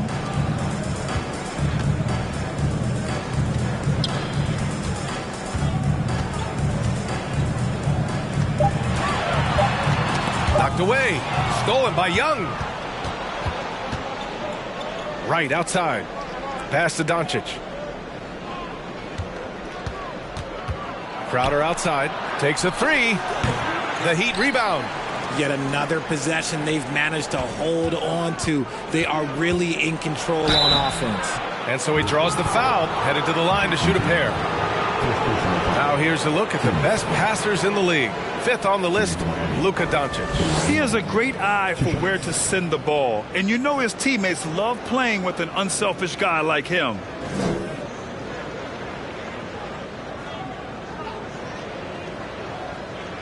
Shooting 2.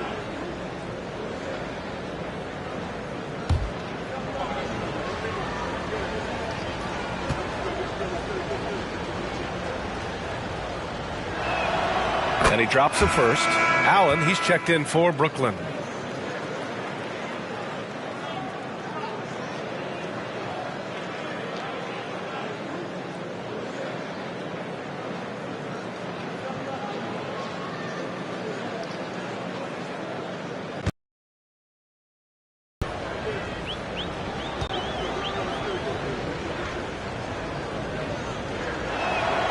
So he gets them both. And they've done well from the free throw line this half.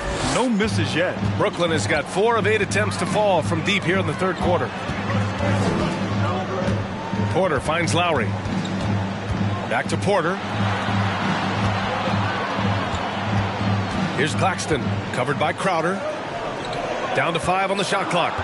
Allen with a screen on right. And here's Lowry from the arc. Crowder grabs the miss. Defense dodged a bullet that time. Total breakdown.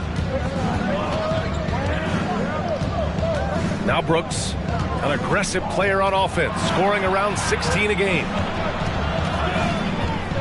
Crowder outside. Lowry against Wright. Shoots over Allen. Miami, no good that time either. And the Nets shooting at 45% of the game so far. Porter, the pass to Allen. Crowder with a steal.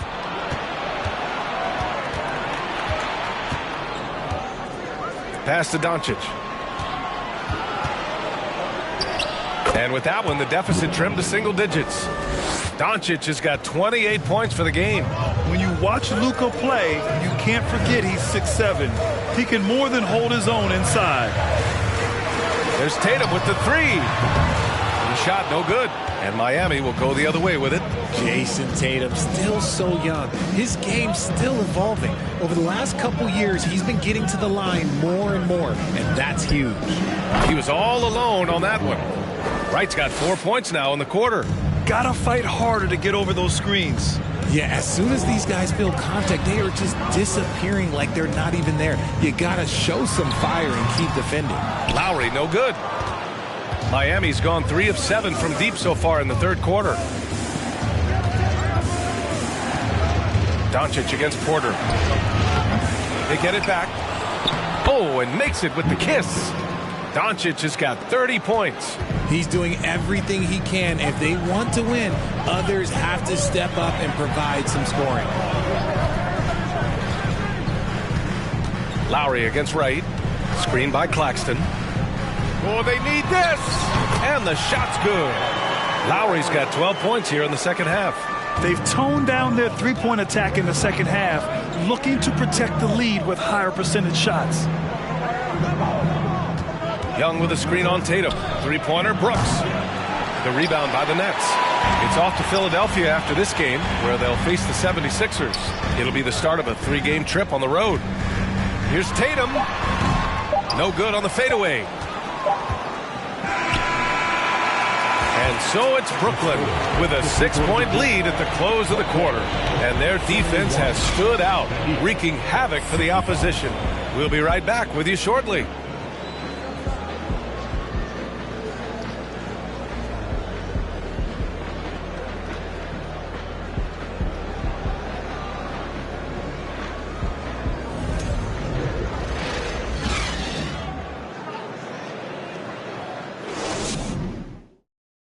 And it's time to bring up the State Farm assist to the game. And I'll tell you what, this was a no-brainer tonight. Take a look at the precision on this feed. Couldn't place it any better. You've got to admire the vision just as much as the accuracy. Not many players can even spot that pass.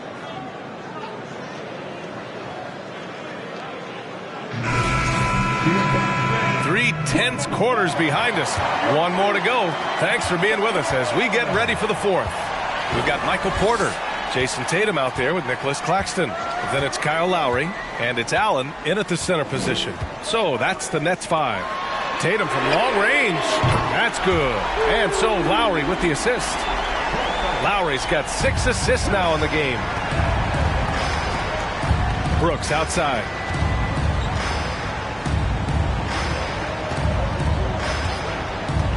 Fires from the line. Porter pulls it in. Porter's got 5 rebounds tonight. Lowry outside. Pass to Tatum. Screen by Claxton. Tatum, good. And it's an 11-point Brooklyn lead. See, this is what I like about Tatum and the way he uses the pick. That extra room is all he needed and just knocks down the shot. Here's Siakam. There's another block. A defensive stalwart so far. That's 6 blocks. Protecting the rim well. Love the hustle. Well, the Heat's shooting 35% so far in this one. Pass to Brooks. Randall outside. Brooks outside. Here's Murray. Tipped away. And that's out of bounds. Miami will keep it. Luka Doncic is checked in for Brooks. Luka Doncic.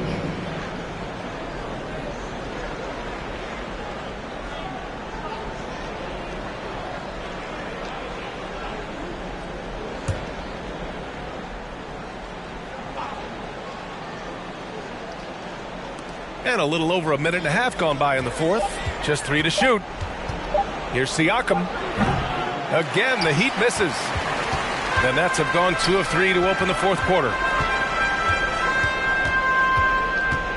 Porter in the post, guarded by Doncic, kept alive. Allen, and it's Allen who slams it home. Adding some extra style to the slam. Okay, what a move by Allen. Time called here. Miami decides to talk it over. When you look at the age of Jared Allen, the way he's developed, he could be a top 5 center in the league very soon. Fantastic impact on the court he has.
And now let's present our New Balance Player of the Game.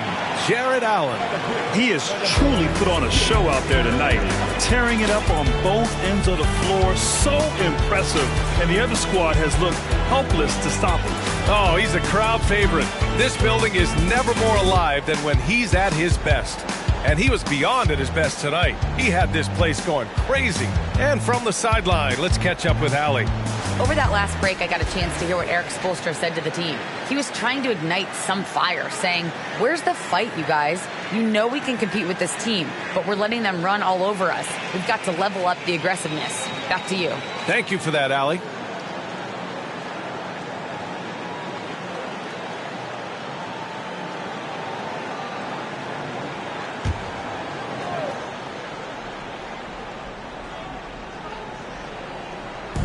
And Miami has possession. Nothing doing offensively yet for them in the fourth. And they'll keep possession. Şengün with it. Open on Claxton. For three, Randall. Here's Şengün. He blocks it again. Making his presence felt on this end. And just holding down the fort, B.A., anchoring the defense. And how about that replay? Man, you got to appreciate the hustle on defense. What a play. I mean, that'll have the offense thinking twice about taking shots in his presence.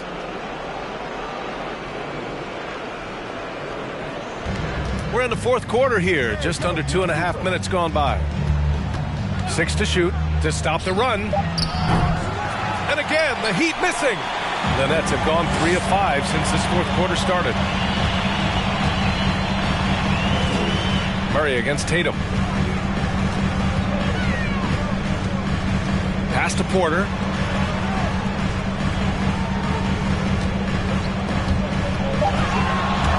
And here's Lowry.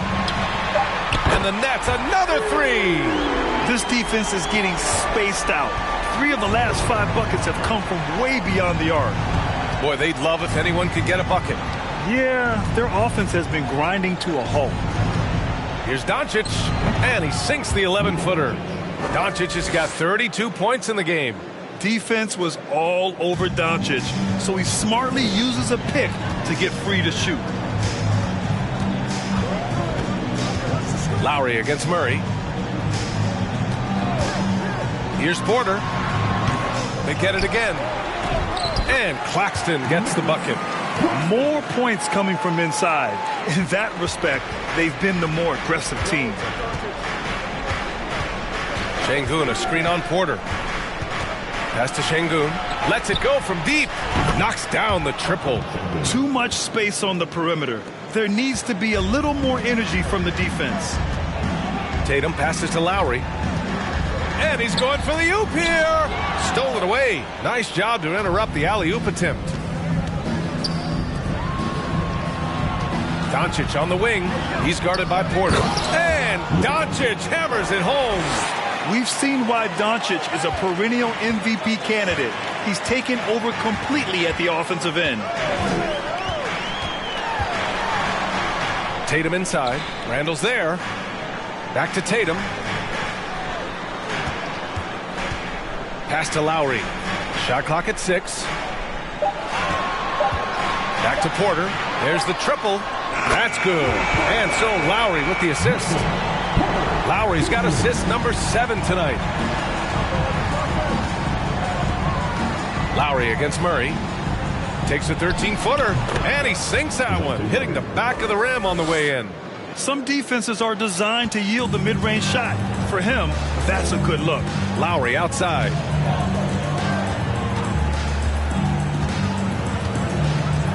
Back to Tatum.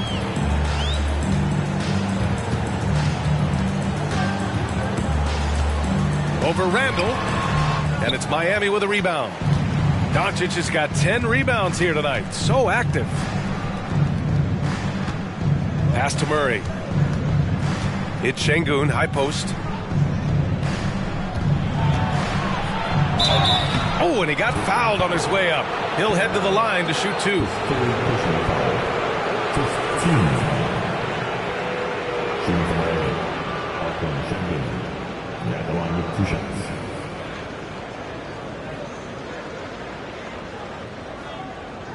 Take a break. Take a break. 2 shots.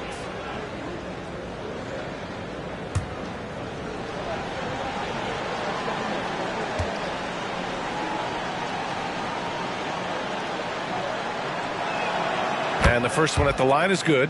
Well, the NBA has gotten tougher on flagrant fouls, but you see instances where guys get hurt. They miss a lot of time, and yet there's only a one-game penalty for the fouler. Something to look at, you think, RJ, or no?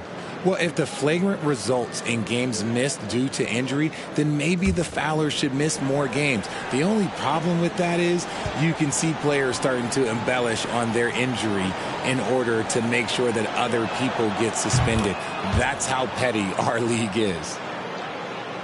Brooklyn has gone 3 for 3 from downtown in this fourth quarter. Lowry against Murray. And the call will be against Alperen Sengun. That's his first foul of the game. First team foul.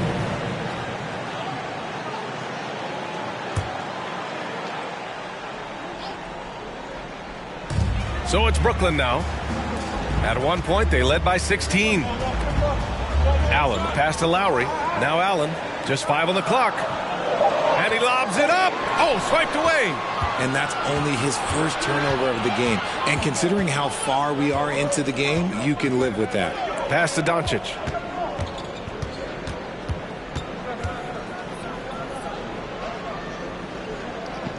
Murray with it. He's guarded by Lowry. Kicks it to Doncic. And they'll get another chance. Big rebound and a smart play to kick it right out. They want to use as much time as possible here. The Nets have gotten 6 of 10 attempts to drop in the fourth quarter. Here's Lowry. Doncic grabs the miss. Miami with the ball. They're on a 13-5 run. Siakam, no good. More than a few bad breaks for him this quarter. He's struggling, and the team is following suit on the scoreboard. Now here's Lowry. Outside Tatum. The 3 is up. Here's Allen. And he was fouled while in the act of shooting, so he'll take 2 free throws. That one on Doncic. Hard to stop a guy with Allen's physical gifts inside. He forces the defense to get sloppy and foul. At the line, 2 times.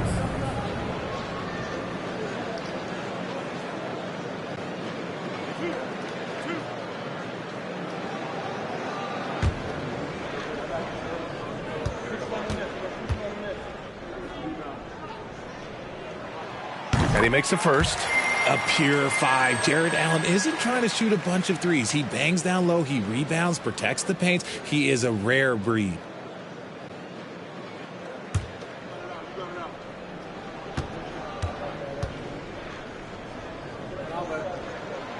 Second free throw, no good. Miami has gone only 1 of 4 from the perimeter here in this fourth quarter. Here's Randall. It's good. Only a few seconds into the shot clock. And yeah, Randall is absolutely a threat from in between. Something that D has to recognize and adjust accordingly. Murray against Lowry. Outside Porter. The 3 is up. They grab their own miss. On the wing, Tatum. Checked by Randall. Launches a 3. And it's Tatum with the 3. Tatum's got 24. He hit a couple from range in the first half, but now his confidence is through the roof. Doncic against Porter. Goes back up. Sengun. Oh, plenty of contact on that shot. Officials call the foul, and he'll take 2 free throws now. For Miami, Alperen Sengun, 2 shots.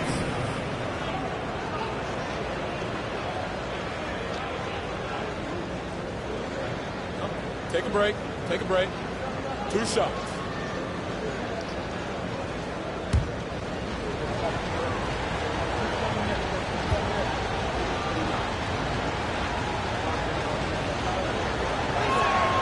First one falls for him.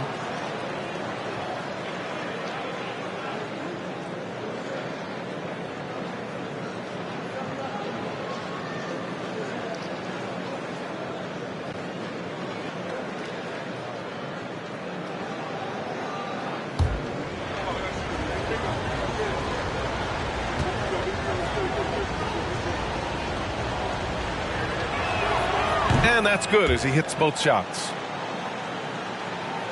Here's Tatum.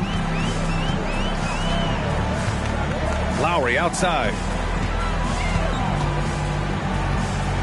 Randall against Tatum. And he drops in the layup off the glass. He's got 26. Look, this dude is well built, man. He's a specimen. He's 6'8". Look, he's going to score inside if he gets that close. Doncic passes to Siakam. Murray with it. Shoots over Allen. And there's Murray. That one's good. On the assist by Siakam. And despite the defender's length, he goes right up from the mid-range. Hey, when you trust your shot like he does, it doesn't matter how much size you're giving up. He feels the mid-range in his territory. That's tipped. Ooh, stolen by Murray. Doncic passes to Murray. Now here's Siakam. And here's Randall. He's guarded by Lowry. Randall, good. Yeah, nice play by Randall. He can take up space in there and has great short area quickness. And here's Lowry. Pass to Claxton. Outside Tatum. Fires for three. And the Nets, another three. They're getting torched on the perimeter. 4 of the last 5 buckets have been threes. Here's Doncic. And there's the rejection. Now Tatum. He's covered by Siakam. Here's Tatum. Allen with a screen on Siakam. Tatum passes to Allen. Oh, and there's the whistle on the shot. So 2 free throws for him coming up. We have seen Allen look more for his offense over the years, which in turn draws the D's attention.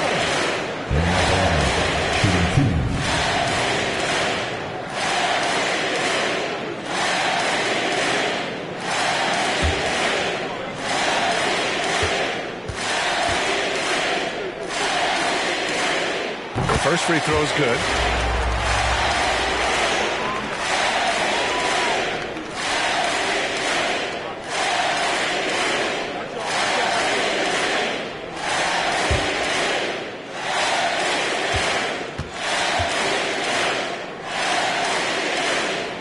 Both free throws good from Allen. Miami has gone 1 for 5 shooting from the arc here in the fourth. Doncic against Porter. Fourth quarter. Şengün, the screen. Back to Randall. Takes the three. Yes, and it's Murray picking up the assist. Murray's got his 3rd assist of the night. Yeah, as a shooter, Randall can be practically automatic. He gets the ball and immediately has a shot cooking. Allen with a screen on Randall. Tatum from long range. Siakam pulls down the board. Siakam's got a rebound number 12 here already in the game. Pass to Doncic.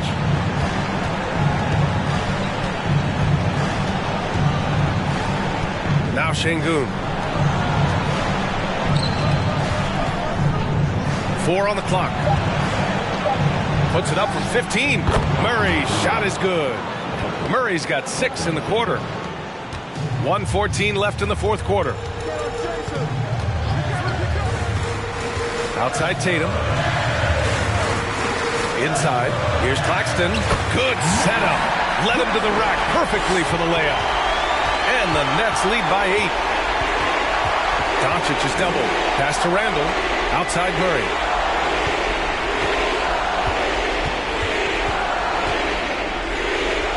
Doncic outside.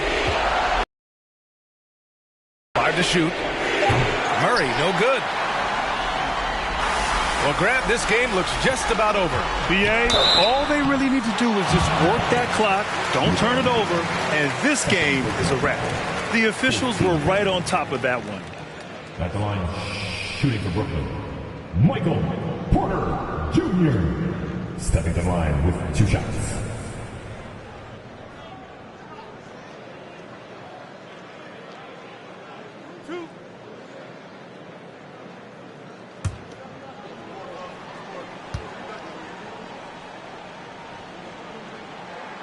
He gets the first, and that'll put him up by 9. Brooklyn making some changes. Collins, he's checked in for Jared Allen.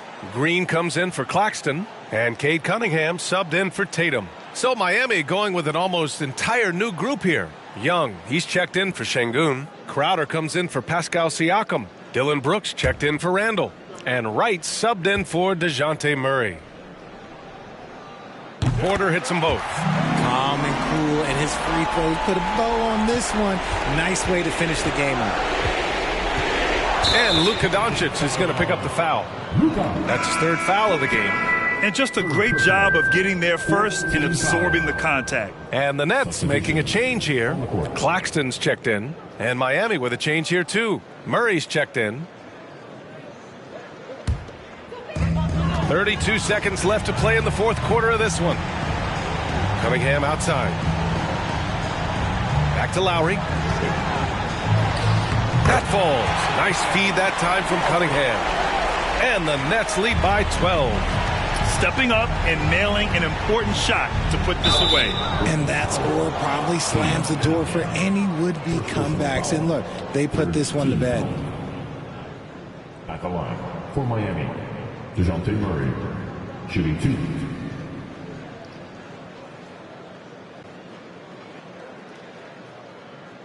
Shooting 2.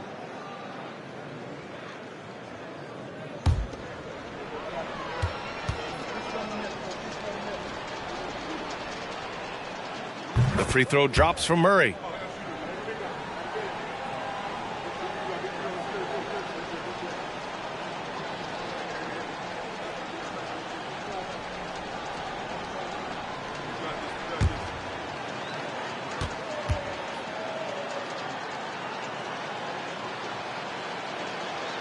And so he's able to get 1 of 2.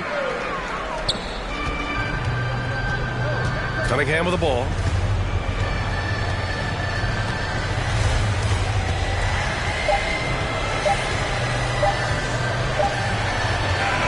And so it's Brooklyn easily grabbing this one.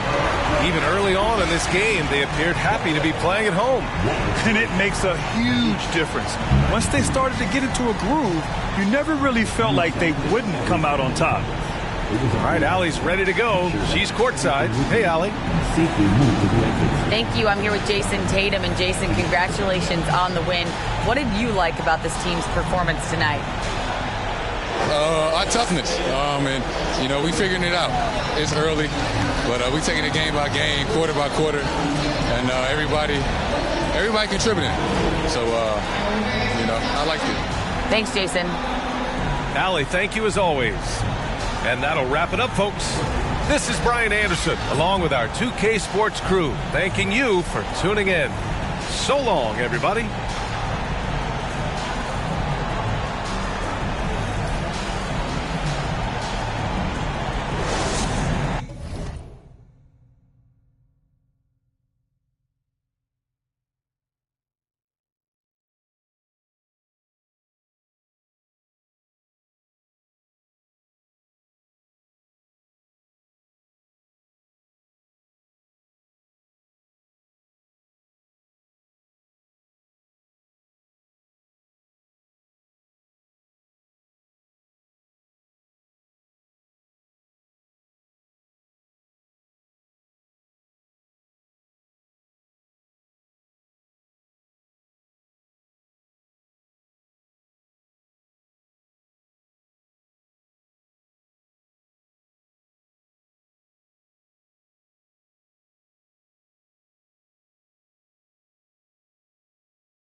And getting mentally prepared to compete. You see the focus. You feel the energy.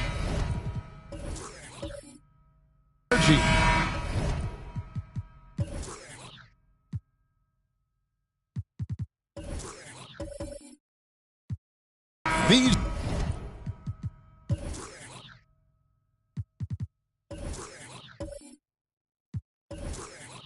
guys are ready to go.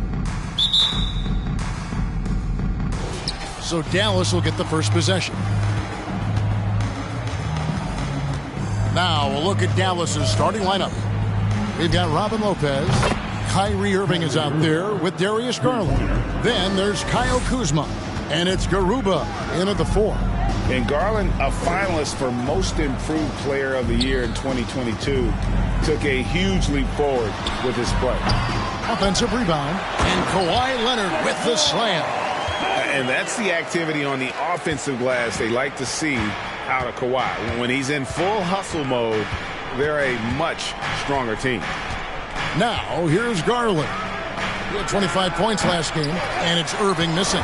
For Garland, he put in the work, and it all came together for him, GA. His shooting reached a tipping point, was given the keys as a playmaker, and this is a great situation for him. And boy, he's made the most of it. Jackson.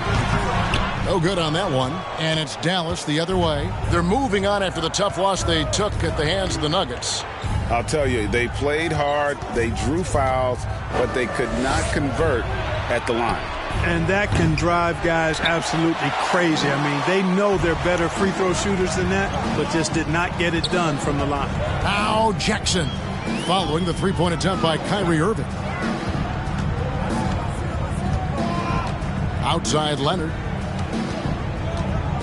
Down to 5 on the shot clock. They set the pick. Shoots it. And misses it off the right side of the rim. Boy, he knows he should have knocked that one down, especially with the defense not giving much of an effort. Outside Irving. Over Williamson. Dallas again missing. No doubt he's struggling right now from the field. Let's see if he can get it going this quarter. Kuzma against Leonard. The feed to Williamson. Williamson double team, so they take the lead. And what touch from the big man. I like watching Williamson get interior positioning and attack with purpose. Now, here's Garland. And we know he can score. He's averaging around 21.5 points a game. And here's Irving. Oh, he blocked it and deflects off the backboard. Leonard with the ball. An 11-point game for him in the win against San Antonio. Inside, Freedom. And he takes the feed in stride and slams it home. An area that Leonard has focused on honing, just taking what the D gives you in that pick and roll. And it'll be the Mavericks with their first time out here of the game. Here we are in November. Let's see how things are shaking out in the West early in the season. Look at the Mavericks. They reside in the 7th slot right now in the early part of the season. And, of course, the Clippers, a half game back. Yeah, and I think the Clippers, they're one of those teams that hasn't quite figured it out this year. A lot of talent, a lot of heart, but nothing to put them up on that next level. You know, it's really hard to figure out exactly what's been missing, but there is something missing that perhaps could be the system they're playing in. And so here is Dallas. The Clippers getting the bucket. Bounce pass from Garland. Garuba the pass to Irving. Here's Garuba trying to end the drought. Freedom pulls it in. And while we've got a moment, let's send it over to our terrific reporter, David Aldridge. David? Well, I was able to talk with Coach Jason Kidd. He told me they'll be looking to stretch the defense with their ability to knock down shots from deep. He said success on the outside will translate to success on the inside. Sounds like instead of going inside out, they're going to go outside in. Interesting. Back to you, Kevin. All right, thank you, David. Here's Garland. Zion Williamson making his last shot. Kuzma outside. That drops, and it comes off an assist from Garland. Tell you what, guys, he seems to improve with every game. I mean, Kuzma continues to hone his catch-and-shoot game. Outside Jackson. And the pass to Williamson. Over Irving. And it's Williamson missing.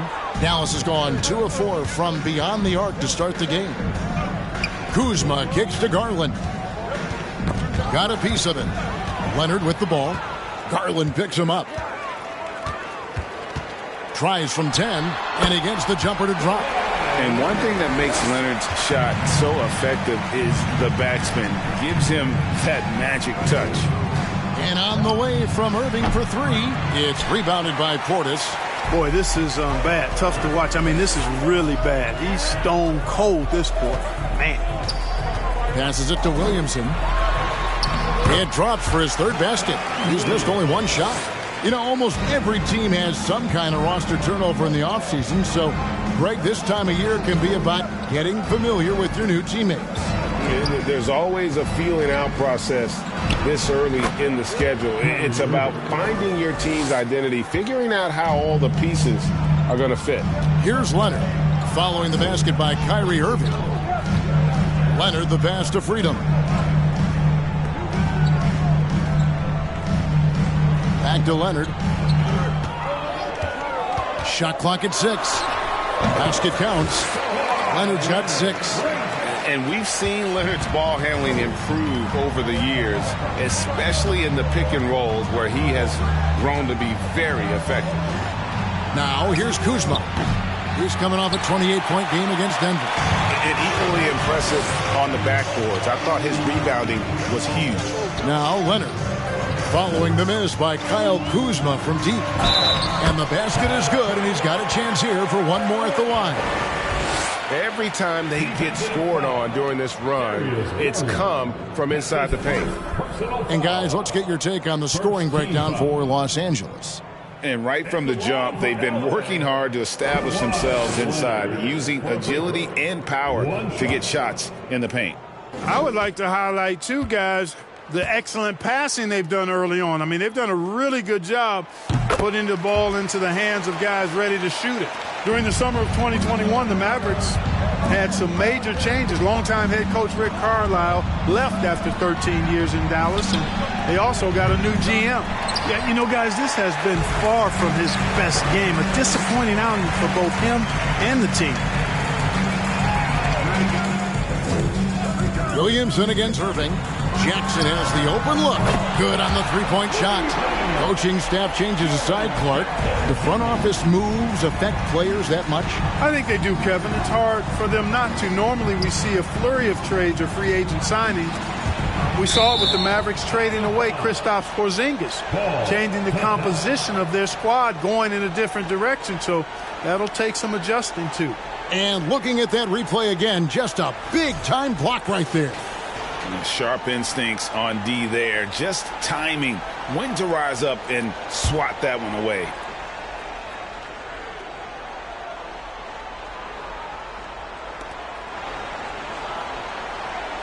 Garland surveying the D.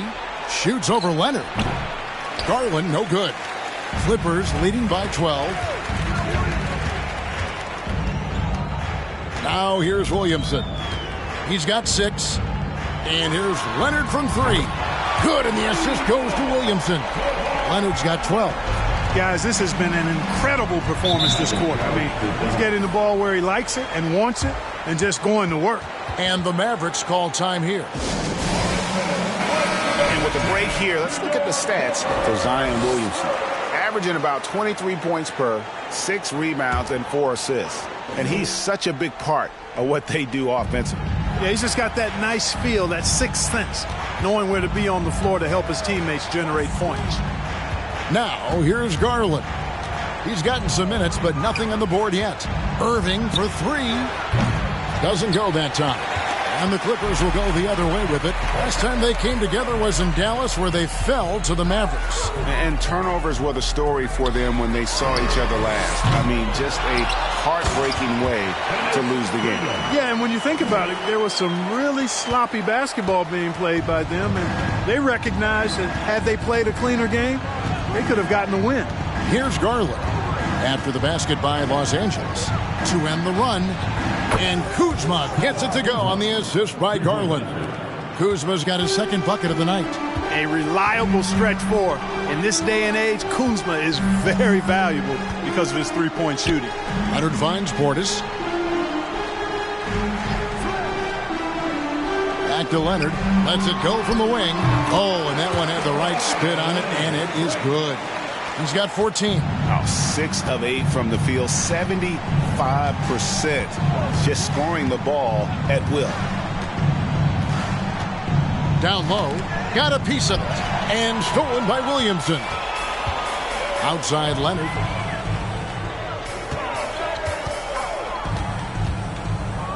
Pass to Freedom. Back to Leonard. And he takes it in for the layup off a very nice feed. Leonard's got 16. I like their focus coming in. Terrific execution so far. And, you know, it's an all-out effort they've come in with. Very aggressive offense so far. You know, he's just not taking good shots, not taking smart shots, forcing up a lot of low-percentage jump there. Here's Williamson. And foul on the shot, so he'll get a chance at the line. And as incredible as Zion Williamson has been and is, the big problem, Greg, is keeping him ready to play. His health. And there have been all sorts of opinions chiming in on whether he can play at a high weight. But the bottom line is something needs to happen to keep him healthy. He's lost too much time early in his career. Looking at who's out there now for the Mavericks. Wade, he's checked in for Lopez. Bogdanovich comes in for Kyle Kuzma. And Markelle Fultz is subbed in for Garland. And since 1999, the Clippers and Lakers have shared their downtown L.A. arena. The only, but that's going to change soon. Here's Irving. It's hauled in by Los Angeles. Freedom's got 6 rebounds in the game. And another miss. Woo. He's having a really ugly game. Yeah, about as ugly as you can have, you're right. Back to Leonard. And Kawhi Leonard with the slam. Their play on both ends has been superb. We'll see if they can maintain the momentum. And, you know, nothing like getting an opponent on the ropes early. You love that if you're on that side of the scoreboard, and they are landing some haymakers now.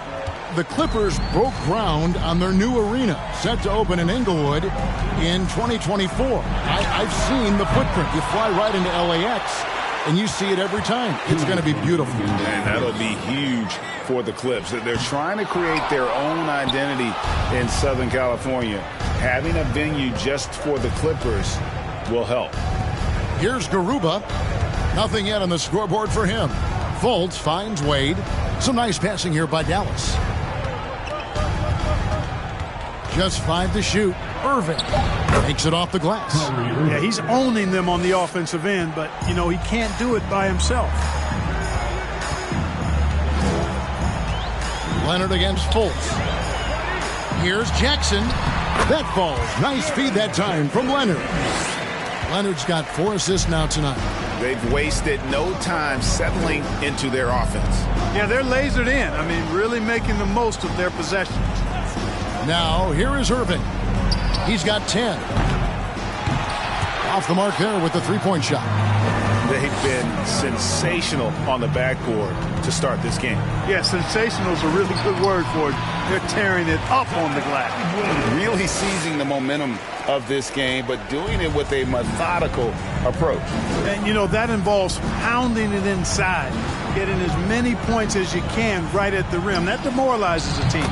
A nice shot by Irving. I tell you what, guys, there's not much more he can do. I mean, he's been on fire, yet they still trail in this game.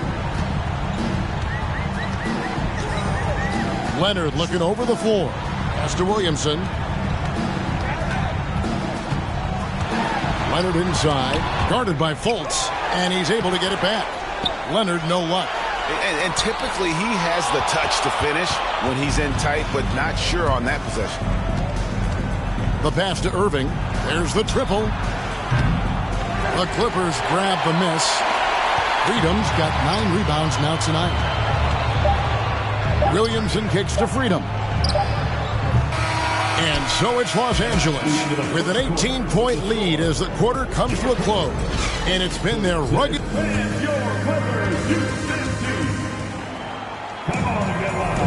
And glad to have you with us, folks. Second quarter of basketball. This game has not exactly been neck and neck, but plenty of time left in this one. Guys, we've seen a confident-looking Clippers team out there. Well, in that first quarter, they were intent on just pounding the ball down low. Yeah, and it's worked. They've got a clear edge and points in the paint. Now we'll see if they go with a more balanced attack or just keep on pounding it inside. On the court for Dallas here in the second, they've got Kyrie Irving. Also Garland out there. Robin Lopez out there with Kyle Kuzma, and it's Garuba in at the power forward. Irving's shot is good. Yeah, they're relying on their three-point shooting and getting pretty good results. Irving against Giddey. Portis a screen on Irving. And Giddey gets it to go. And the Clippers lead by 19. And the lack of effort to fight over the screen there makes that an easy shot. Well, I'm going to credit the screen. I mean, that's a good, strong pick he lays there. Kuzma, that's good. Yeah, that's 2 straight three-pointers they've allowed. Giddey kicks to Freedom. He dishes it to Anthony. And the rebound goes to the Mavericks. Well, what appeared to be an easy 2 points just never materialized. Kuzma finds Garland. Lopez sets a screen for Garland. Another 3 for Dallas. He does not lack for confidence. He shouldn't. I mean, this guy's a dangerous scorer. With a short break in the action, gives us a chance now to send it over to David Aldridge. Thanks a lot, guys. Josh Giddey has been attracting admirers, including LeBron James. The King said he's really, really good. He has a great pace about the game, great vision. Josh is one of those kids who can definitely see the game a lot quicker than most guys out on the floor. And he's showing it. Just been playing beautiful basketball. Kevin, that's high praise. It is both amazing passes. David, thank you. Portis a screen on Garland. Passes to Portis. With his first shot attempt. 1 up, 1 down. 2 points with his first shot this game.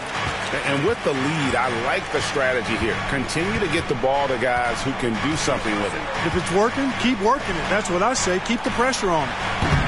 Irving can't hit. Last outing for the Clippers, they won that game against the Spurs. And the bench turned up in that one. Whatever they couldn't get from their starters, they got from the reserves.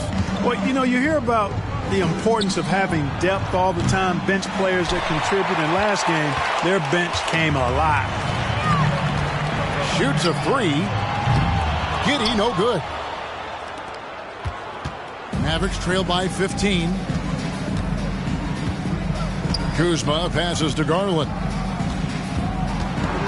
Over Jackson. And the rejection by Jackson.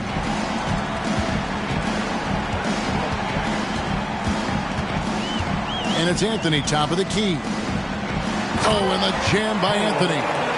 A solid distributor. I think Jackson is gifted at reading defenses and then being able to spot the open teammate. Kuzma outside. That drops, and it comes off an assist from Garland. Kuzma's got a pair of triples in the second now for Dallas. Irving against Giddey. There's the pick. Anthony, the pass to Freedom. And he takes that one up and powers it through. It really does make the game easy for your teammates when you can lead them to the rim that well with the pass. To the inside. Irving, good. Now that's 17 points for Kyrie Irving.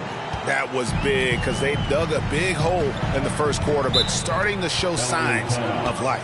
Sometimes, for whatever reason, a lot of times you don't know why. It takes a little while to work the knots out, but it looks like they're putting it together right now. So timeout called here, the first for Los Angeles.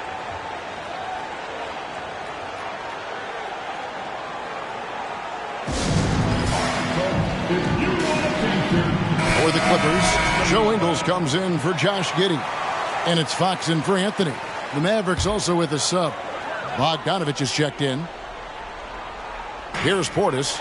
He's been a reliable scorer for him as he's averaging up over 13 points a game. Pass to Jackson. And foul on the shot. He'll shoot 2 at the free throw line. Kyle Kuzma picks one up. And between his footwork and height, Jackson is a tough matchup for defenders. Here he takes full advantage and draws the foul.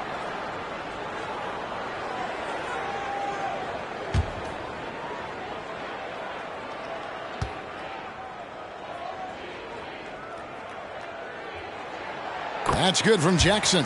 You know, Greg, we know to win at the highest level, you need your star players to show up in the big games.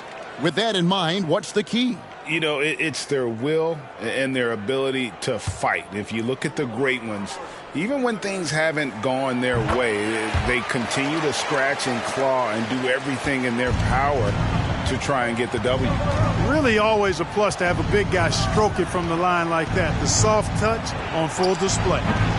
Irving can't hit. And a big lead for them on both the scoreboard and the backboard thus far. Yeah, rebounding has been a big key in this week. They've asserted their will and have taken control on the glass.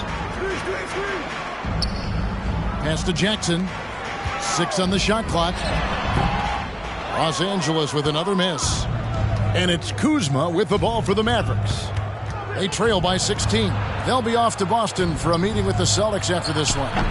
It'll be game 2 of 4 straight on the road. Fox against Garland. And there's the pass to Portis. Kuzma pulls it in. Kuzma's got 5 rebounds tonight. Here's Bogdanovich. No good that time. So the Clippers will take it the other way. Garland against Fox. Ingles the bounce pass. Here's Jackson on the mark with the 15-footer. Jackson's got 9 points. And great from deep. Jackson, no issues hitting the mid-range either. Another big who has range in the new NBA. From 12 feet out, Freedom pulls it in. Freedom's got 11 rebounds in the game. Fox dishes to Ingles, and he makes that one. And defensively, guys, they've been unable to shut down the middle. Yeah, and they're really getting pummeled on points in the paint here. Irving attacking, and it's denied by Fox.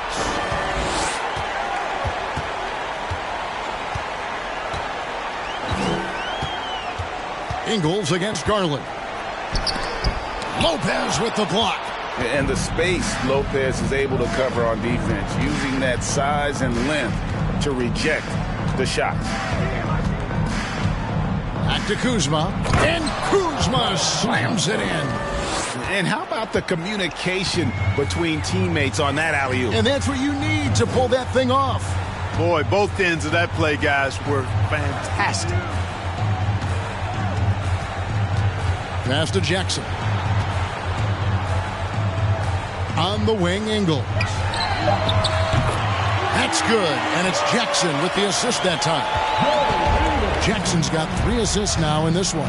And the defense of Jaren Jackson Jr., it has become elite. Triple J finishing top 5 in 2022 in the Defensive Player of the Year voting.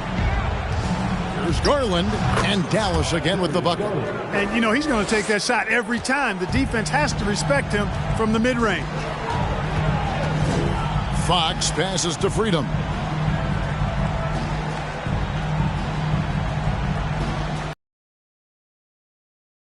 He kicks it to Jackson. Lets a floater go. The shot comes out. Good D by Lopez. Greg, why do you think Jaren Jackson Jr. made that leap defensively in his game? Kevin, health. Jackson was finally back to 100% in 2022. The ability to kind of fully use his physical tools. And Jaren's still learning from playing night in and night out. Now living up to that massive potential. Puts the D in a tough spot when you have a point guard who can throw it down. He really does, GA. He really does put pressure on him. And, you know, guys, showing how dynamic a weapon he is for this offense, they feed off of that energy and ability to make plays. It gets them going. Cans it from downtown. And they are absolutely stroking it from beyond the arc. And the Clippers call time here. And a player opt-out for Kyle Kuzma after this season. GA probably hoping to earn himself a raise. Yeah, and he's a worker looking to round out his game and take that next step as he's just entering his prime. Catching up on the changes for the Clippers. Olenicki's checked in for Bobby Portis. Zion Williamson comes in for Joe Ingles. And Kawhi Leonard subbed in for De'Aaron Fox. Outside Garland.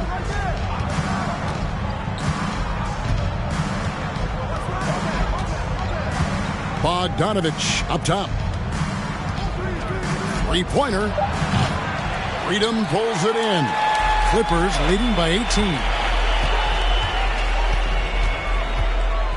Outside Leonard. Jackson setting the pick here for Leonard. Gets it to go from beyond the arc. Leonard's got 21 in the game. And they're right around 50% for the game on their threes, and they've only gotten better as the game's gone on. Right side, Bogdanovich over Williamson. And there's Bogdanovich. That's good on the assist by Garland. And when Bogdanovich is that well set up, he's almost automatic. Nice shot. Here's Leonard. Here's Freedom. First personal foul. The Clippers shooting their 6th and 7th free throws in the game. And 75% on the season as a unit from the free throw line. Guys, their free throw shooting has slipped a bit since last year, but not really to the point where they should be overly concerned about it. The Mavericks, GA, have been trying to tighten up their defense the past few seasons, and it's beginning to show. And we're seeing signs that the players are getting the message, and they're spending more energy at that end of the floor, and that's essential for any elite team. Bogdanovich sets the pick for Garland. A three-pointer, no good. Clippers leading by 21. Pass to Leonard. And there's a minute 45 left to play here in the second quarter. Freedom, good. Yeah, I love the court awareness from Kawhi there. Dependable at getting it to his uncovered teammates. Bogdanovich with a screen on Leonard. Outside, Bogdanovich. No good on the three.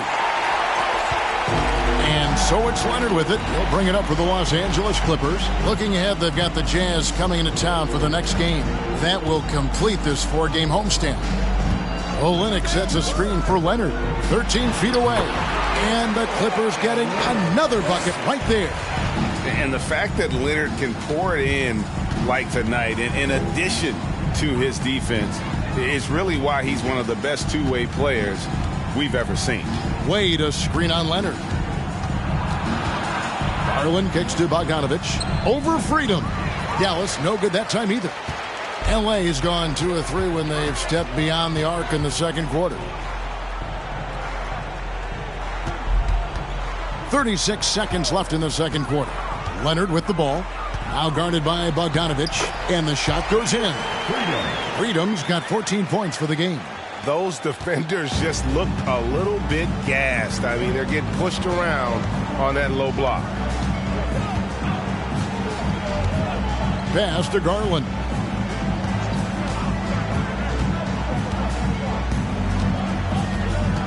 Will it go?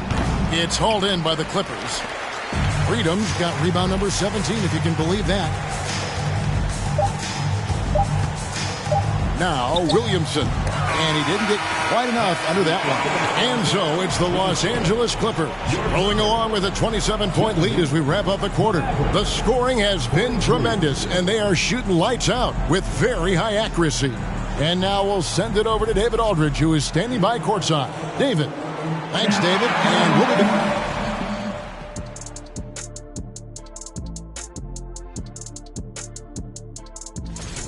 No doubt these guys have been in the middle. Now, looking at the first half of play in our featured, that'll do it for our show tonight.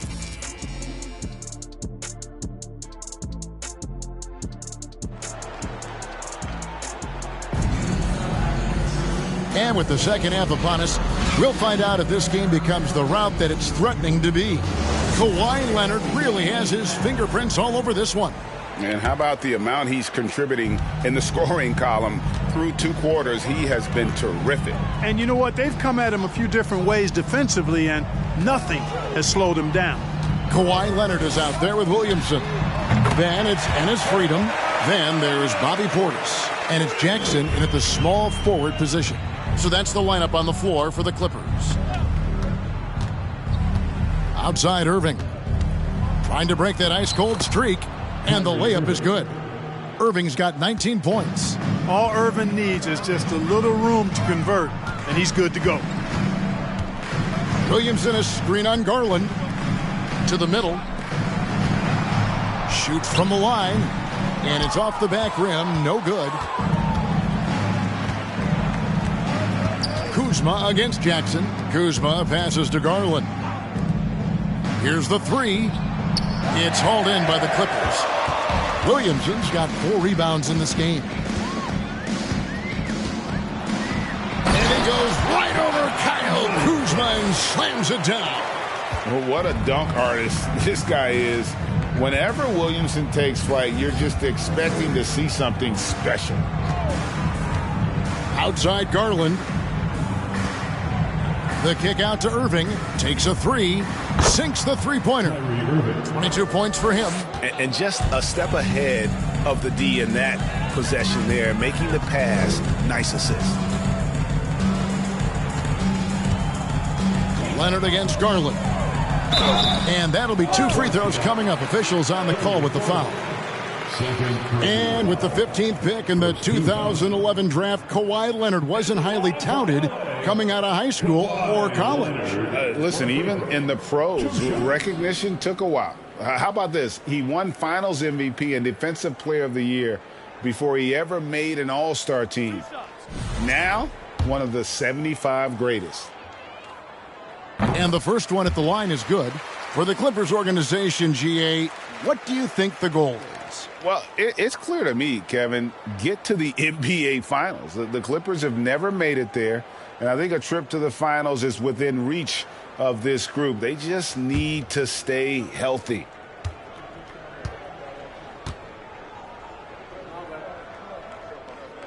Leonard hits them both.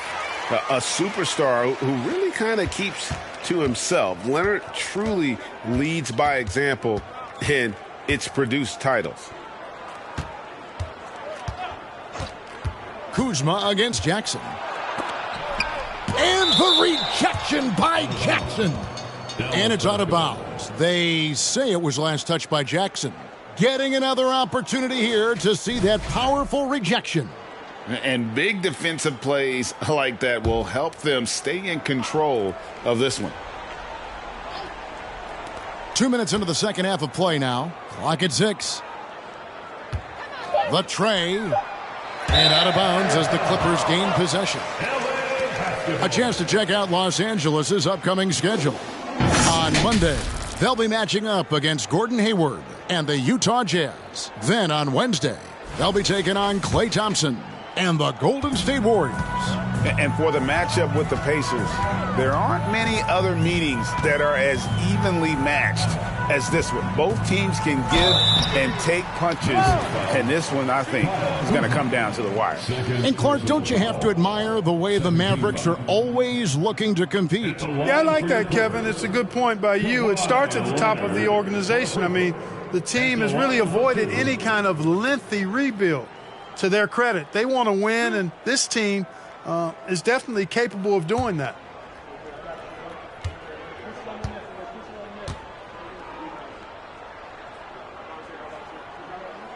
A free throw good from Kawhi Leonard. Both shots good from the stripe. And here are the Mavericks now. A little under 2.5 minutes gone by here in the third. Outside Irving. Misses off the right iron. Boy, the defense got lucky there with him missing it, but they don't want to chance that again. Williamson dishes to Leonard. Poked away. And a bit of a battle here for the ball. The official signals a jump ball here.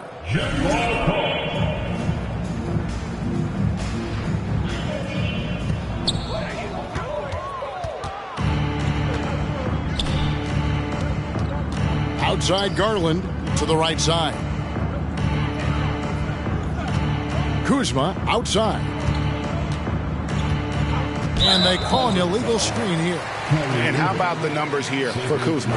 He's around 18 points per game, 8 rebounds, and 3 assists. And you talk about guys who just have a nose for putting up points. He is one of them. Yeah, he sure is, and he rarely has back-to-back bad games. If he has an off night, he usually follows that up with a big night. Leonard, that's for 2. Kuzma pulls it in. Kuzma's got double-digit rebounds now in the game. Here's Garland. He's got 5. Kuzma outside. 6 to shoot. Lets it go from deep. Dallas again missing.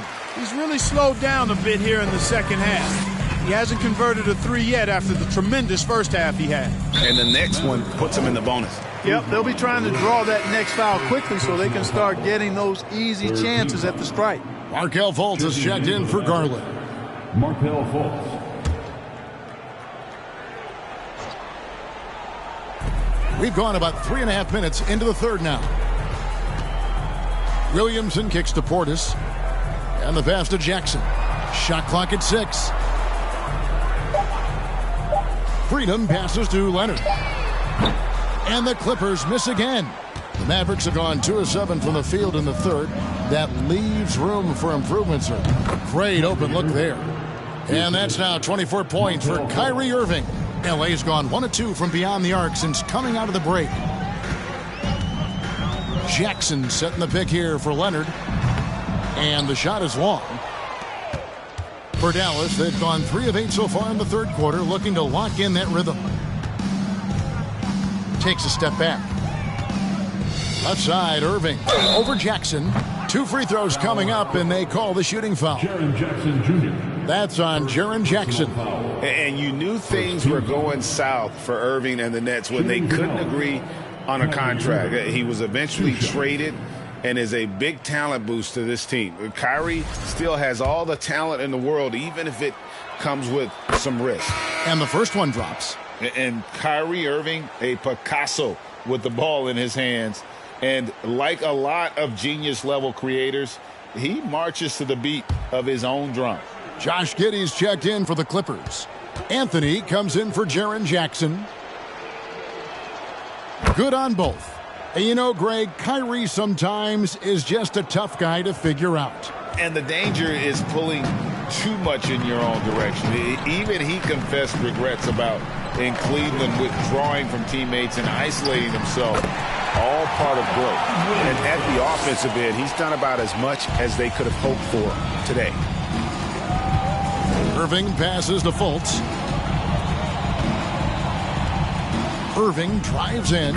The basket good off the assist from Fultz. Irving's got 11 in the second half. Williamson with a screen for Anthony. And the 3 off target. And it's Kuzma with the ball for Dallas. Outside Irving. Here's Fultz. And he drops in the layup off the glass. Fultz has got his first points in this one. Much respect to Fultz for his attitude. Even when he gets bumped around, he stays with it. Superb body control. Portis a screen on Fultz. Anthony kicks to Portis. And a miss there on the triple. The Mavericks have gone even 5 of 10 on shot attempts in the third. And here's Fultz. To the paint. Here's Kuzma. Down goes basket number 6 for him this game. He's taken 12 shots and made half of them. And all of a sudden, things finally coming together for them. The deficit's still large, but now not insurmountable. That kind of deficit, I think they're going about it the right way. I mean, they've got to get aggressive on defense. They need stops. And then you got to take care of the basketball at the other end so you get a good shot every trip. And the great shooters know when they've got enough opening to go for the 3. I didn't think it was a bad choice on that possession. And here are the Mavericks now. They're on a 10-2 run here. Here's Irving, and Dallas again with the bucket. Well, you know, on some nights, Irving just unguardable, and that's when you just keep letting him do his thing. Fultz against Anthony. Inside.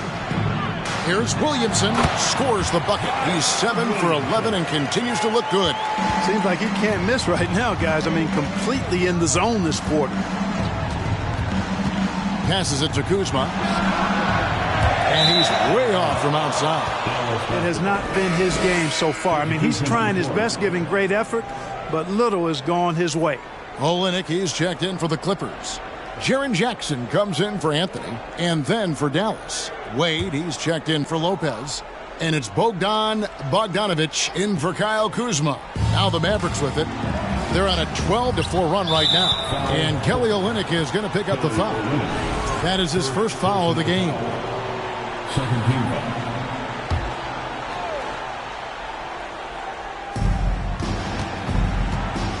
Pass to Irving.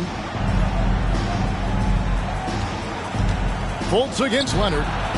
Passion is something we love to see no matter what we're doing, and Leonard plays with great passion. A defensive menace who gives everything he has to shut his man down while still doing it at the offensive end, too. Nice shot by Portis. And I want to see more of that from him. I mean, he's been passing up on his shot more than usual, even though he's hitting the ones that he takes. Again, the miss by the Mavericks.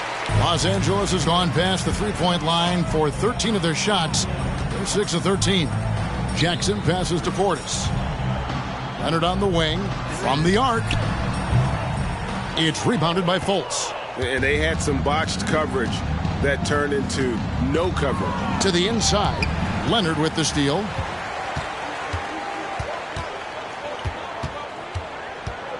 Fades back. Bogdanovic grabs the miss. The Mavericks have gone 7 for 16 in the second half from the field, shooting a bit under 50%. Here's Irving. Played in with a nice touch off the glass. 32 points for Kyrie Irving. And I like that they're not settling. Getting the ball on the interior, 8 of their last 10 coming that way. Sometimes you just got to man up and take a tough foul in order to stop these free runs to the rim. And Jackson gets it to go. And that is quickly becoming Jackson's domain. He's such a strong finisher in the paint. Outside Irving. Shoots the three. The shot, no good. The Clippers go the other way with it. Williamson left side. Maverick shooting around 40% from the floor here. From 11 feet away, and it's the Clippers with the rebound.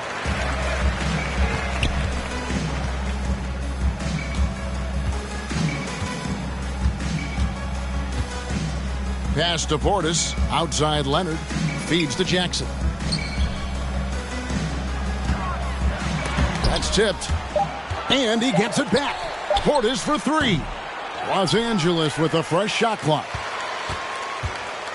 Williamson finds Olynyk. And contact on the shot, so he'll be shooting free throws here. And if they continue, Kevin, their outstanding free throw shooting, that'll help them seal the deal. Yeah, they've not missed a single foul shot this half. And that's taking care of business, fellas. Catching up on the changes for the Clippers. Joe Ingles comes in for Williamson.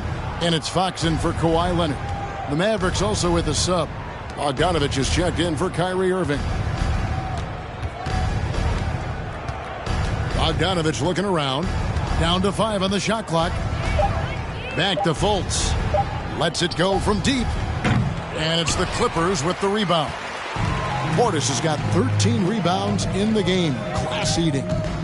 Olynyk sets a screen for Fox. Over Wade. Fox, no good. And so it's Bogdanovic who brings up the ball for the Dallas Mavericks. Outside Bogdanovic. Over Ingles. Bogdanovic, no luck. Here's the Clippers. They're on a 10-2 run here. Outside Fox. 1:22 left here in the third quarter. Jackson misses. Well, they're in the lead, but he's still been frustrated from an offensive standpoint.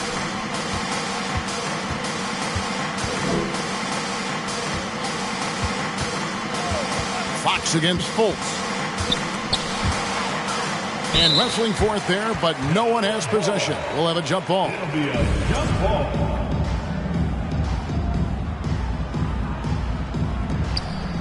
Wade passes to Garuba. Shot clock at 5.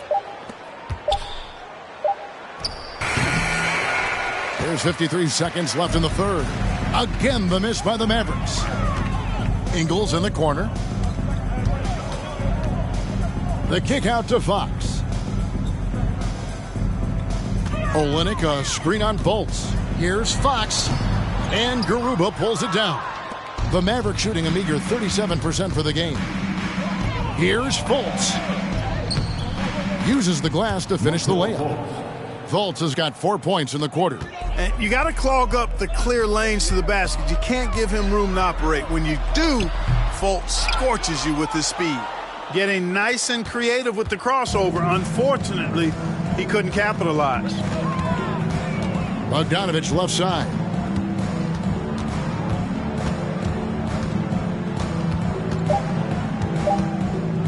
Top of the key. The 3 quarters of play all in the books. And this one all but over already. Los Angeles on top, opening up a...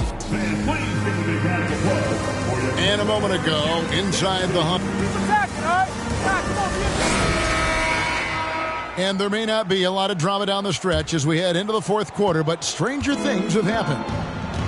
So with Irving on the bench, here's the 5 for Jason Kidd right now. Bogdanovich out there with Markelle Fultz. Then there's Bojan Bogdanovic. Then it's Mike Muscala. And it's Wade in at the power forward. Got a piece of it. Giddey with it. Well, as we know, it's here to stay, but people continue to voice their opinion on the play-in tournament format. Where do you fall? I like it, Kevin. I really do. It's creative. It's innovative.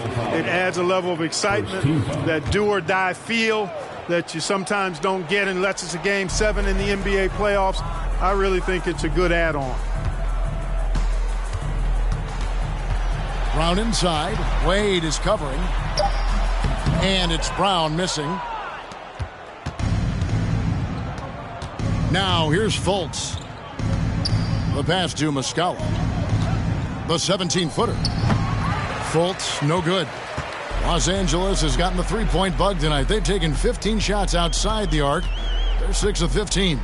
Anthony in the corner.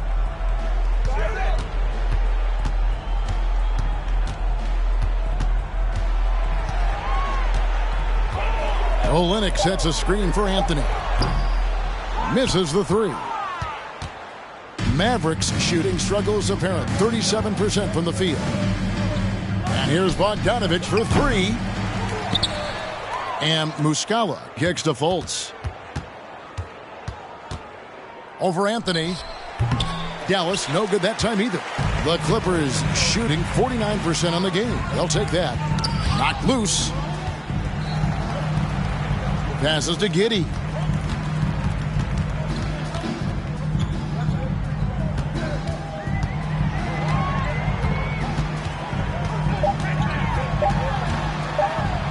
Up and in on the layup. Giddey's got the 4th quarter started here with a bucket for the Clippers. When you allow good scorers to get uncontested shots at the rim, no wonder you're losing. You know, he should be getting extra attention from the defense, not less. Brown kicks to Giddey. We're in the 4th quarter here, just under 2.5 minutes gone. Now, here's Olynyk. He's covered by Muscala. Anthony can't hit. And, you know, even though they're on top, they're winning. I mean, they could use more from him. Trying to shut the door on this one. Fultz against Ingles. To the paint. Here's Bogdanovich. The basket good off the assist from Fultz. Fultz has got his 6th assist on the night. Really like the quick decision-making of Fultz. They're excellent at surveying the floor for the open teammate. Giddey lays it up off the glass. Giddey's got 4 points in the quarter. And the defense, no factor, which is why he simply laid it in. Fultz dishes to Bogdanovich. Looking to get it going, and that's 2 points on the layup. He wasn't able to get his name in the score sheet in the first half, but he looks like he's starting to find his comfort zone here. Pass to Giddey. Olynyk sets a screen for Giddey. It's tipped, and it's out of bounds to the Clippers as the Clippers retain possession.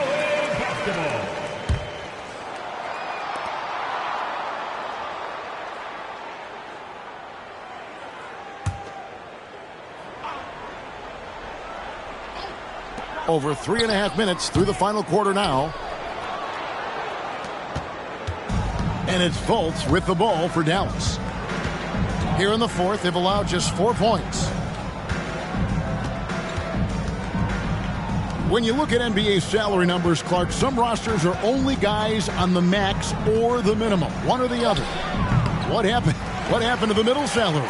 Yeah, it just kind of went away a little bit, Kevin. Well, when you have enough stars on your team, they take up the whole pie, and really they deserve it. But I think you got to have role players, too, who are willing to take a little less, the crumbs, so to speak. But when you're talking 7 figures, crumbs is probably a misnomer. Anthony, no one around.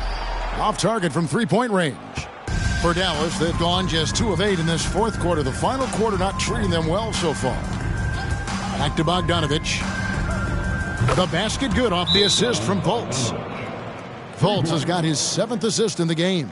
This is their plan in the second half. I mean, try to use the three-point shot to shrink this deficit. And the Clippers call time here.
And now let's take a look at the New Balance Player of the Game, Kawhi Leonard. And Kevin, it's a no-brainer.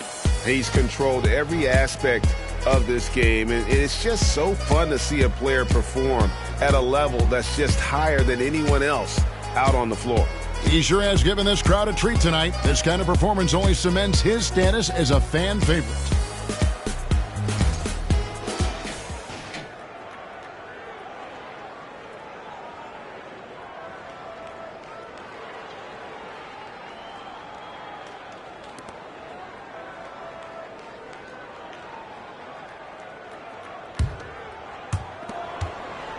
LA has gone 0-3 so far in the fourth quarter from long range. Here's Williamson, and that one clearly a foul. Gets the whistle, and 2 shots coming up. It's going to be on Kyrie Irving. And with the internet and social media, players, Clark, have so much more ability to engage with the public and be heard. Is that important? Kevin, anytime you can empower folks to share their voice, their stories, and be authentic in their own way, I think that's a positive. Player empowerment is something that social media avails, not only to players, but I think to everybody. It doesn't just bring attention to the game, but also causes and commitments players have to their respective communities and issues that are going on in the world. So I think it can be far more good than bad when you think about the platform of social media.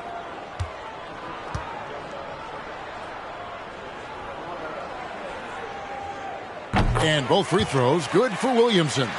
The explosive athleticism of Williamson is so much fun to watch. For a guy his size to move like that, incredible.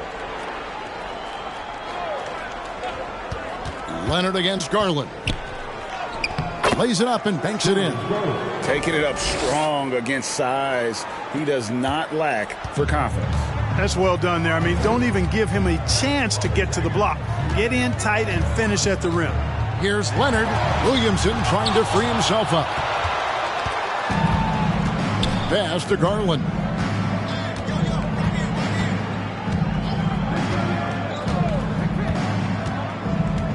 And with the play-in tournament, single-game elimination comes to the NBA, Clark. It brings tremendous ratings in the college game, and it's good to see it, I think, here in the pros. I agree with you 100%, Kevin. Absolutely. I mean, the midseason tournament might also have that same kind of appeal. I think those high stakes really make for compelling, dramatic viewing. Here's Leonard, and again, it's the Clippers missing. Mavericks trail by 21. Kuzma outside. Dishes it to Irving. Shoots over Leonard. Irving can't hit. LA's gone 0-3 so far in the fourth quarter from long range. Leonard with the bucket. Leonard's got 32 points. And he has just been in a flow offensively. Terrific game. He has been the X factor. Garland against Leonard. Irving for three. The Clippers grab the miss. Portis has got his 16th rebound on the night. Oh, Leonard in position. Hammers the alley-oop through. And that's the connection Leonard has with his guys. Knows when to go for that alley-oop. Now Garland fires from 18. Connects. The jumper drops. 34 points for Kyrie Irving. And the lack of effort to fight over the screen there makes that an easy shot. Well, I'm going to credit the screen. I mean, that's a good, strong pick he lays there. Count it. Williamson's got 19 points.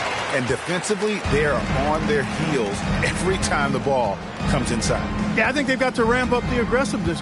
If they don't, things are just going to get worse from here. They set the pick. Irving passes to Garuba.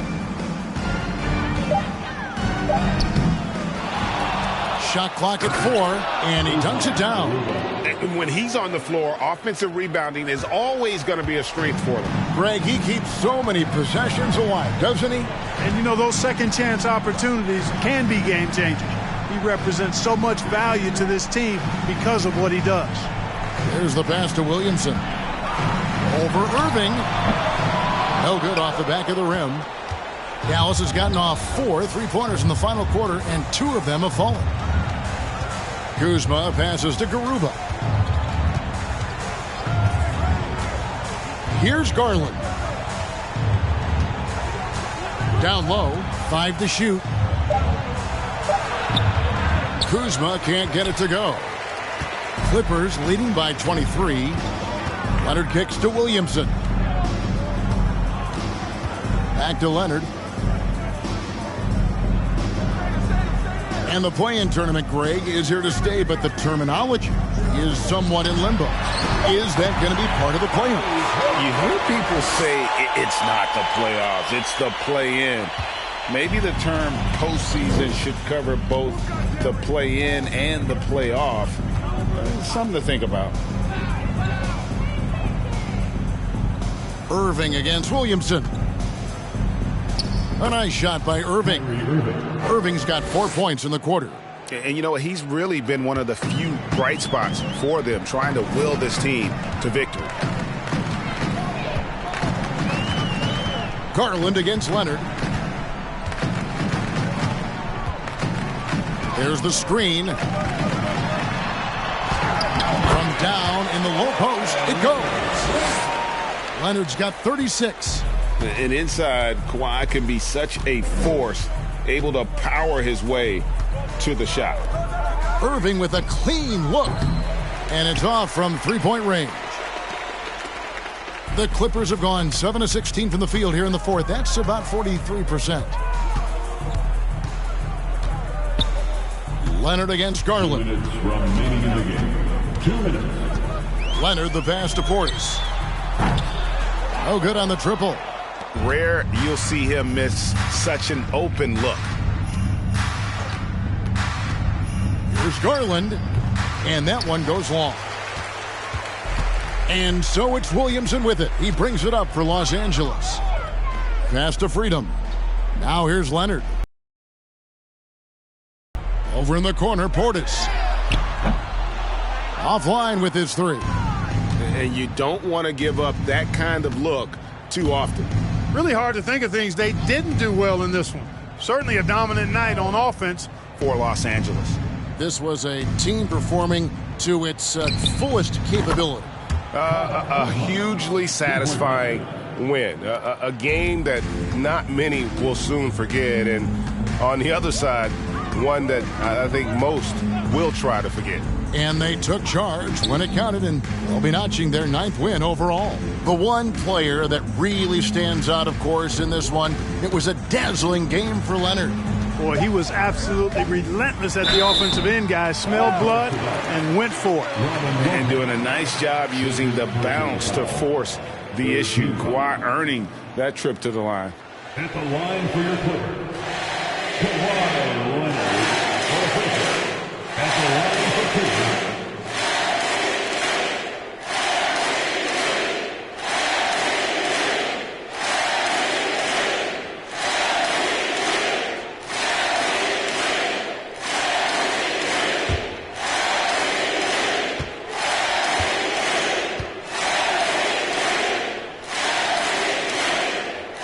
Free throw good from Kawhi Leonard.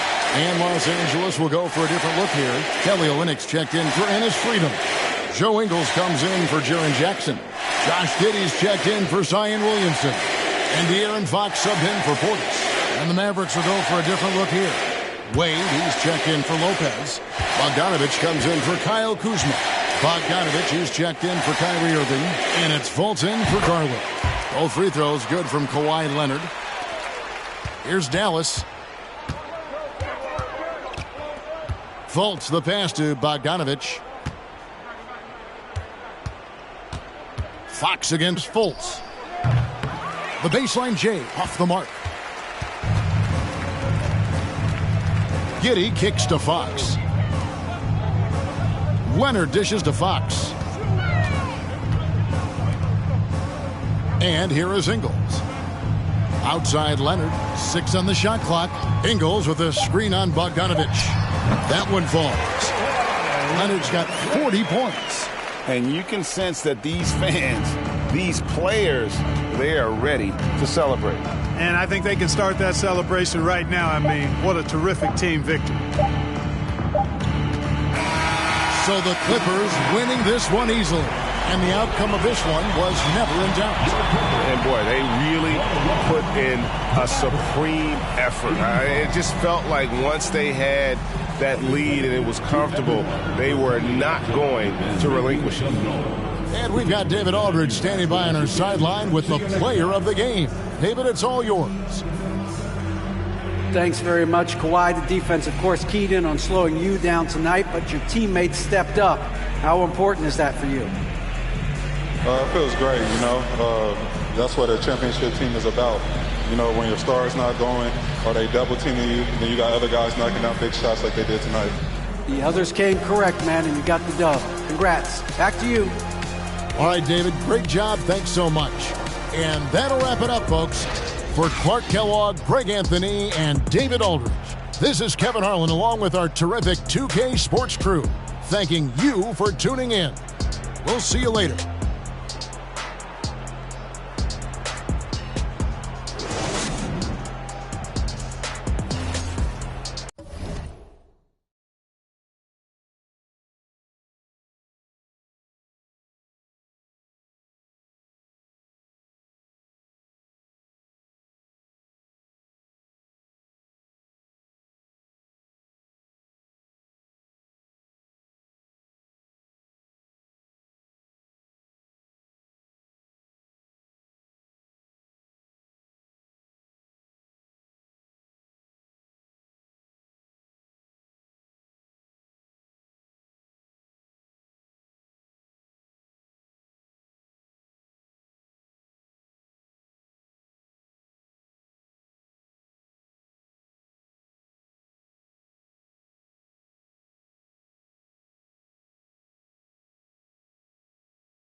The Spurs came into the arena earlier with one thought on their mind, walking out of here with a win.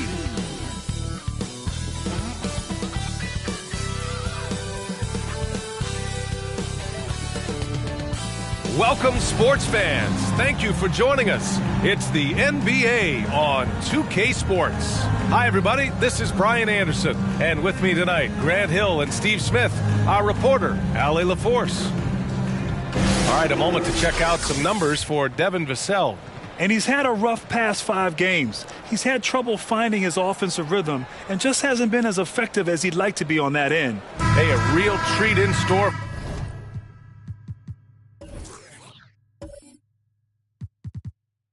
For us to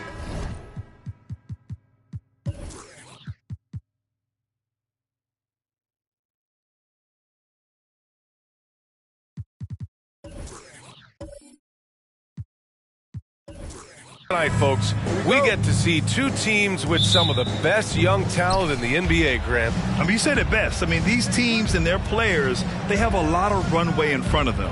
So you get a glimpse of the league's future here. With the wealth of potential on both sides, these are teams that figure to be contenders for years to come. And a look at the starters for the Spurs. P.J. Washington out there with Jusuf Nurkic. Then there's Chris Paul. Then it's Brandon Ingram. And it's Jones in at the 2. Outside Edwards. Pass to Achua.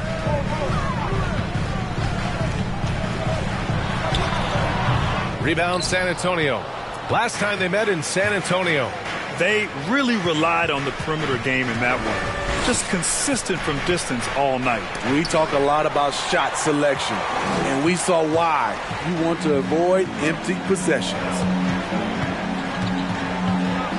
Edwards finds Green. Towns a screen on Ingram. Rebounded by Ingram. Fires the three. And once again, off the mark by San Antonio. Pass to Towns. To the middle. Green against Paul. Green, the pass to Towns. 6 on the shot clock. Here's Edwards. The shot that time not on target. San Antonio goes the other way with it. A tough loss coming against the Lakers in their last game played. It's never easy to win games when you're missing free throws. They had to be better. Especially on the road. Each miss fired up that crowd even more. You know, back in college in 2020, Herb Jones broke his left wrist. Less than 2 weeks after surgery, Jones was back on the floor.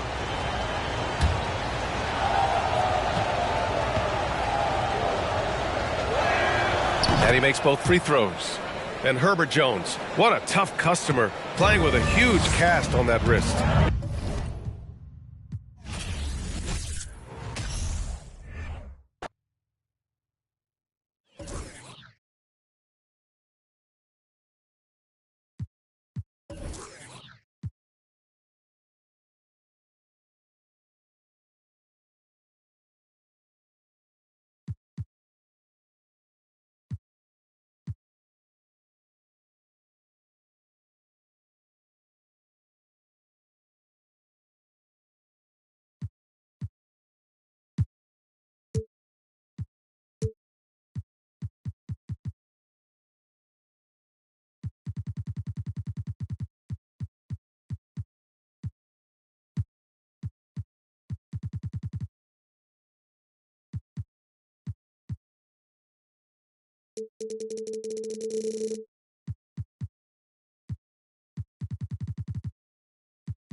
Oh, say does that star-spangled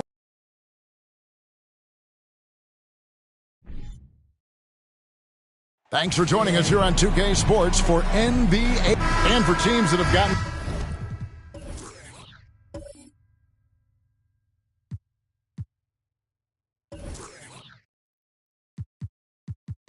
off to a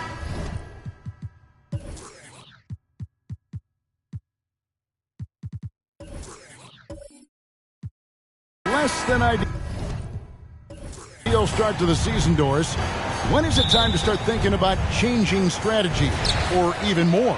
Well, I think if you're a head coach or a member of the front office, it always is an opportunity to evaluate where you are, win or lose. But I think the first few months, you've got to think about, all right, is the whole group connected? Are they working toward winning? Are they being unselfish and putting the organization first? If you can answer those questions, then you can make your next move. So with Vucevic on the bench, here's how the floor looks for Greg Popovich. They've got Chris Paul. P.J. Washington is out there with Nurkic. Then it's Kevin Huerter. And it's Jones in at the shooting guard. Back to Achua. To the middle. Here's Towns. And the layup's good off the glass. Boy, don't you love to see Aaron Gordon make these kinds of decisions. This guy is fully capable of recognizing open teammates. Now, here's Washington. And there's the foul. It's on Towns. That's his first foul. First team foul.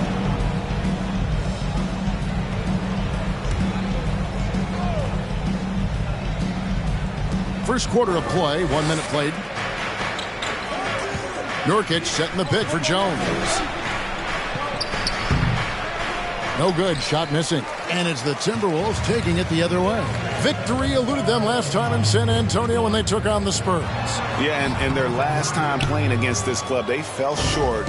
A lot of cheap fouls really plagued their starting unit. You know, you try to establish consistent substitution patterns. It helps you stay in a rhythm, and they had to go to their bench much too early. Now here's Huerter, following the miss by Draymond Green. Love watching Nurkic set hard screens and then roll with purpose. Great job in the creativity there from the pick and roll. Edwards can't hit. That's not the type of opportunity he fails to convert very often. Paul finds Washington. Back to Paul. And a lot of contact on that one, so he'll shoot two here. And we talk about the playmaking ability of CP3. Third all-time in career assists, second all-time in career assist percentage, and he looks far from done. And Greg, what separates Paul from the other two guys that have more career assists is that Paul also averaged 18 points a game. And he scores with efficiency. Really a one-of-a-kind talent. When he finally does decide to hang him up, I think he'd make a great head coach as well. Good way to start this game. You want to get him rolling as early as possible. He's a guy who, if he gets hot, he can carry your offense for long stretches. Unselfishness can be infectious. Terrific teamwork. Green against Paul. Towns a screen on Paul. There's Green with the three. San Antonio with the rebound. They couldn't put the pieces together, losing the last matchup with the Lakers. And defensively in that one, they needed to come up with big stops to quiet that crowd, and that's obviously easier said than done. I'll tell you this, it looked like they wanted to get out of town as quickly as possible. The problem is their defense went with them. And with his skill, Nurkic can score from anywhere on the court, but when you're 280, his skills probably better utilized inside. And they double up Gordon. Back to Edwards. 5 on the clock. To the paint. Towns kicks to Achua. From deep, Green. Kept alive. Nice ball movement by Minnesota. They set the pick. A 3-ball. Kept alive, Minnesota. Achua. That is a product of pure effort, guys. I agree, and that's nothing new coming from him, GA. He loves going to work on the rebounding, going to work on the board. What about the decisive finish? Great timing, tremendous force. Now, here's Green, following the shot by Chris Paul. And the foul called on P.J. Washington. That's his first foul.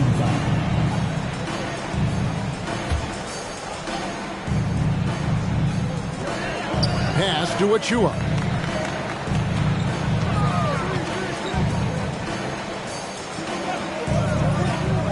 Edwards looking it over. The feed to Gordon. Good for the basket. Starting off 1 for 1 with that shot. Well, I love the concentration. Simply stated, when Aaron Gordon is this locked in, he is very difficult to deal with. Here's Paul. No one on him, and he makes the easy one. We've seen the lead change hands quite a bit in this one. And, guys, I think each team knows they can win this game. Just a matter who can catch that momentum. Green with a screen on Jones. Achua in the corner. And a miss there on the triple. San Antonio leading. Paul outside. Nurkic setting the pick for Paul. The pass to Nurkic. Shoots over Towns. Nurkic can't hit. Listen, offensively, they're very comfortable with him taking that shot. It's a good look under very little pressure. He just can't convert. Oh, here's Edwards. He's coming off a 25-point game against the 76ers in Philadelphia. The other thing, he really changed the pace of the game when you consider how many free throws he shot. Drawing fouls is an art, and really he has mastered that part of the game. And yes, it's good. This guy, a tough cover for any defender. Creative and assertive scoring the ball. Here's the screen. Outside Edwards. Good work defensively by Jones. San Antonio leading by 3. Herter passes to Jones. And here's Herter. He had a 24-point outing in their last game against the Lakers. It was never all about himself. He came away with a lot of assists in that game and just kind of kept everybody in the mix. Jones, no luck. The Timberwolves shooting 31% here early on. Not getting the shots they'd like. Green passes to Towns. Good, and it's Green picking up the assist. Towns has got his 3rd basket of the night. And so it's Paul with it, bringing it up for San Antonio. And there's the foul. It's on Towns. That'll be his 2nd foul of the game. Well, just a little too physical out there right now. That's already his 2nd foul. Larry Nance has checked in for Minnesota. Vucevic checked in for San Antonio. Paul kicks to Washington. A 3-pointer off the mark. The Timberwolves trail. Edwards dishes to Gordon. Outside, Green. Gordon with a screen on Paul. Back to Gordon. They kick it out to Green. Just 5 on the clock. And trying for the go-ahead basket. It doesn't go in. Boy, a really tough quarter for this guy. Just struggling to make shots right now. Paul outside. Vucevic setting the pick for Paul. Over Green. Paul finds Vucevic. Good work there as it goes. And the Spurs lead by 3. That's the 10th straight point they've given up in the paint. It ended in the bubble, but how about the Spurs playoff streak? 22 consecutive seasons, Greg, coming to an end. Kevin, making it every year from 1998 to 2019, winning 5 titles over that span, and having the same head coach certainly helped that streak. So did having, though, a couple Hall of Fame. Here's Paul, following the bucket by the Timberwolves. Well, a chance to check out some stats for Karl Anthony Towns. These are his 3rd and 4th free throw attempts of the game. And they have really leaned on his free throw shooting at times this season. He's been there for them, too, with 88% from the line.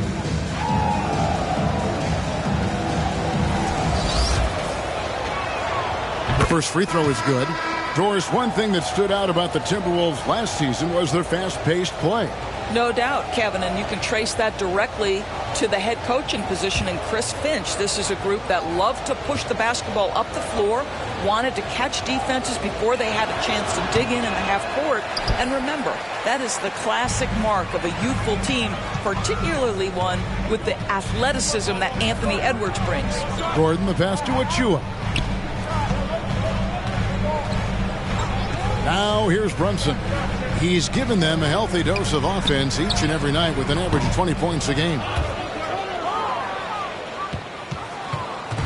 Looking at the last game for the Minnesota Timberwolves, it was a win against the 76ers.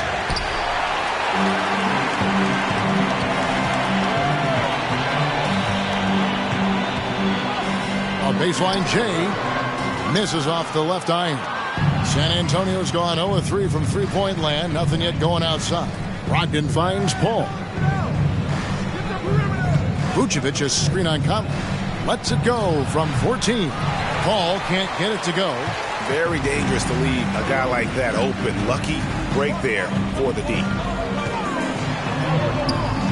And it's Gordon missing. Never easy to stop this guy at the rim, but that is a beautiful contest right there.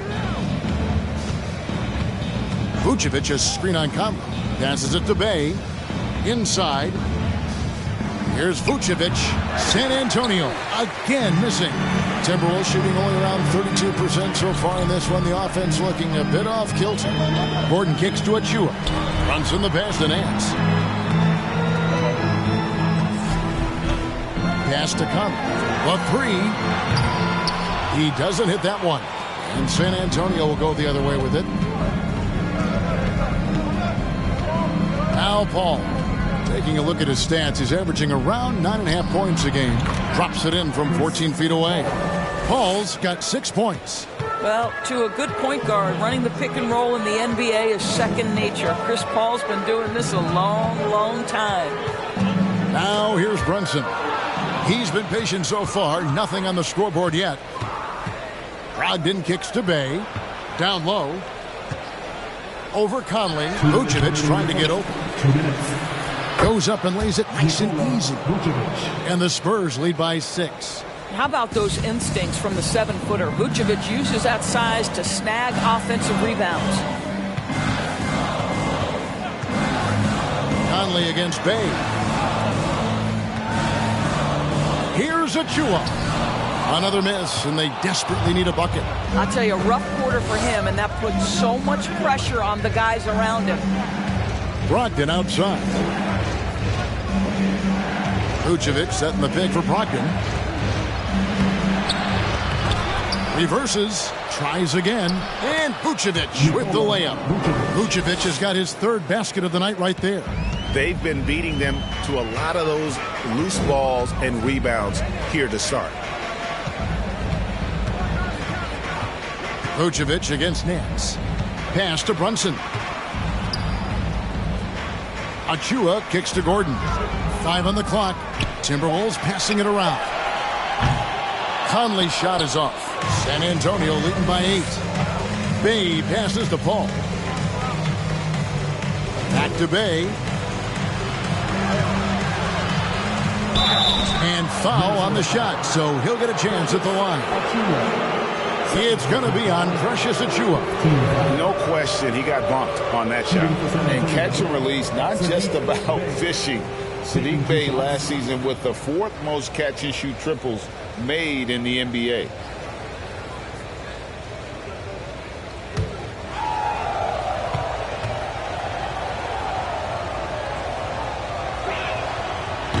And he can't get the first one. Probably a little draft in the arena tonight. He's the last guy you expect to miss the mark by that much. Absolutely. Looking at who's out there now for the Timberwolves. Maxi Kleber, he's checked in for Nance. And Anthony Edwards subbed in for Achua. Spurs also with the sub. Vassell, he's checked in for Paul. And he's good on the second. Timberwolves trail by 9. Guys are looking for a spark here. Yeah, a cold stretch offensively for sure. Here's Edwards. Got a hand on it. About 3 seconds between shot and game clock. Now the pass to Brogdon. And here is Vassell. 12 seconds left here in the first quarter. 5 to shoot. Again, the miss by the Spurs. Here's Edwards. And so it's San Antonio ahead by 9 as the quarter comes to a close. They've been playing some inspired defense, giving up very few easy points. Right back after this break.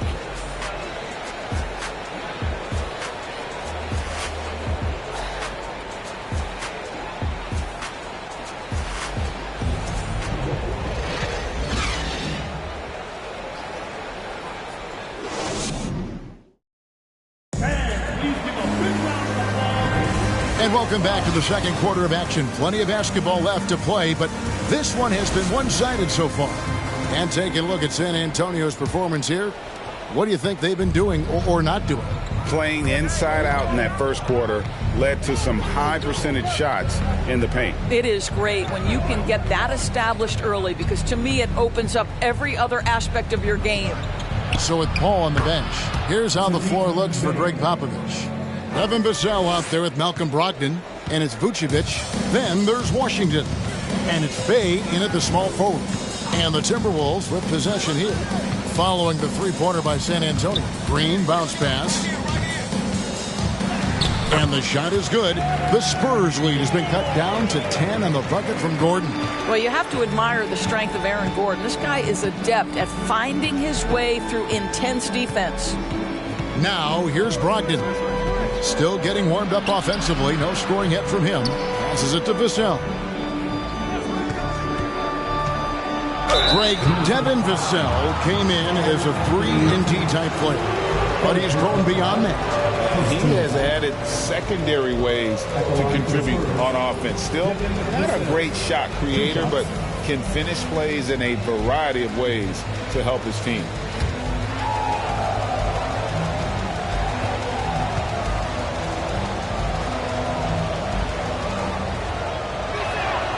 And he knocks down the first one. And sometimes in the closing moments, NBA games can slow to a crawl. Of course, you and I know that firsthand. Intentional fouls, replay reviews. What should the league revise in terms of that? The most important thing they did is take some of the replay reviews and allow Secaucus to deal with it. That speeds up action. The fact of the matter is, fouls and free throws at the end of the game are part of strategy. And yes, we need to be quick with replay reviews, but we have to understand this is strategic and important stuff that happens. Let's check in with our reporter, David Aldridge. Thanks very much. Now, for 22 straight years, San Antonio made the playoffs. But they haven't made the last 3 postseasons, and former Spur Robert Horry worries if they'll ever be relevant again, saying, I hate to say that. San Antonio is a small market. Guys just aren't going to go there. And that's a dire prediction for such a storied and successful franchise, Kevin. Wow, no kidding, David. All right, thank you. Now, here's Washington. Anthony Edwards unable to get his last shot to go in. Vassell with it. Now guarded by Towns. Here's what the Timberwolves have lined up on their schedule.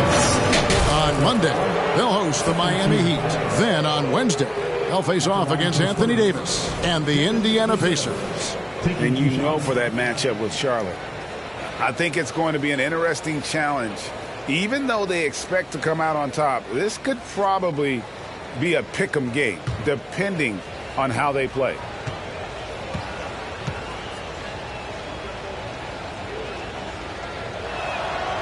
And that one falls for Vassell. The Timberwolves secured a spot in the playoffs last season, Greg, and we enjoyed it after they got that emotional win in the play-in game in the Twin Cities over the Clippers. What a night. And, Kevin, you could tell it meant a lot to the players. This is a team that has struggled. By getting to the playoffs, this is a step in the right direction. Vassell hits them both. And so Green will bring it up for Minnesota. It's a 13-point game. They're coming off that win against Philadelphia. Well, on the road, you don't expect to look so comfortable on the offensive end, but that was the story of the game. It came down to execution. No wasted possessions, and that is absolute. Oh, give me a little sauce. Anthony Edwards, rise high and finish over the defender. Brogdon outside. Pass to Washington. Now, here's Vassell. Nurkic trying to get open, and the basket by Vassell. Vassell's got 6 points. I'll tell you, you are playing with fire anytime you leave this guy open, and they just got burned.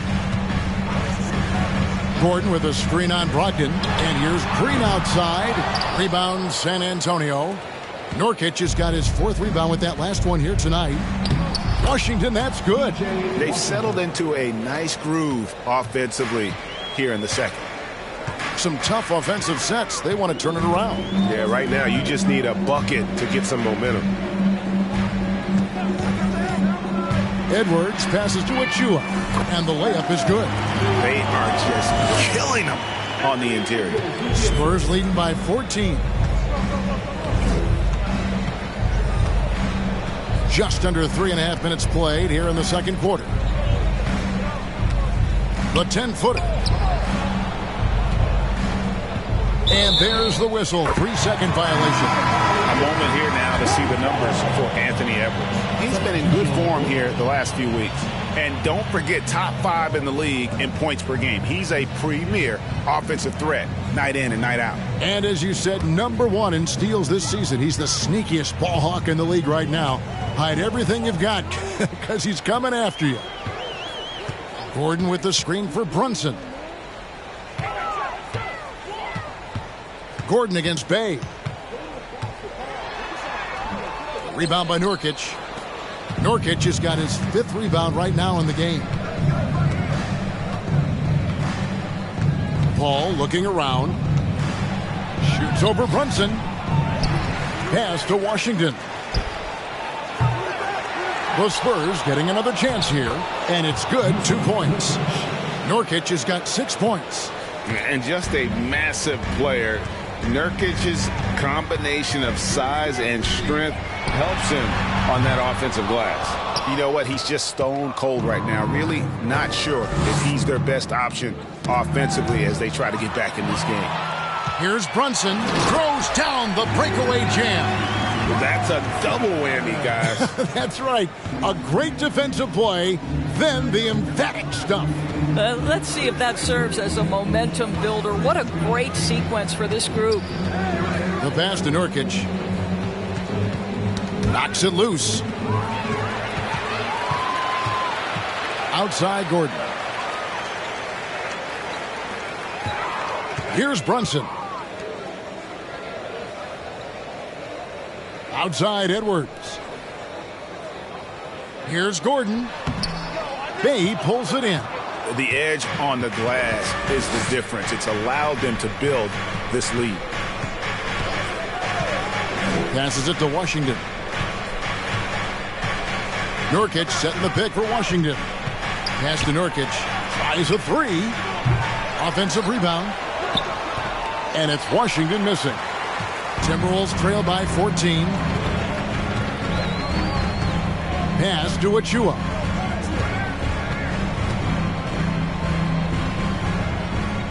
To the inside. Here's Green. That one good for 2. Green's got his 2nd basket. Well, Draymond Green is accustomed to taking contact. You get the sense this guy lives for it. Paul with the ball. 6 points for him. Gets that one to drop. That's his 3rd field goal in 8 tries. Big miscommunication on defense. He recognizes it and quickly takes advantage. And that's typical of this guy. He's always reading the situation, reacting quickly, and capitalizing. Timeout called. First of the game for Minnesota.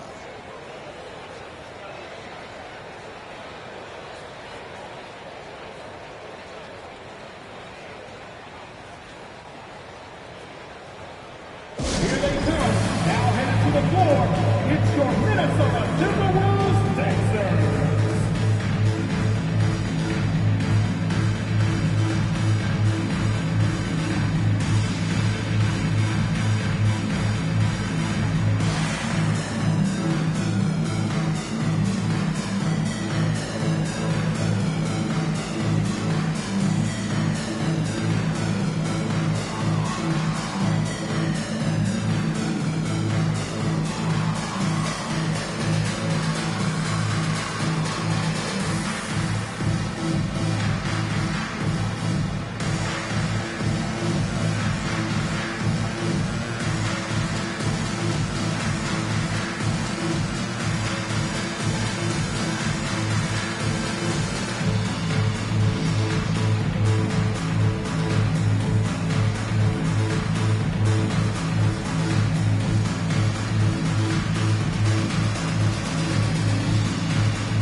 Antonio making a switch here. Herter's checked in. Shooting at a high percentage. All teams aim to do that. Let's see the league's best. In fourth, the Timberwolves. So patient on the offensive end. I mean, they're not going to force shots, and it's that selectiveness that's yielded such an impressive field goal percentage.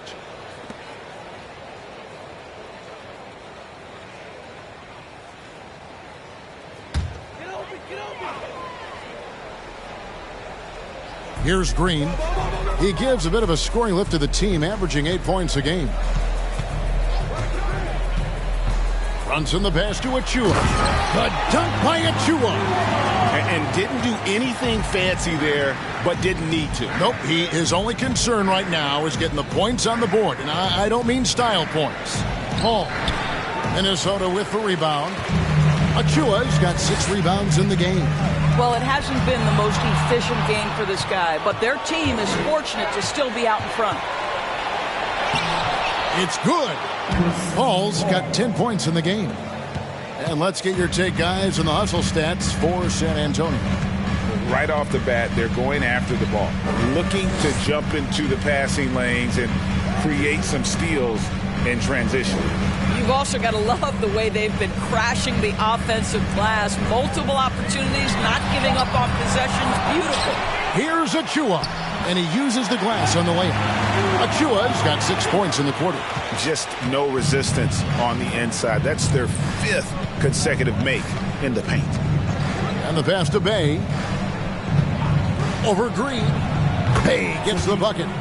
And the Spurs lead by 14. Night after night, game after game, Chris Paul understands where to put the ball and when. Nicely done. Here's Brunson. And he gets the whistle. 2 free throws coming up. For a while, the East was all LeBron. And the West? Well, Doris, as we know, the West was dominated by Golden State. But now, does the league, do you feel more wide open? Well, certainly, when you look at last season, I thought there were 4 teams in the East that absolutely had a shot to make the finals. Contingent on health. Obviously, Milwaukee, without Chris Middleton, struggled to get over the finish line.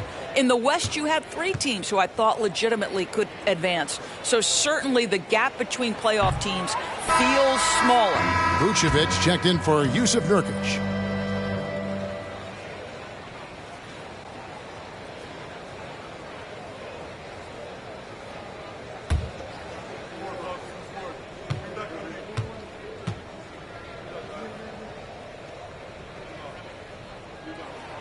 He hits the second from the line.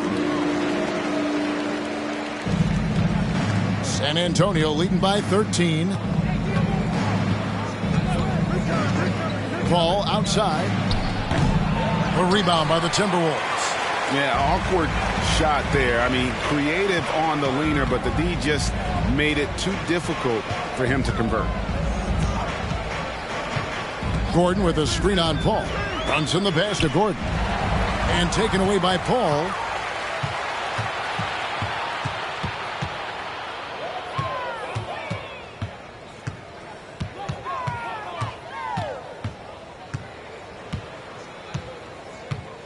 Vucevic setting the pick for Paul. Unloads from 13. The shot missing. So Minnesota will take it the other way. Paul against Brunson.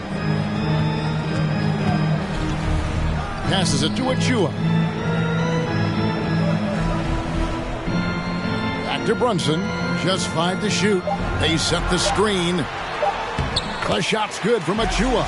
Boy, he's been cooking, but the teammates, he's just not getting a lot of support from them. Here's Paul. And it's off the back rim. No good. Timberwolves trail by 11. Brunson kicks to Gordon.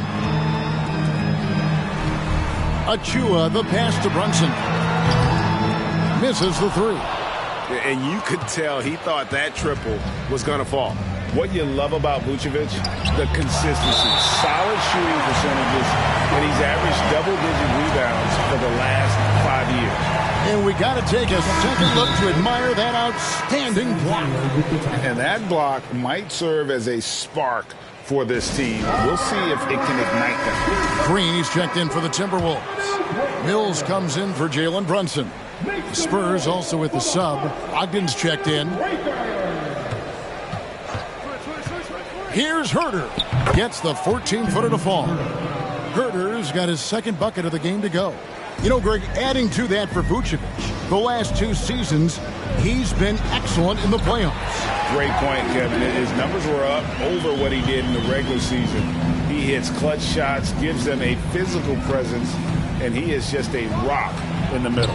The shot by Brogdon, no good. Well, they are daring him to miss, and he obliges. And here's Mills.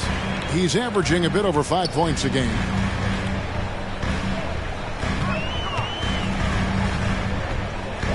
Gordon with a screen on Brogdon.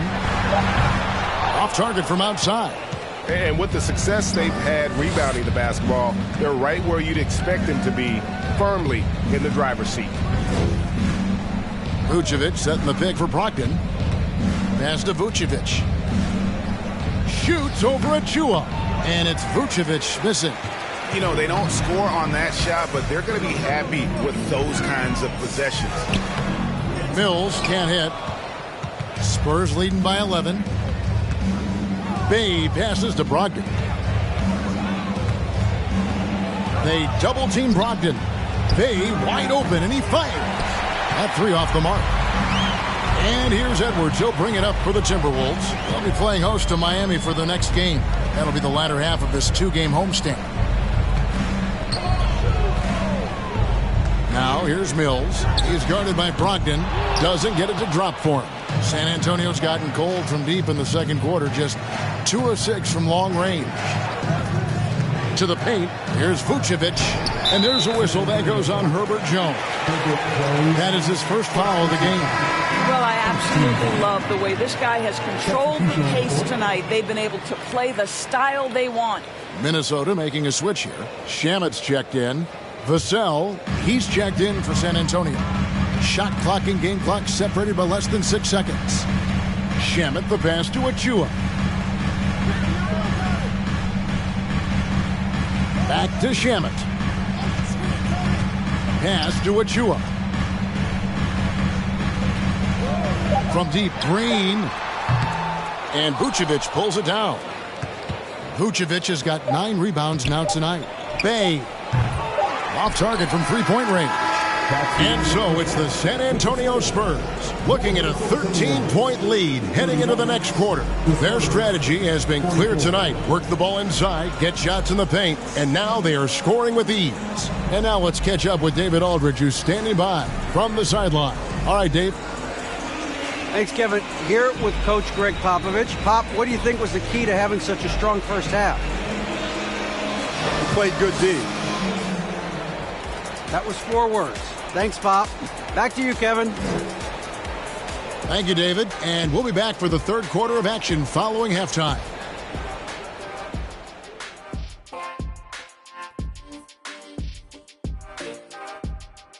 Good to be with you for halftime. Let's check in on the NBA action coming up later tonight. It'll be the Hawks against the Cavaliers out in Cleveland. It's going to tip off at 7 p.m. Eastern Time. This is going to be an exciting one, Ernie. I'm ready. Yeah, so am I, big fella. Let's get it going. See, every time you yawn, you bet me yawn. And keeping things moving, what a tremendous first-half performance for the Spurs. I'll guarantee you something right now. They wouldn't be leading without their bench. That second unit came out on fire. I don't know if that's a guarantee or if you're just spitting facts. That's a guarantee, Ernie. And that about wraps it up. And as the third quarter is about to begin, we go to Kevin Harlan for the call.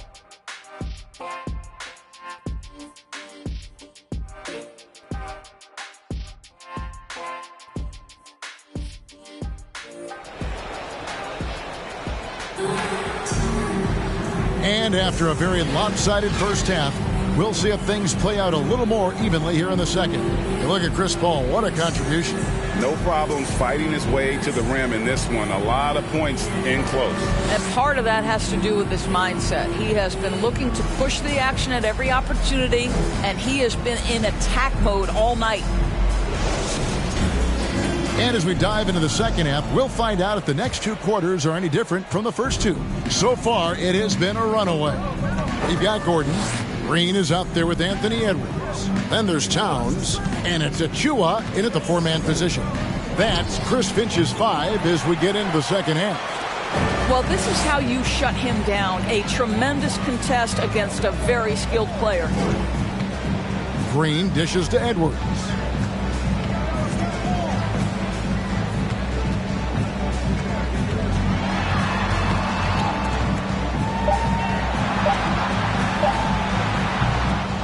Jones pulls it down. Spurs leading by 13. Now the pass to Herter. Spurs passing it around. It's Washington high post. Kicks to Jones. Herter on the wing. A three-pointer, no good.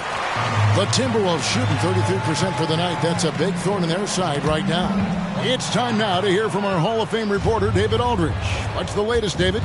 Thanks very much. Now, Malcolm Brogdon said in pre-draft interviews, teams would ask him, you went to college for 4 years and got your master's in your 5th year. Are you sure you want to be an NBA player? It seems as if you're black, you can't be both educated and a sportsman. But it's not disheartening. It's a chance for me to break the mold. Kevin? Thanks, D.A. And you look at Anthony Edwards, and G.A., he is becoming the leader of this Timberwolves team, isn't he? I think he is. I mean, partly it's his production with his numbers up across the board, but it's also his personality. He plays with tremendous swagger.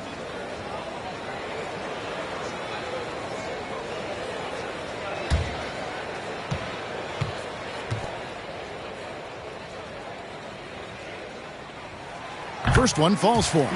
And how about the impact Anthony Edwards has had? This guy's a real game changer on the floor. Scores it at a high clip, can play big inside and play big outside, does everything on the floor with a passion, with a joy, and with a flair.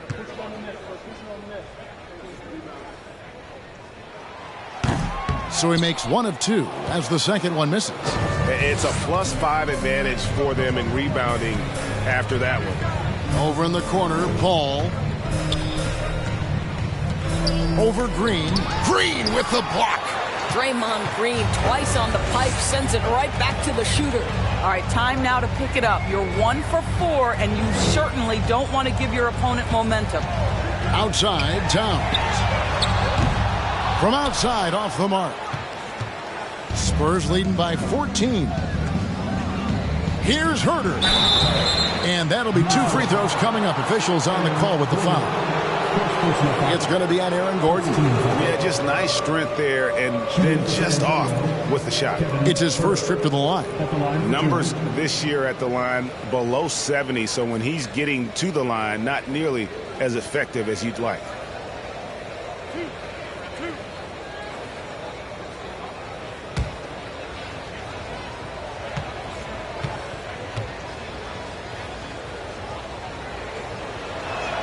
No good on that one.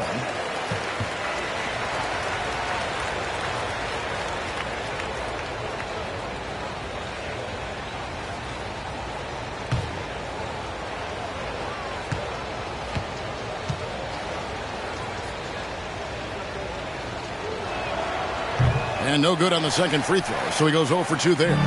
Timberwolves trail by 14. Gordon kicks to Towns. And the 3 off target. Well, I guarantee you this is not what they talked about in the locker room. 0 for 3 and looking lost. Outside, Jones. Feeds it to Nurkic. Minnesota with the rebound. Towns has got his 4th rebound in this one. Green taking his time here. Passes to Gordon. Outside, Towns. Edwards passes to Towns over Paul. The second chance effort. Nurkic with the block. And that 7'2" wingspan for Nurkic, he can just gobble up shots. He knocks that. Here's Herter. Drills the baseline jumper. Herter's got 6 points. Slow rotation there defensively, and he gets a wide open look from mid-range. And I'll tell you, you look up at the scoreboard, that's correct. They have a big lead for a reason. It's almost like he's trying to make things hard on himself. You know, he's just got to slow the game down, try to get some easy ones. Here's Paul. No good on the shot, a bit long that time. That's exactly how you have to defend him. He's a guy that the D needs to be aware of at all times. And Green gets it to go. Well, Draymond Green can dole out as much punishment as he receives, and right there goes into the teeth of the defense. Now here's Herter. 6 points for him.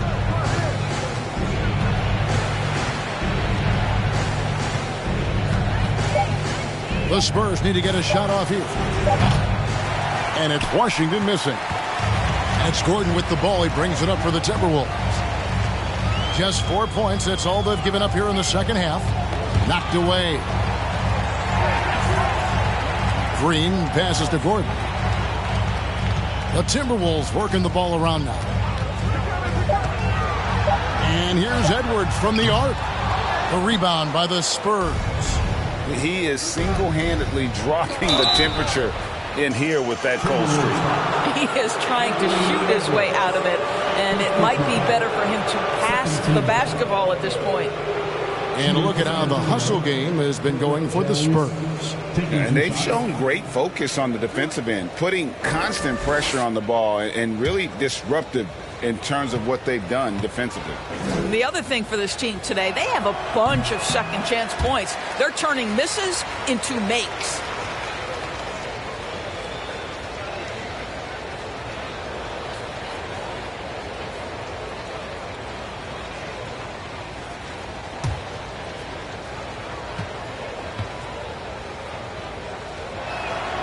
Good on the second free throw. Now Edwards. He's a solid producer, averaging nearly 22 points a game. Looking to get back on track here. And Edwards with the stuff. And that strength and concentration from Anthony Edwards. Yes, there's contact. Doesn't bother him. Nurkic a screen on Green. Paul kicks to Nurkic. On the wing, Jones. Nurkic setting the pick for Jones. Back to Nurkic. And finished off by Nurkic. And that's a double-double for him now. 10 points and 10 rebounds. And uses balance along with fluidity to finish at the rim. Nurkic is a unique big. Edwards passes to Gordon. Clock at 6. Back to Edwards. Over Jones. 2 free throws coming up, and they call the shooting foul. Well, Anthony Edwards has the kind of frame and skill set that can make him a force. But it all comes down to paying the price and putting in the work now. The Timberwolves shooting their 5th and 6th free throws of the game. And I think this is a strength of this team. Solid numbers at the line across the board. 77% collectively.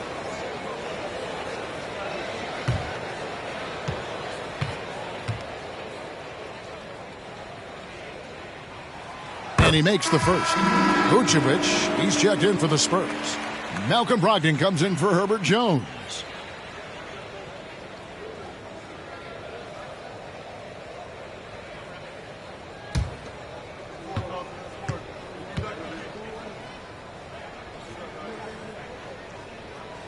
He's off on the second. He's forcing the action now, finally getting to the charity stripe after no freebies in the first half. Washington with the screen on Edwards. And it's Brogdon off the drive. Banked in off the glass. Brogdon's got his first points of the night. How about putting it on the deck and going with a level of intention? Malcolm Brogdon on the drive. Pass to Gordon. They kick it out to Green. Jacks up a 3. Good on the triple. Green's got 9. Listen, even average three-point shooters are going to make that shot. Defense must be better. Paul passes to Vucevic. Back to Paul. Over Green. Green with the block. Boy, the wheels have definitely fallen off in this quarter. He cannot buy one. Pass to Towns.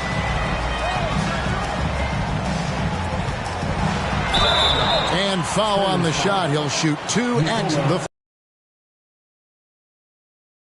Well, he's got moves and counter moves inside. Towns makes the defender pick his poison. The Timberwolves have shot 3 of 6 at the foul line.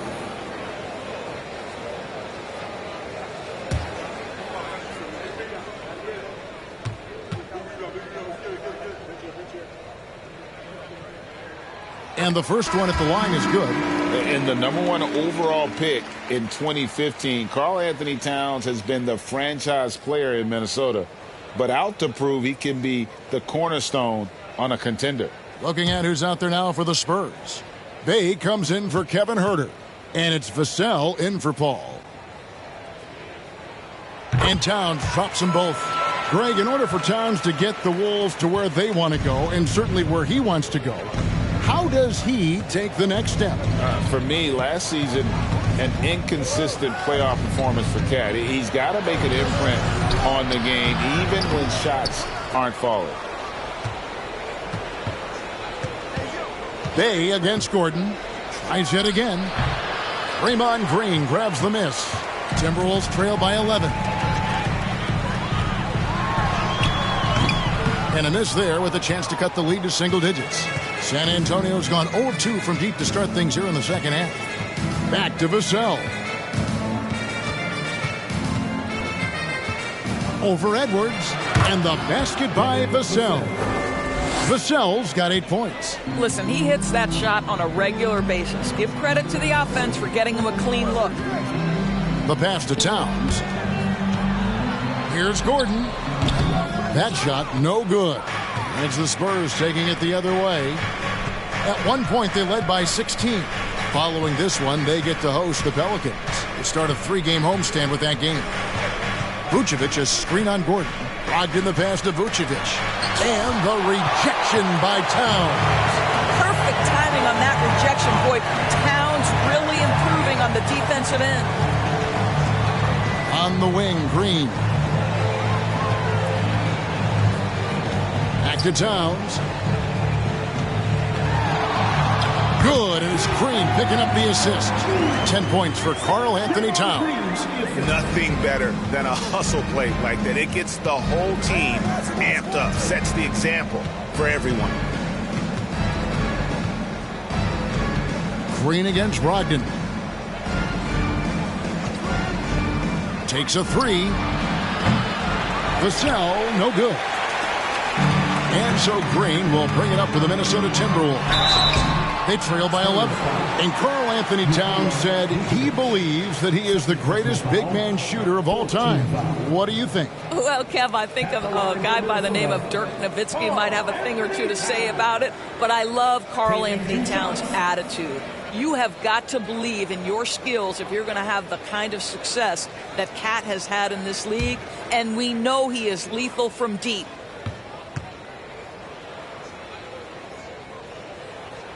The free throw drops for Towns. And they came out of the locker room after halftime with a much more physical approach than what we saw in that first half.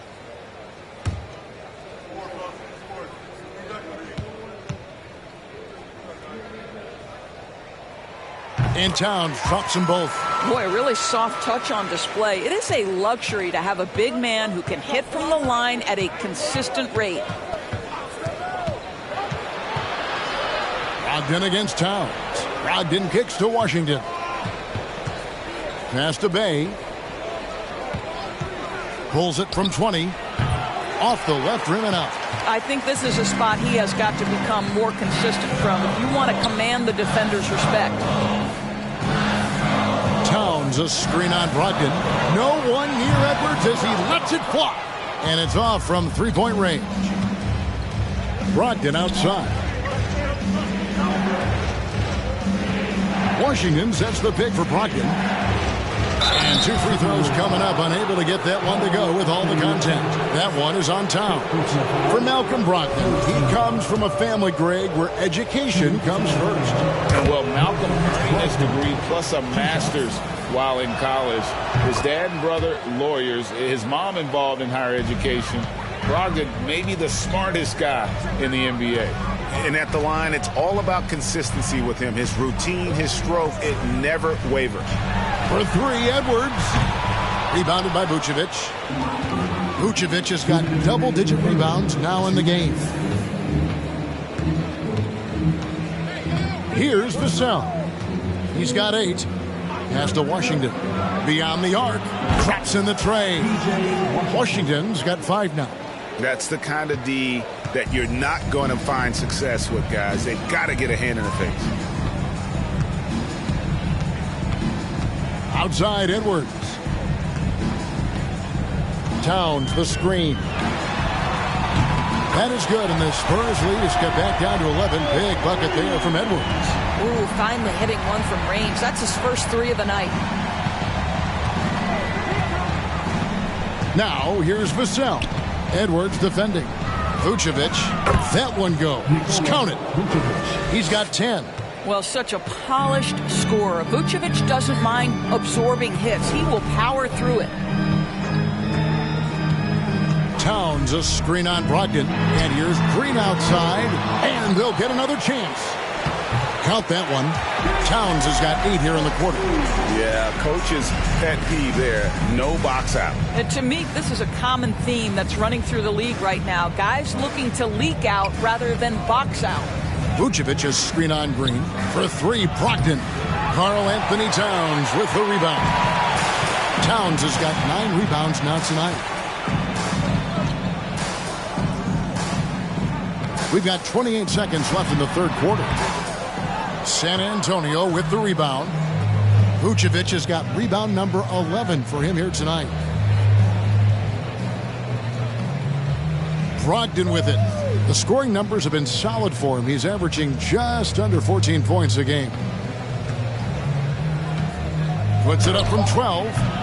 It doesn't go for him.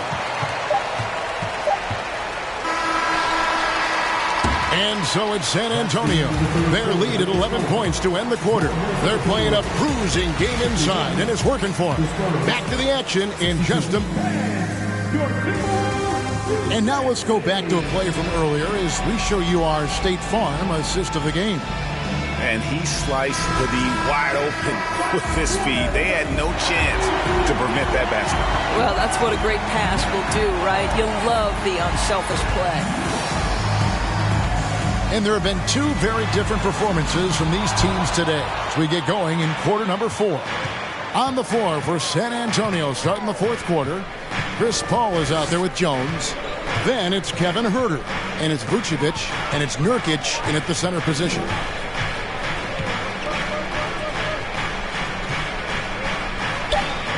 Six for 10 with that shot going in. That's a good game for a lot of guys.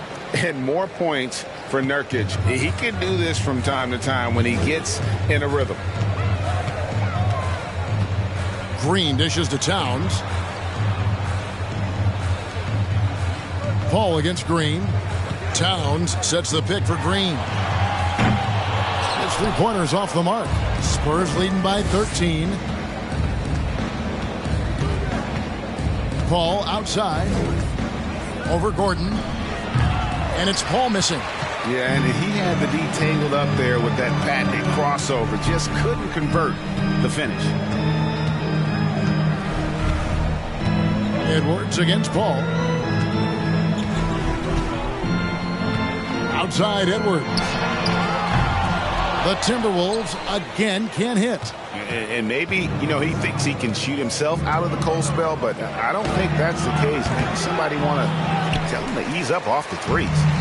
And so it's Towns with it. He brings it up for Minnesota. It's a 13-point game. Green kicks to Edwards. Releases from 15. Rebounded by the Spurs. At one point, they led by 16. Here's Jones. And he banks in the layup.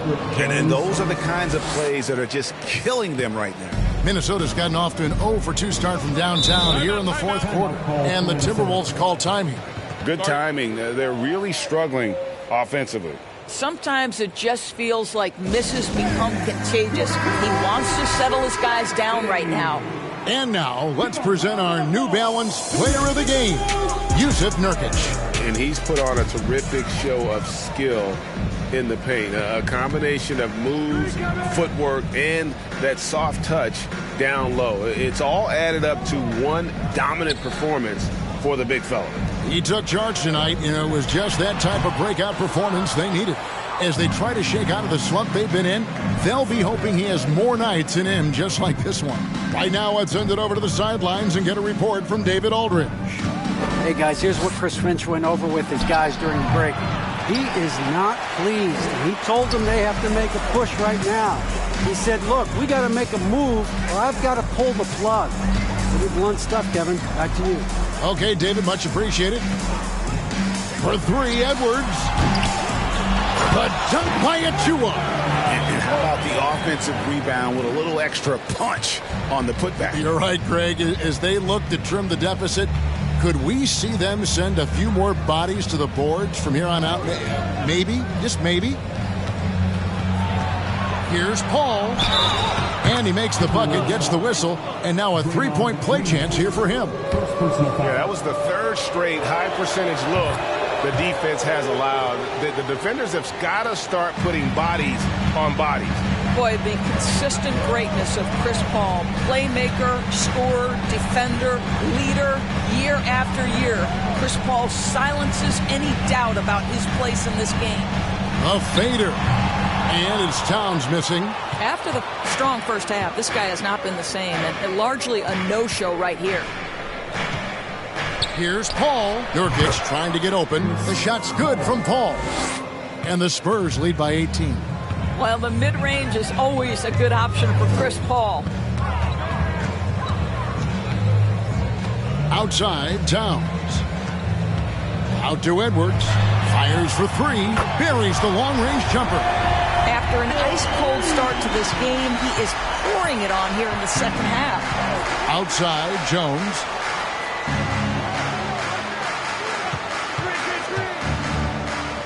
Pass to Vucevic. The dunk and the foul, a powerhouse move, and he's got a chance for one more at the line. It's going to be on Precious Achua. Well, Nikola Vucevic is a capable back-to-the-basket scorer, and he plays with tremendous confidence, guys. Green passes to Gordon. He kicks it to Towns. And here is Achua. There's the dish to Green. Tipped away and taken away by Paul.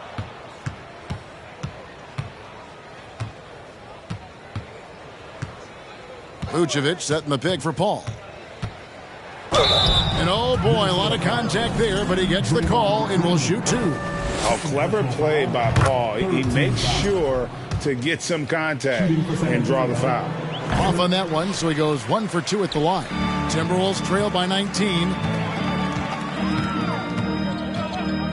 Outside, Green.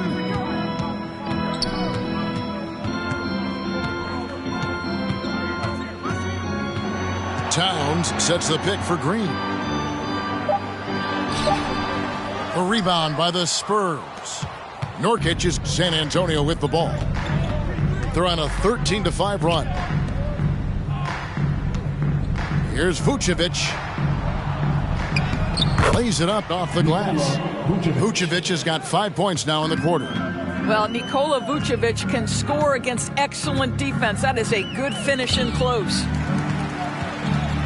Greg, you take a look at Nurkic. He is at his best going against big-name centers. Nurkic is the kind of player who rises to a challenge, can be a bit inconsistent in what he gives you, but he loves the challenge of going up against the best. Spurs leading by 19. Paul outside. Vucevic setting the pick for Paul. The second effort. And it's Vucevic missing. And it's Gordon with the ball. He brings it up for the Minnesota Timberwolves. To the middle. Here's Towns. Lays it up and in on the nice reverse. 16 points for Karl Anthony Towns. Now here's Herter. Over Gordon. And Herter gets it to go. And the Spurs lead by 19. Unwilling to let up even for a moment. That's his killer instinct, just fanning the flames. One thing I enjoy is watching players who don't pay attention to the score. You lock in on the moment and play the right way. Well, as usual, this guy cooking on the offensive end, but right now the other guys on his team have got to step forward. Jones against Edwards. Here's Vucevic, and that comes off the assist by Jones. Jones has got 4 assists in the game. Minnesota's gotten just 1 of 4 3-pointers to go down for them here in the fourth. Towns a screen on Jones. Edwards can't hit. Spurs leading by 19. Paul outside. Vucevic setting the pick for Paul. Dishes to Vucevic. Down to 5 on the shot clock. Shoots over Achua. Green with the rebound. And the fadeaway was the only option he had on that one. Defender there all over him. And the Timberwolves call time here. Nancy's checked in for Towns. Washington's checked in for San Antonio. The Timberwolves shooting in the fourth quarter down around 31%, not playing with as much energy here lately. Outside Edwards. Connects from three-point range. Edwards got 15 points here in the second half. Now this is more like it. 9 points for him from three-point range this half. That's 9 more than he had in the first. And there's the pass to Herter. Edwards against Jones. Rebound Minnesota. Achua's got his 16th rebound on the night. Outside Edwards. Kicks it out to Gordon. Outside Green. No good from outside. Well, that's just inconsistency from him, and it's happened all night, and it hasn't helped their cause. Jones, the pass to Paul. Over Green, and the shot is long. Timberwolves trail by 16. Gordon dishes to Green.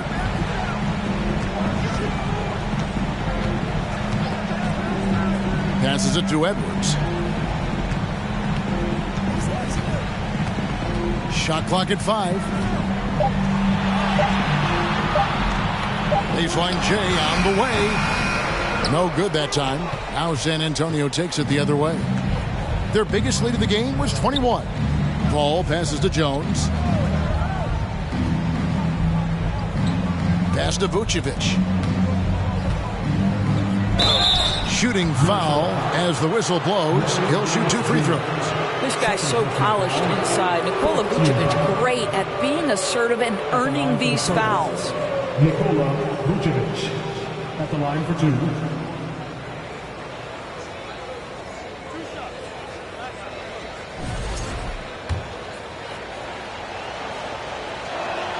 And the first one drops. No good on the second free throw. Timberwolves trail by 17. Outside Gordon. Nice ball movement by Minnesota. Edwards passes to Achua.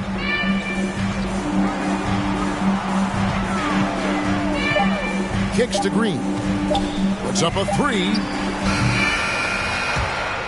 And it goes out of bounds. Last touch by Green. Yusuf Nurkic. He's checked in for San Antonio. Spurs leading by 17. Paul with the 3. Rebound, Minnesota. Yeah, and he had the D tangled up there with that patented crossover. Just couldn't convert the finish. Moment here now for an injury report. For an update on Karl Anthony Towns' injury, let's go over to David Aldridge. Thanks, guys. I got a status report from the Timberwolves head athletic trainer. He said that he suffered a nasty bruise to the lower part of his back and that it's really stiffened up on him. Obviously, they can't afford to lose him. This would be devastating for this team. Kevin? Thanks for the status report there, David. At least we now know, Greg, how he's doing.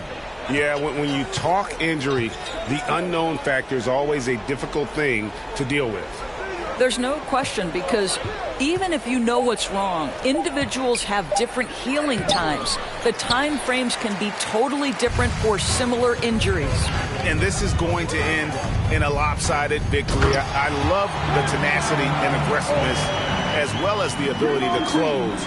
You really got to give it up here for the Spurs. You know, it's tough to put your finger on the deciding factor in this one, but I'd say that the shooting accuracy made the difference. Yeah, I think you're on point, Kevin. They got better looks, and that tends to lead to a better field goal percentage.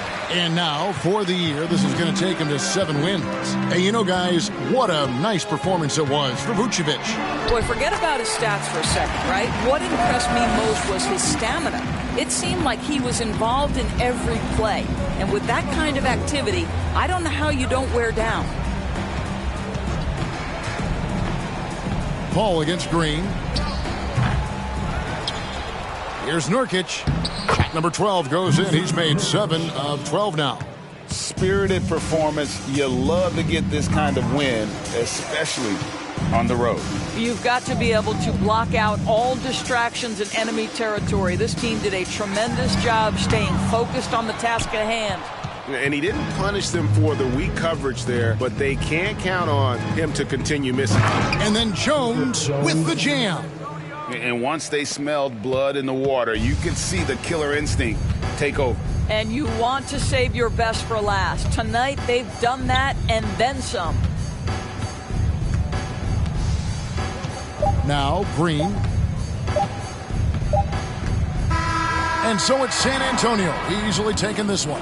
And in the win, a comfortable win in what was, I think, a pretty hostile environment. It really was. You know, it's never going to be easy on the road, but they didn't have too many problems with that tonight.